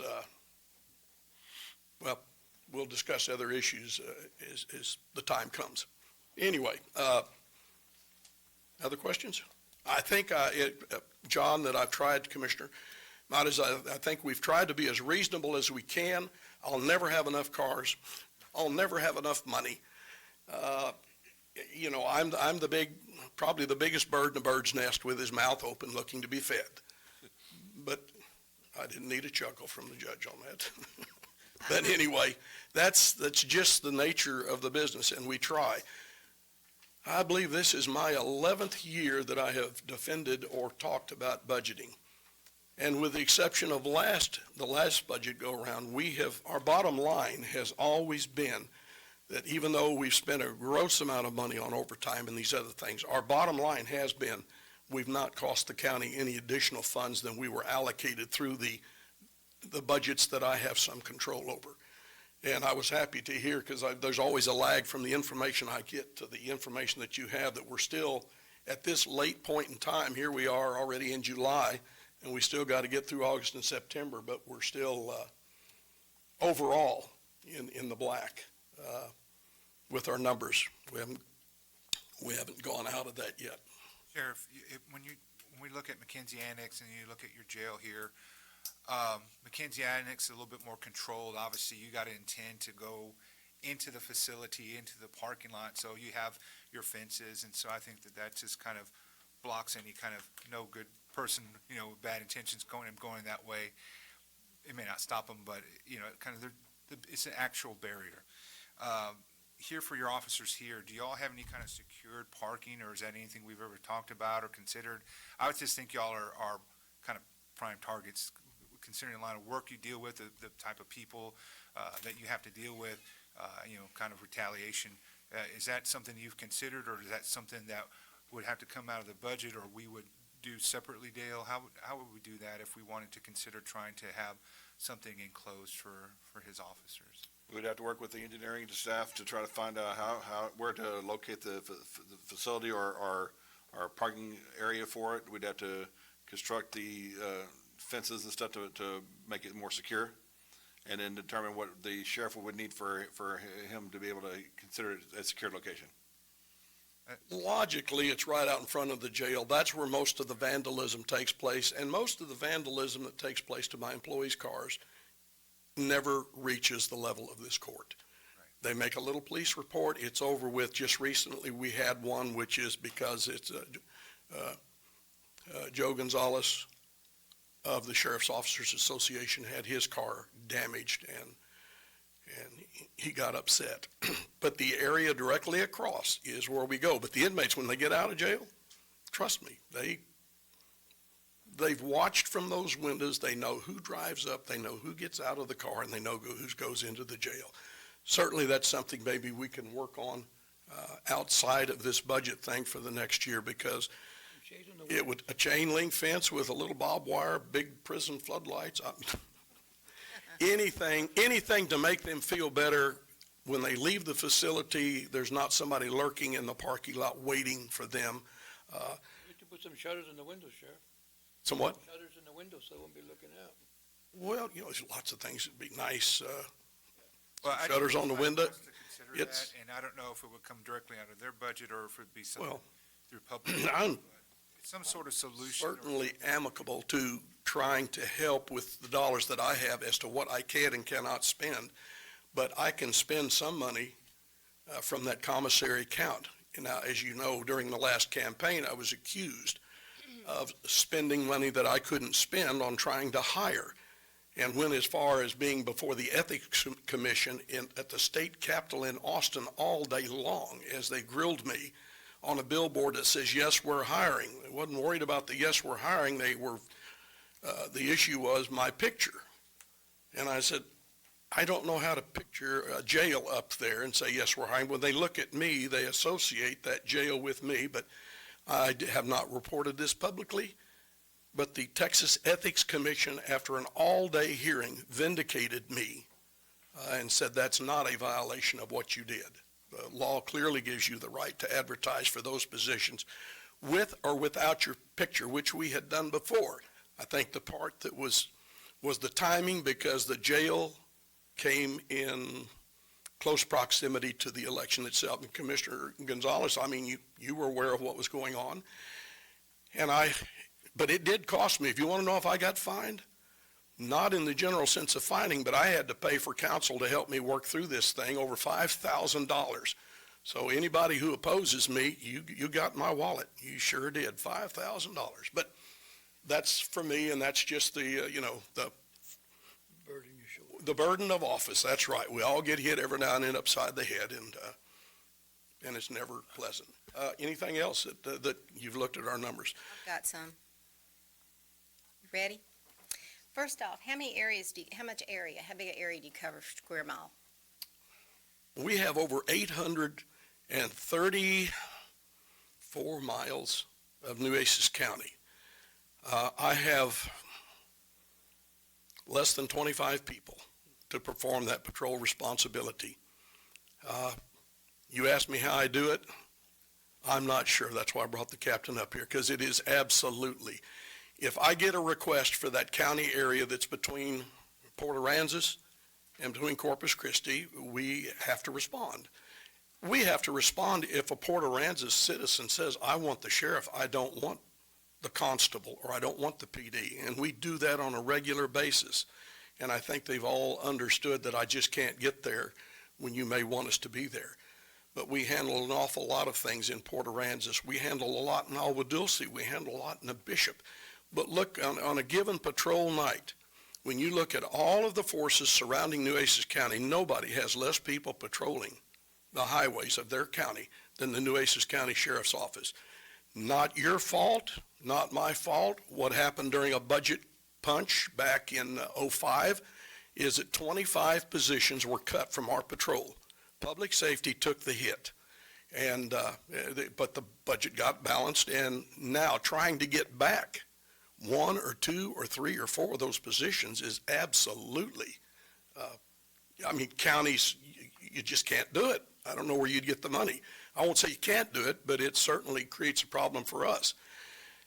And these people back here, especially Captain LeBreau, he's the one that hears my disgust when we're not doing things and people are having to wait an hour to get a patrol car to respond to a burglary in progress or an alarm at the house or a barn broken into.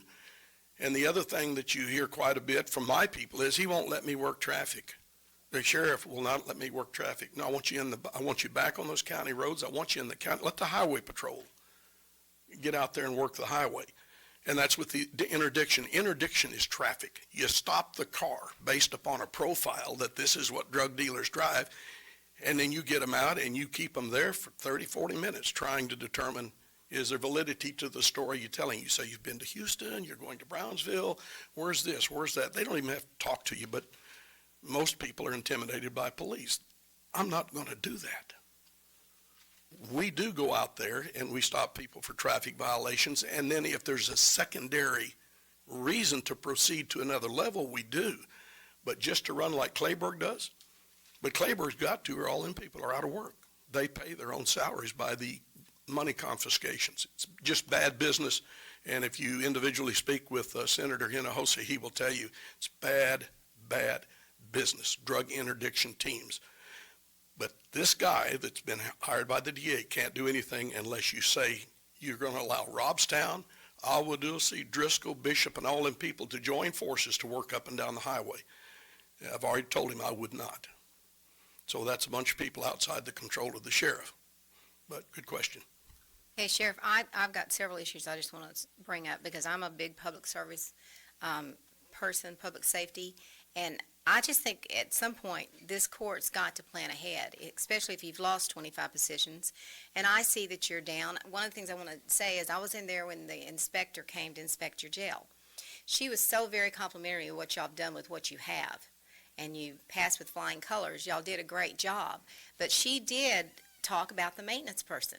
And if in 2006 that was there, no one's addressed that before, I think that's something you have to look at. And I would like to see a report on how often Public Works has to go over there.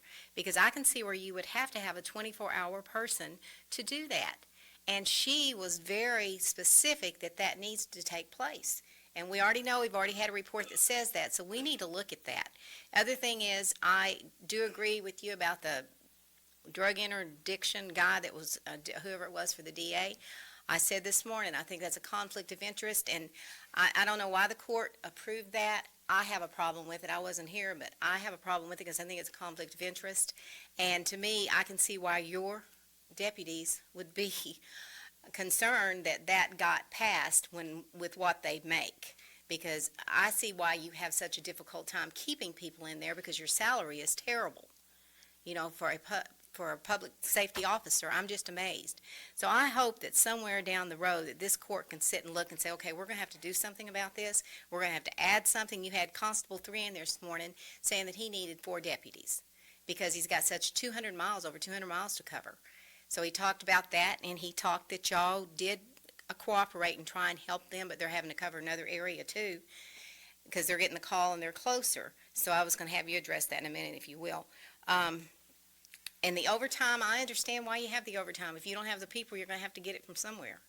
So I think, as for me, I want to look at somehow adding something to this instead of just doing what we're doing. See what we've got, because I sat here this morning and watched other departments come in here asking for $8,000 a year raises. And I get that, but sometimes we go to the upper part and we forget about the others.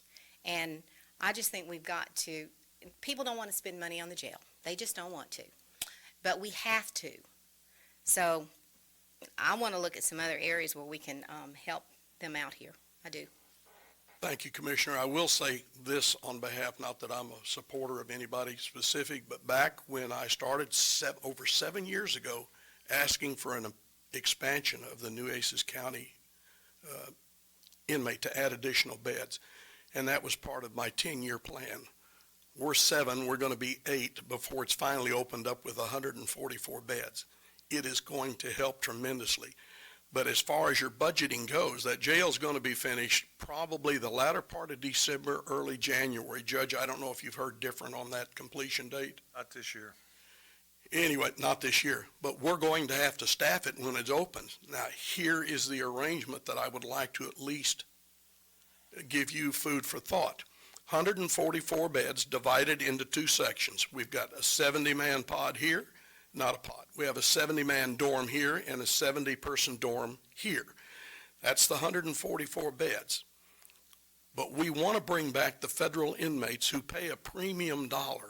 If I can get 50 inmates, and by the way, I can get the 50 inmates. If the word said, put 50 inmates in your jail, Sheriff, we could have them here before the week is out because we have such a good relationship with the United States Marshal who lives in Houston.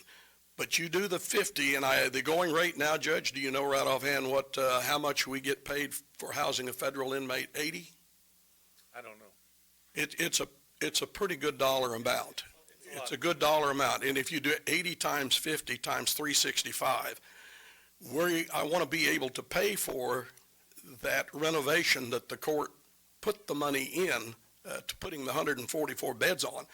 Even though I've got 70 extra beds for myself, we're going to put them in a pod. They can't live in a dorm, federal inmates, but we'll clear out one of our pods, and the pods are cells stacked up on top of a cell. Well, there's one pod out at the McKenzie Annex that I'll give to the feds when that 144 beds come online to them to help pay not only for the construction cost, but to help pay for the staffing that's going to take place.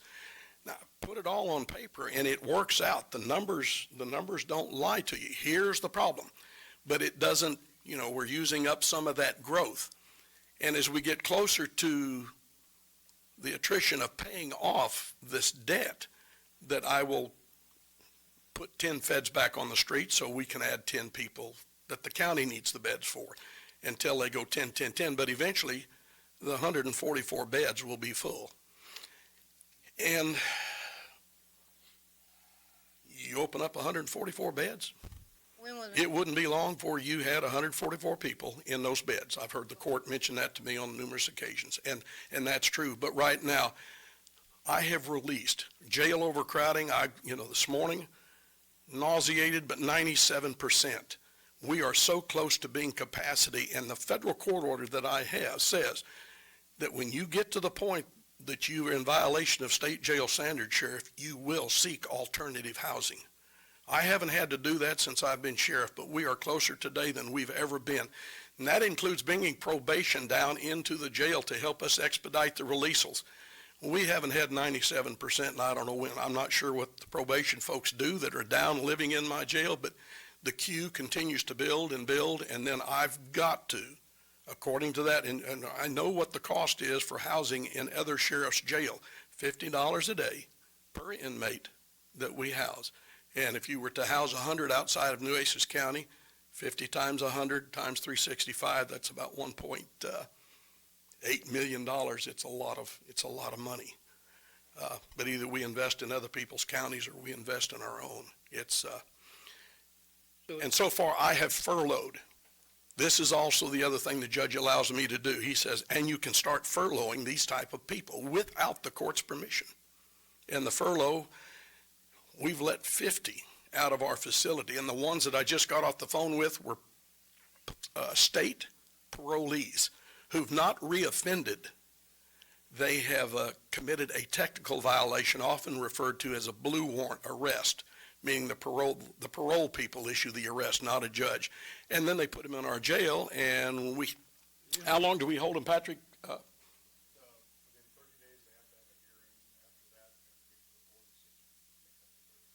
30 days, board decision. Nothing to have one of them in there 6 months. These are people we sent to the penitentiary. We gave them 10 years. Penitentiary said, let's let them out. Send them back to the community after they've served 5. They mess up, they're right back in your jail, and then this money is being spent to house them. Well, I've flushed them out. I think we just about got all we can let out right now, isn't it? Every day we're working on it, trying to keep under that 100%, because that's the one that's really going to get jail standards out here, is when I hit that 100 number. You think that, Sheriff, when we lost the federal inmates, $500,000 or $150,000, you think there'll be more now savings? Like, say for instance, we take them in now, we get maybe, say, I don't know, maybe 100, maybe 70 inmates. You think, probably the savings will be more than 500,000? It would be a guess, and I mean, I'd have to speculate, and certainly when it comes to the dollars, you're my experts. I know it's a large amount of money.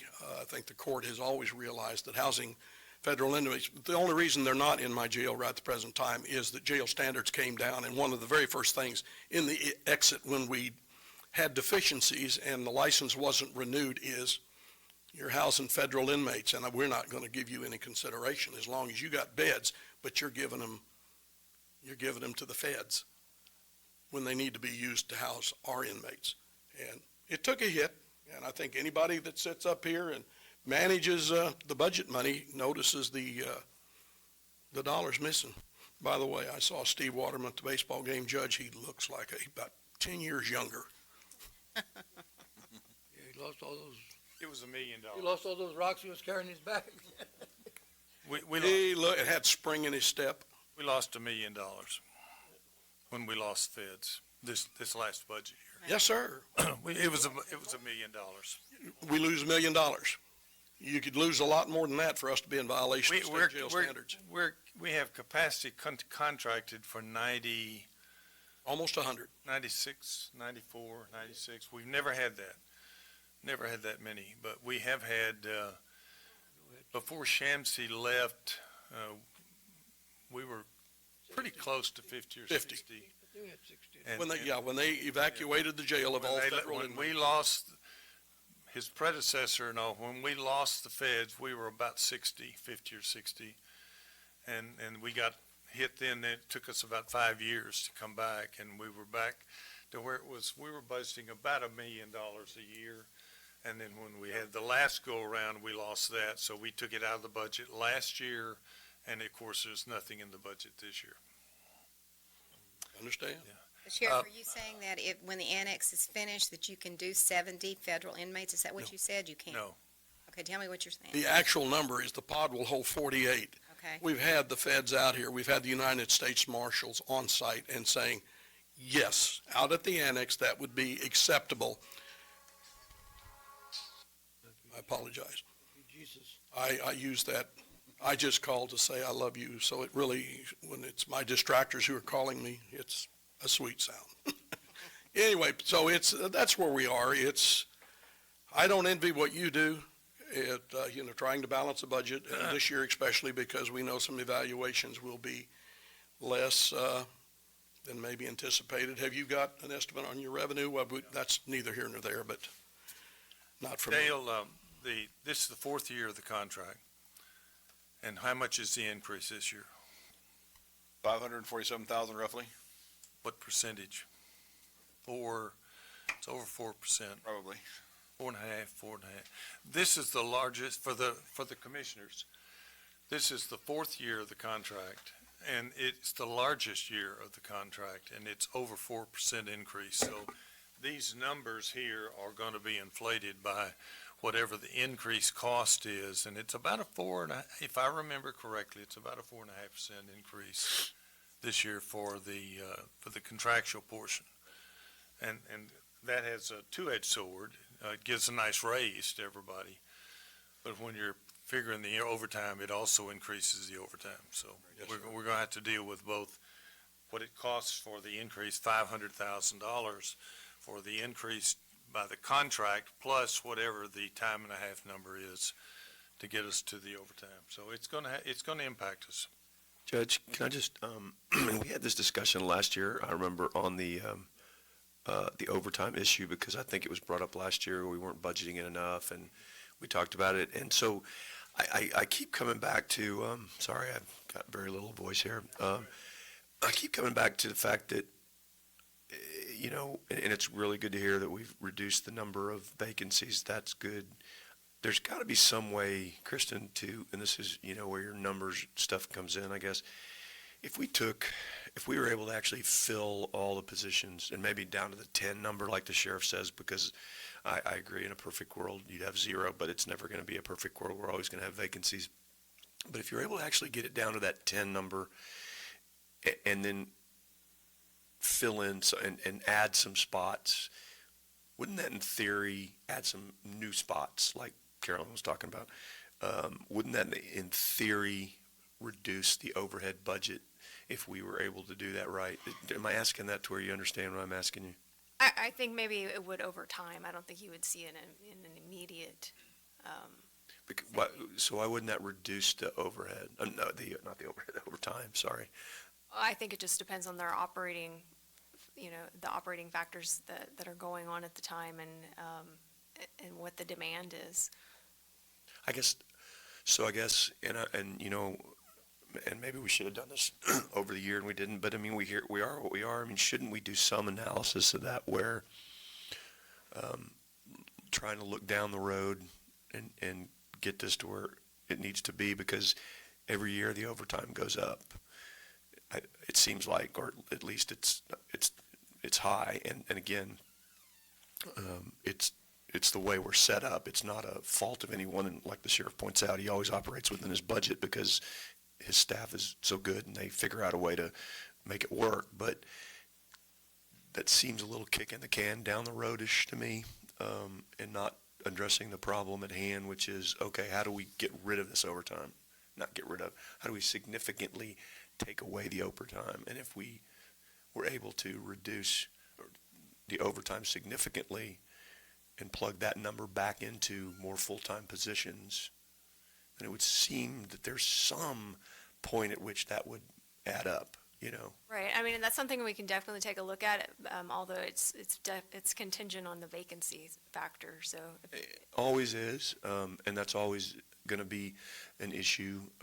And again, I've said this before and I'll say it again, it's a very tough thing to get people to stay in those jailer positions, because I just think that's a very, very hard way to make a living, no matter what it pays. I mean, certainly within reason. But I think we need to do some sort of analysis on that as to, okay, if we do this, when would it kick into effect? Might we have to suck it up for a budget year? And that'd be a court decision, because we might not, as you say, see the results now, but maybe if we do it now, we might see the results next budget cycle. And I just think we've been kicking this can down the road for a while, and the sheriff has come in here and repeatedly said, hey, look, we've got to do some things differently, and we've done some, and we haven't done others, and I get that. So I don't know how we go about doing that, but I think we need to. And if I'm not giving you the parameters for what I'm looking for, then ask me and I'll try to do better. And I'm just one. Maybe others don't feel the same way as I do, but I think we've got to look at it, because the reality is we knew this budget number on overtime wasn't going to be accurate. We knew it last budget year. We knew it. I mean, we knew it wasn't. And so we've got to put a number in there that's more realistic for the next budget cycle, or we're going to be sitting here again next year doing this thing all over again. Or we've got to figure out how to avoid this overtime by adding more positions, getting the staffing up to par, and so forth and so on. And I don't think we've done that. I think all this starts, Commissioner, I think it all starts in collective bargaining. That's where it's going to be. That's where it's going to start. I mean, you got a better deal of collective bargaining. You can hire more people. They're going to be more appealing to the people that wants to work. He's got to have a solution already. He's already hired 15 out of 35 or whatever it is. Which is a start. I was talking to Julie last week, Sheriff, about recruiting. How does she get involved? How do you get involved in doing some really serious recruiting at Del Mar, A&M universities and all this other stuff, and whether it be her job, your job, or both of his jobs, how do we go out and really recruit and really hit it hard? And I just talked about last week, because I didn't know you had hired those 15, which is good. I commend you for that. But we still need 15 or 17 more, and then when you get 15 more, you're going to probably lose about 5 or 8 before you go 17 come on board. So, all stars at collective bargaining.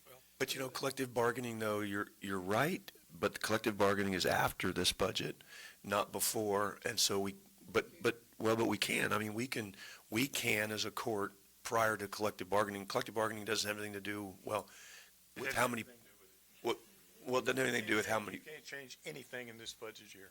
but it doesn't have anything to do with the positions that we give the sheriff. If we give the sheriff more officers, It's in the collective bargaining agreement. no, if we give the sheriff more officers in the budget, I'm not saying we are, I'm not saying I'm advocating that, I'm saying if we give the sheriff more officers now before the collective bargaining and during the budgeting, then in theory, that should take care of some of this overtime. In theory, right? I don't know, right? So yes, you can change something in this cycle, not with what we pay them.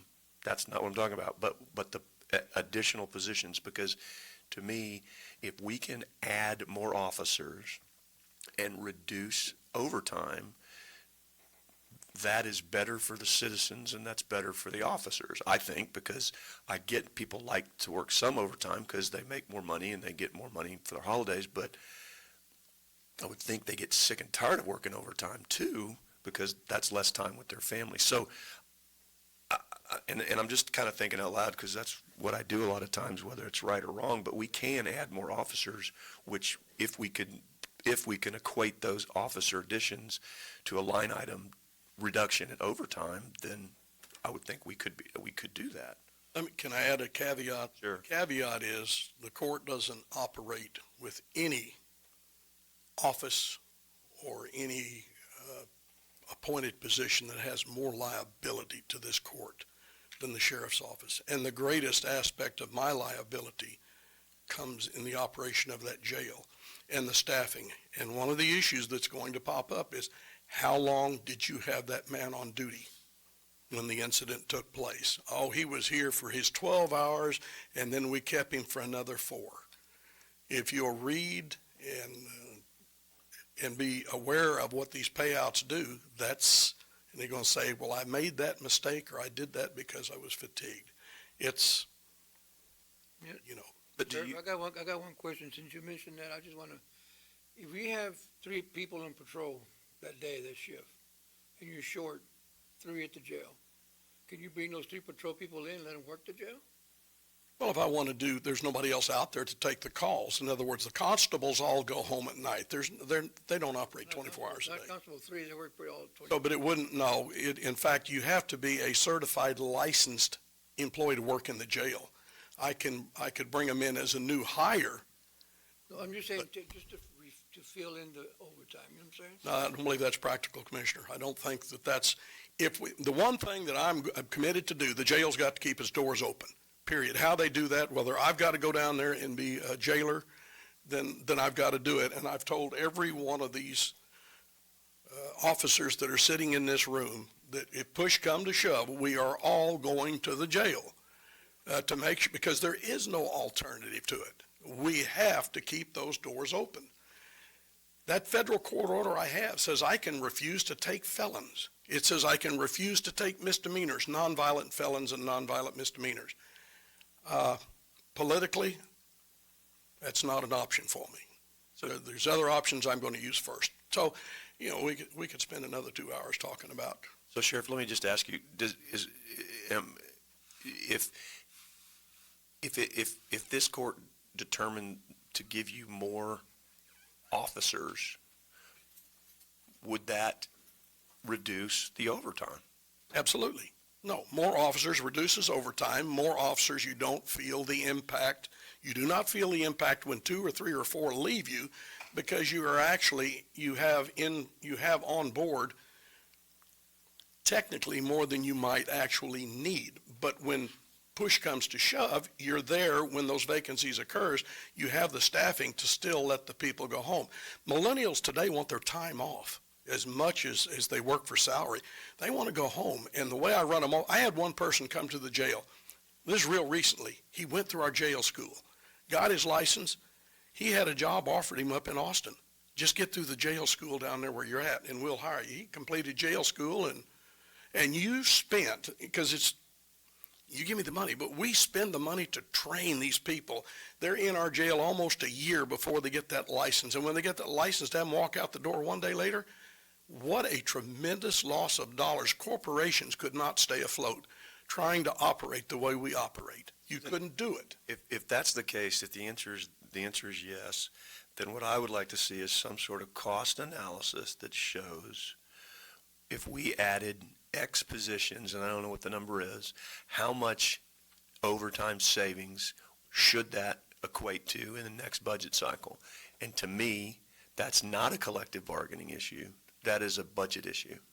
So it may not work, and someone may shoot me down, and that's okay. I would just like to go through the exercise to see what, in fact, hiring those new officers would do to lessen the budget request for overtime, because I'm tired of seeing the overtime request. You're tired of it. We're all tired of it, so let's do something Man's about it. name, John, that does that type of, the work, the attorney that does those, Randy Means, absolutely, out of Houston. So none better than Randy Means to give you the data that you're asking, what would 10 positions do when you only need to allocate 1 to 48? And right now, that's what we operate on. 1 corrections officer for 48 inmates in the jail. But you have to have the 1 to 48 even for beds that, if we're hiring based upon 1,068 beds. So whoever does that with your office and whoever. I'd pay for it. I will find the funds to get that done. I'm just asking. I'd like to see that with Kristen. If someone can get with Kristen and help, and maybe Dale, I don't know, however y'all want to do it, because I'd like to see that before we finish this budget to see if that's something we can do. Not sure of his availability, but Well, and I don't know if it has to be him or Well, Kristen can do it. I don't know. I mean, it doesn't have to be him. I'm not saying we have to go to that expense. I'm just saying I'd like to see that, because I'd like to see before we do this budget. The other thing I'd like to say before you leave is, I'm the first to admit when I have made a mistake, and I think the mistake that I made, and I didn't know it until today, was that we paid that guy more than your captains. I'm glad we have the position. I think the position is a good position. I did not know, because it was not brought to my attention when we did it, that we were paying that person more than what your captains make. That is in error. I admit that error. I apologize for that error. I wish that hadn't happened. Unfortunately, it has. And I'm sorry we can't correct that, so I want to say that publicly. Again, I stand by the decision on the position. I don't stand by my decision on the amount that we paid him, so I apologize for that part of it. So. Sheriff, I totally agree with Brent on the analysis. I think we have to do that, and that's where I was going, because it makes total common sense that if you add employees, you're going to cut down on the overtime. Totally agree. On this person that was hired for the DA, I just think that we should have, and I am assuming that his position's in there to be approved in his budget for another year, am I correct? I just think that we should have heard from the sheriff and the police chief Markle on the validity of the reasoning for doing that, if it was needed, instead of just from the DA. I just think this court should have called them in here and talked to them. That's my opinion. I just don't like the position. Anyway, you guys are doing a great job with what you've done. I've toured the jail, and I'm just amazed at how clean it smells and the hard work that you guys do. And I know can't imagine doing that all the time. I just can't imagine. And you brought a great point up about overtime for these guys. I would think that there is some kind of law, I know there is with everything else, that you can only work so many hours. Do y'all have that? Wage and labor law is very complicated and lengthy. Different. I'm not sure where that comes into play. I know in law enforcement, we're granted many exemptions to wage and labor. And so back in my early days of DPS, the rule was we can work you all the hours that we can get out of you. But it does But it's changed since then. And the work thing now is that even DPS can only work them, and then they got to start paying them. But it puts you at risk also when you work overtime like that. And it makes you a happier employee when you have time off with your families. We all know I think that. that's the major point. How do we get to there is the discussion. But thank you, Commissioner Chesney, Commissioner Gonzalez, Judge, always. You're not through yet, because I hadn't got. Oh, you ain't through, all right. It's my turn. Okay. Okay. Commissioner Modes, Commissioner Vaughn. Yes, sir. Commissioners, if you'll look at your packet for the sheriff, if you look at the next to last page, 12 positions cost $500,000. So if we're gonna add 12 new positions to the sheriff's office, it's $500,000. So you need to start thinking about what that means. And if you add time and a half to that for overtime, adding 12 positions is not gonna solve his overtime pay. That's not gonna solve that. So if you added 24 positions, that's $1 million, $1 million. That's not in the budget anywhere. And so if we wanted to increase the staffing for the sheriff's office, for the correctional officers by 24 people from where he is now, it's $1 million. And that includes benefits. Where's 24 though? I'm sorry, I see 12. Where's the extra? Well, you just double it. No, but, oh, I said, if you wanted 24, you double it. I don't know what the number, but, and what is a corrections officer? Is that That's a jailer. that's a jailer, that's not an officer on the street? No, different licensing requirements altogether. Jailers are jail. So here's your answer, Brent. If you added 12 new correctional officers to help alleviate the overtime. And that's where the overtime comes from, is in the jailers? That's right. So it's $500,000. So for every 12 people we add to the correctional side, it's $500,000. And that's not figured in yet, so we can begin to look at that and see what the effect is on the budget. But solving the overtime problem over there is, it's partially by adding more people, and that lets you solve part of the overtime problem. But you're always going to have an overtime problem in that jail, period. And right now, you're short, how many people?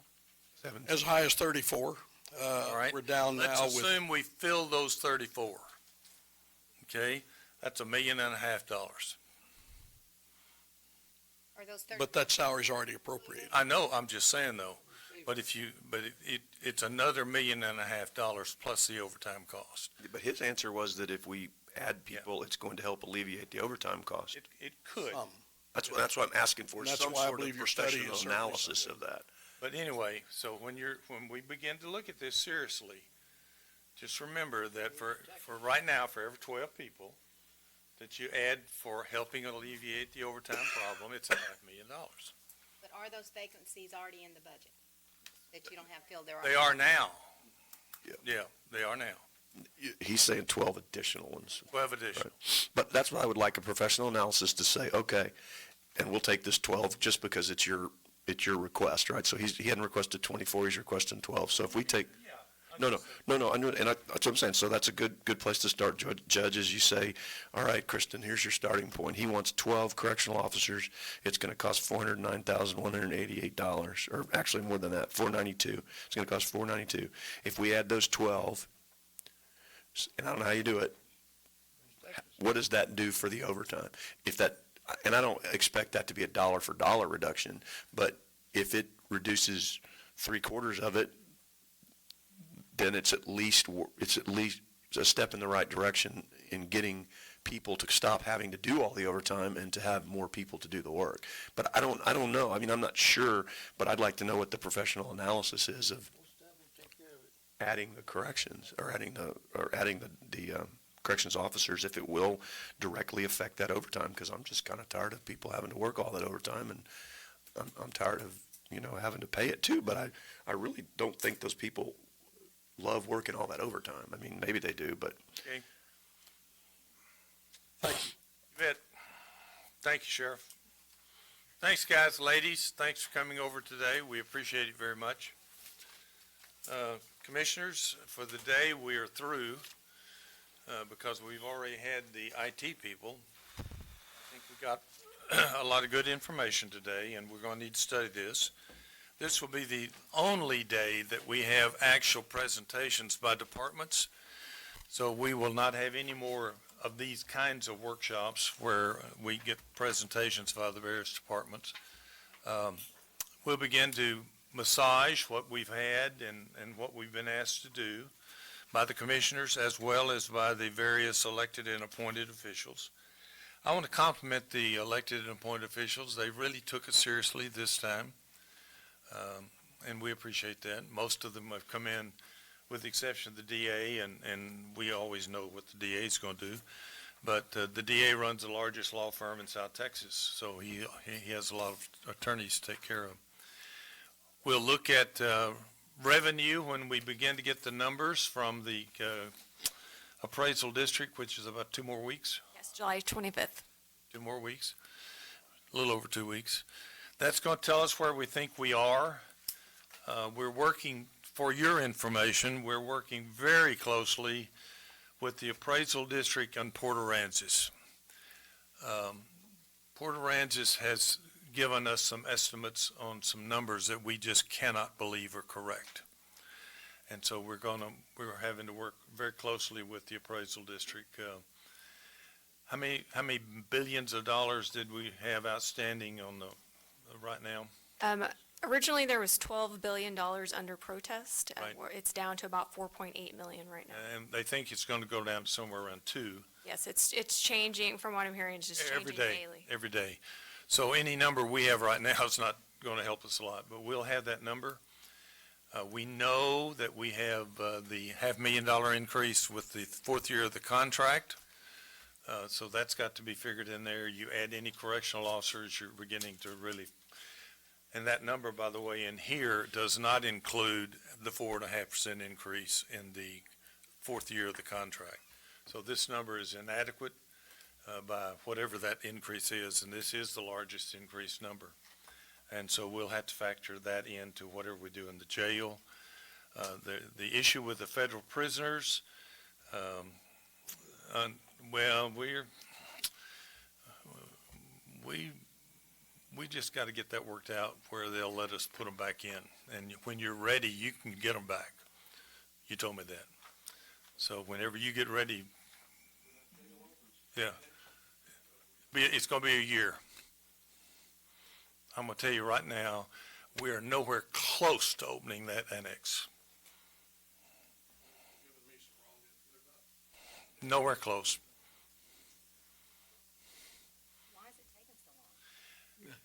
No, sir, I think sometimes what somebody tells me Yeah. and tells Yeah. you is different numbers, so. We have some serious, serious problems with that annex. And we are short millions of dollars right now.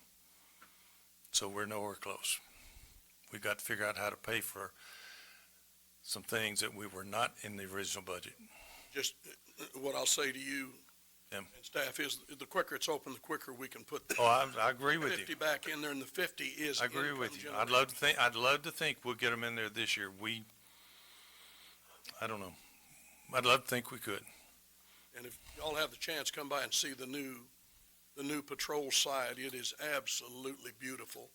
When we moved them out of that dungeon they were in, and now we have, because probation moved around to the back Yeah. side of the Well, building. it's going to be very nice. But it's done, our side is done, and so it's really nice. I would like to hope we can get in there this year, but I don't think we are. Very good. Anyway, we're trying. We're trying very hard, and we want to get in there this year if we can. We'll give you the numbers as quickly as we get them, guys. Thanks for your help and being here all day. If you have any questions, go to the expert. She's sitting right over there, and the other one's sitting right over there. But we'll work the numbers and see where we come out. Thanks a lot. Unless you have any questions, we're adjourned.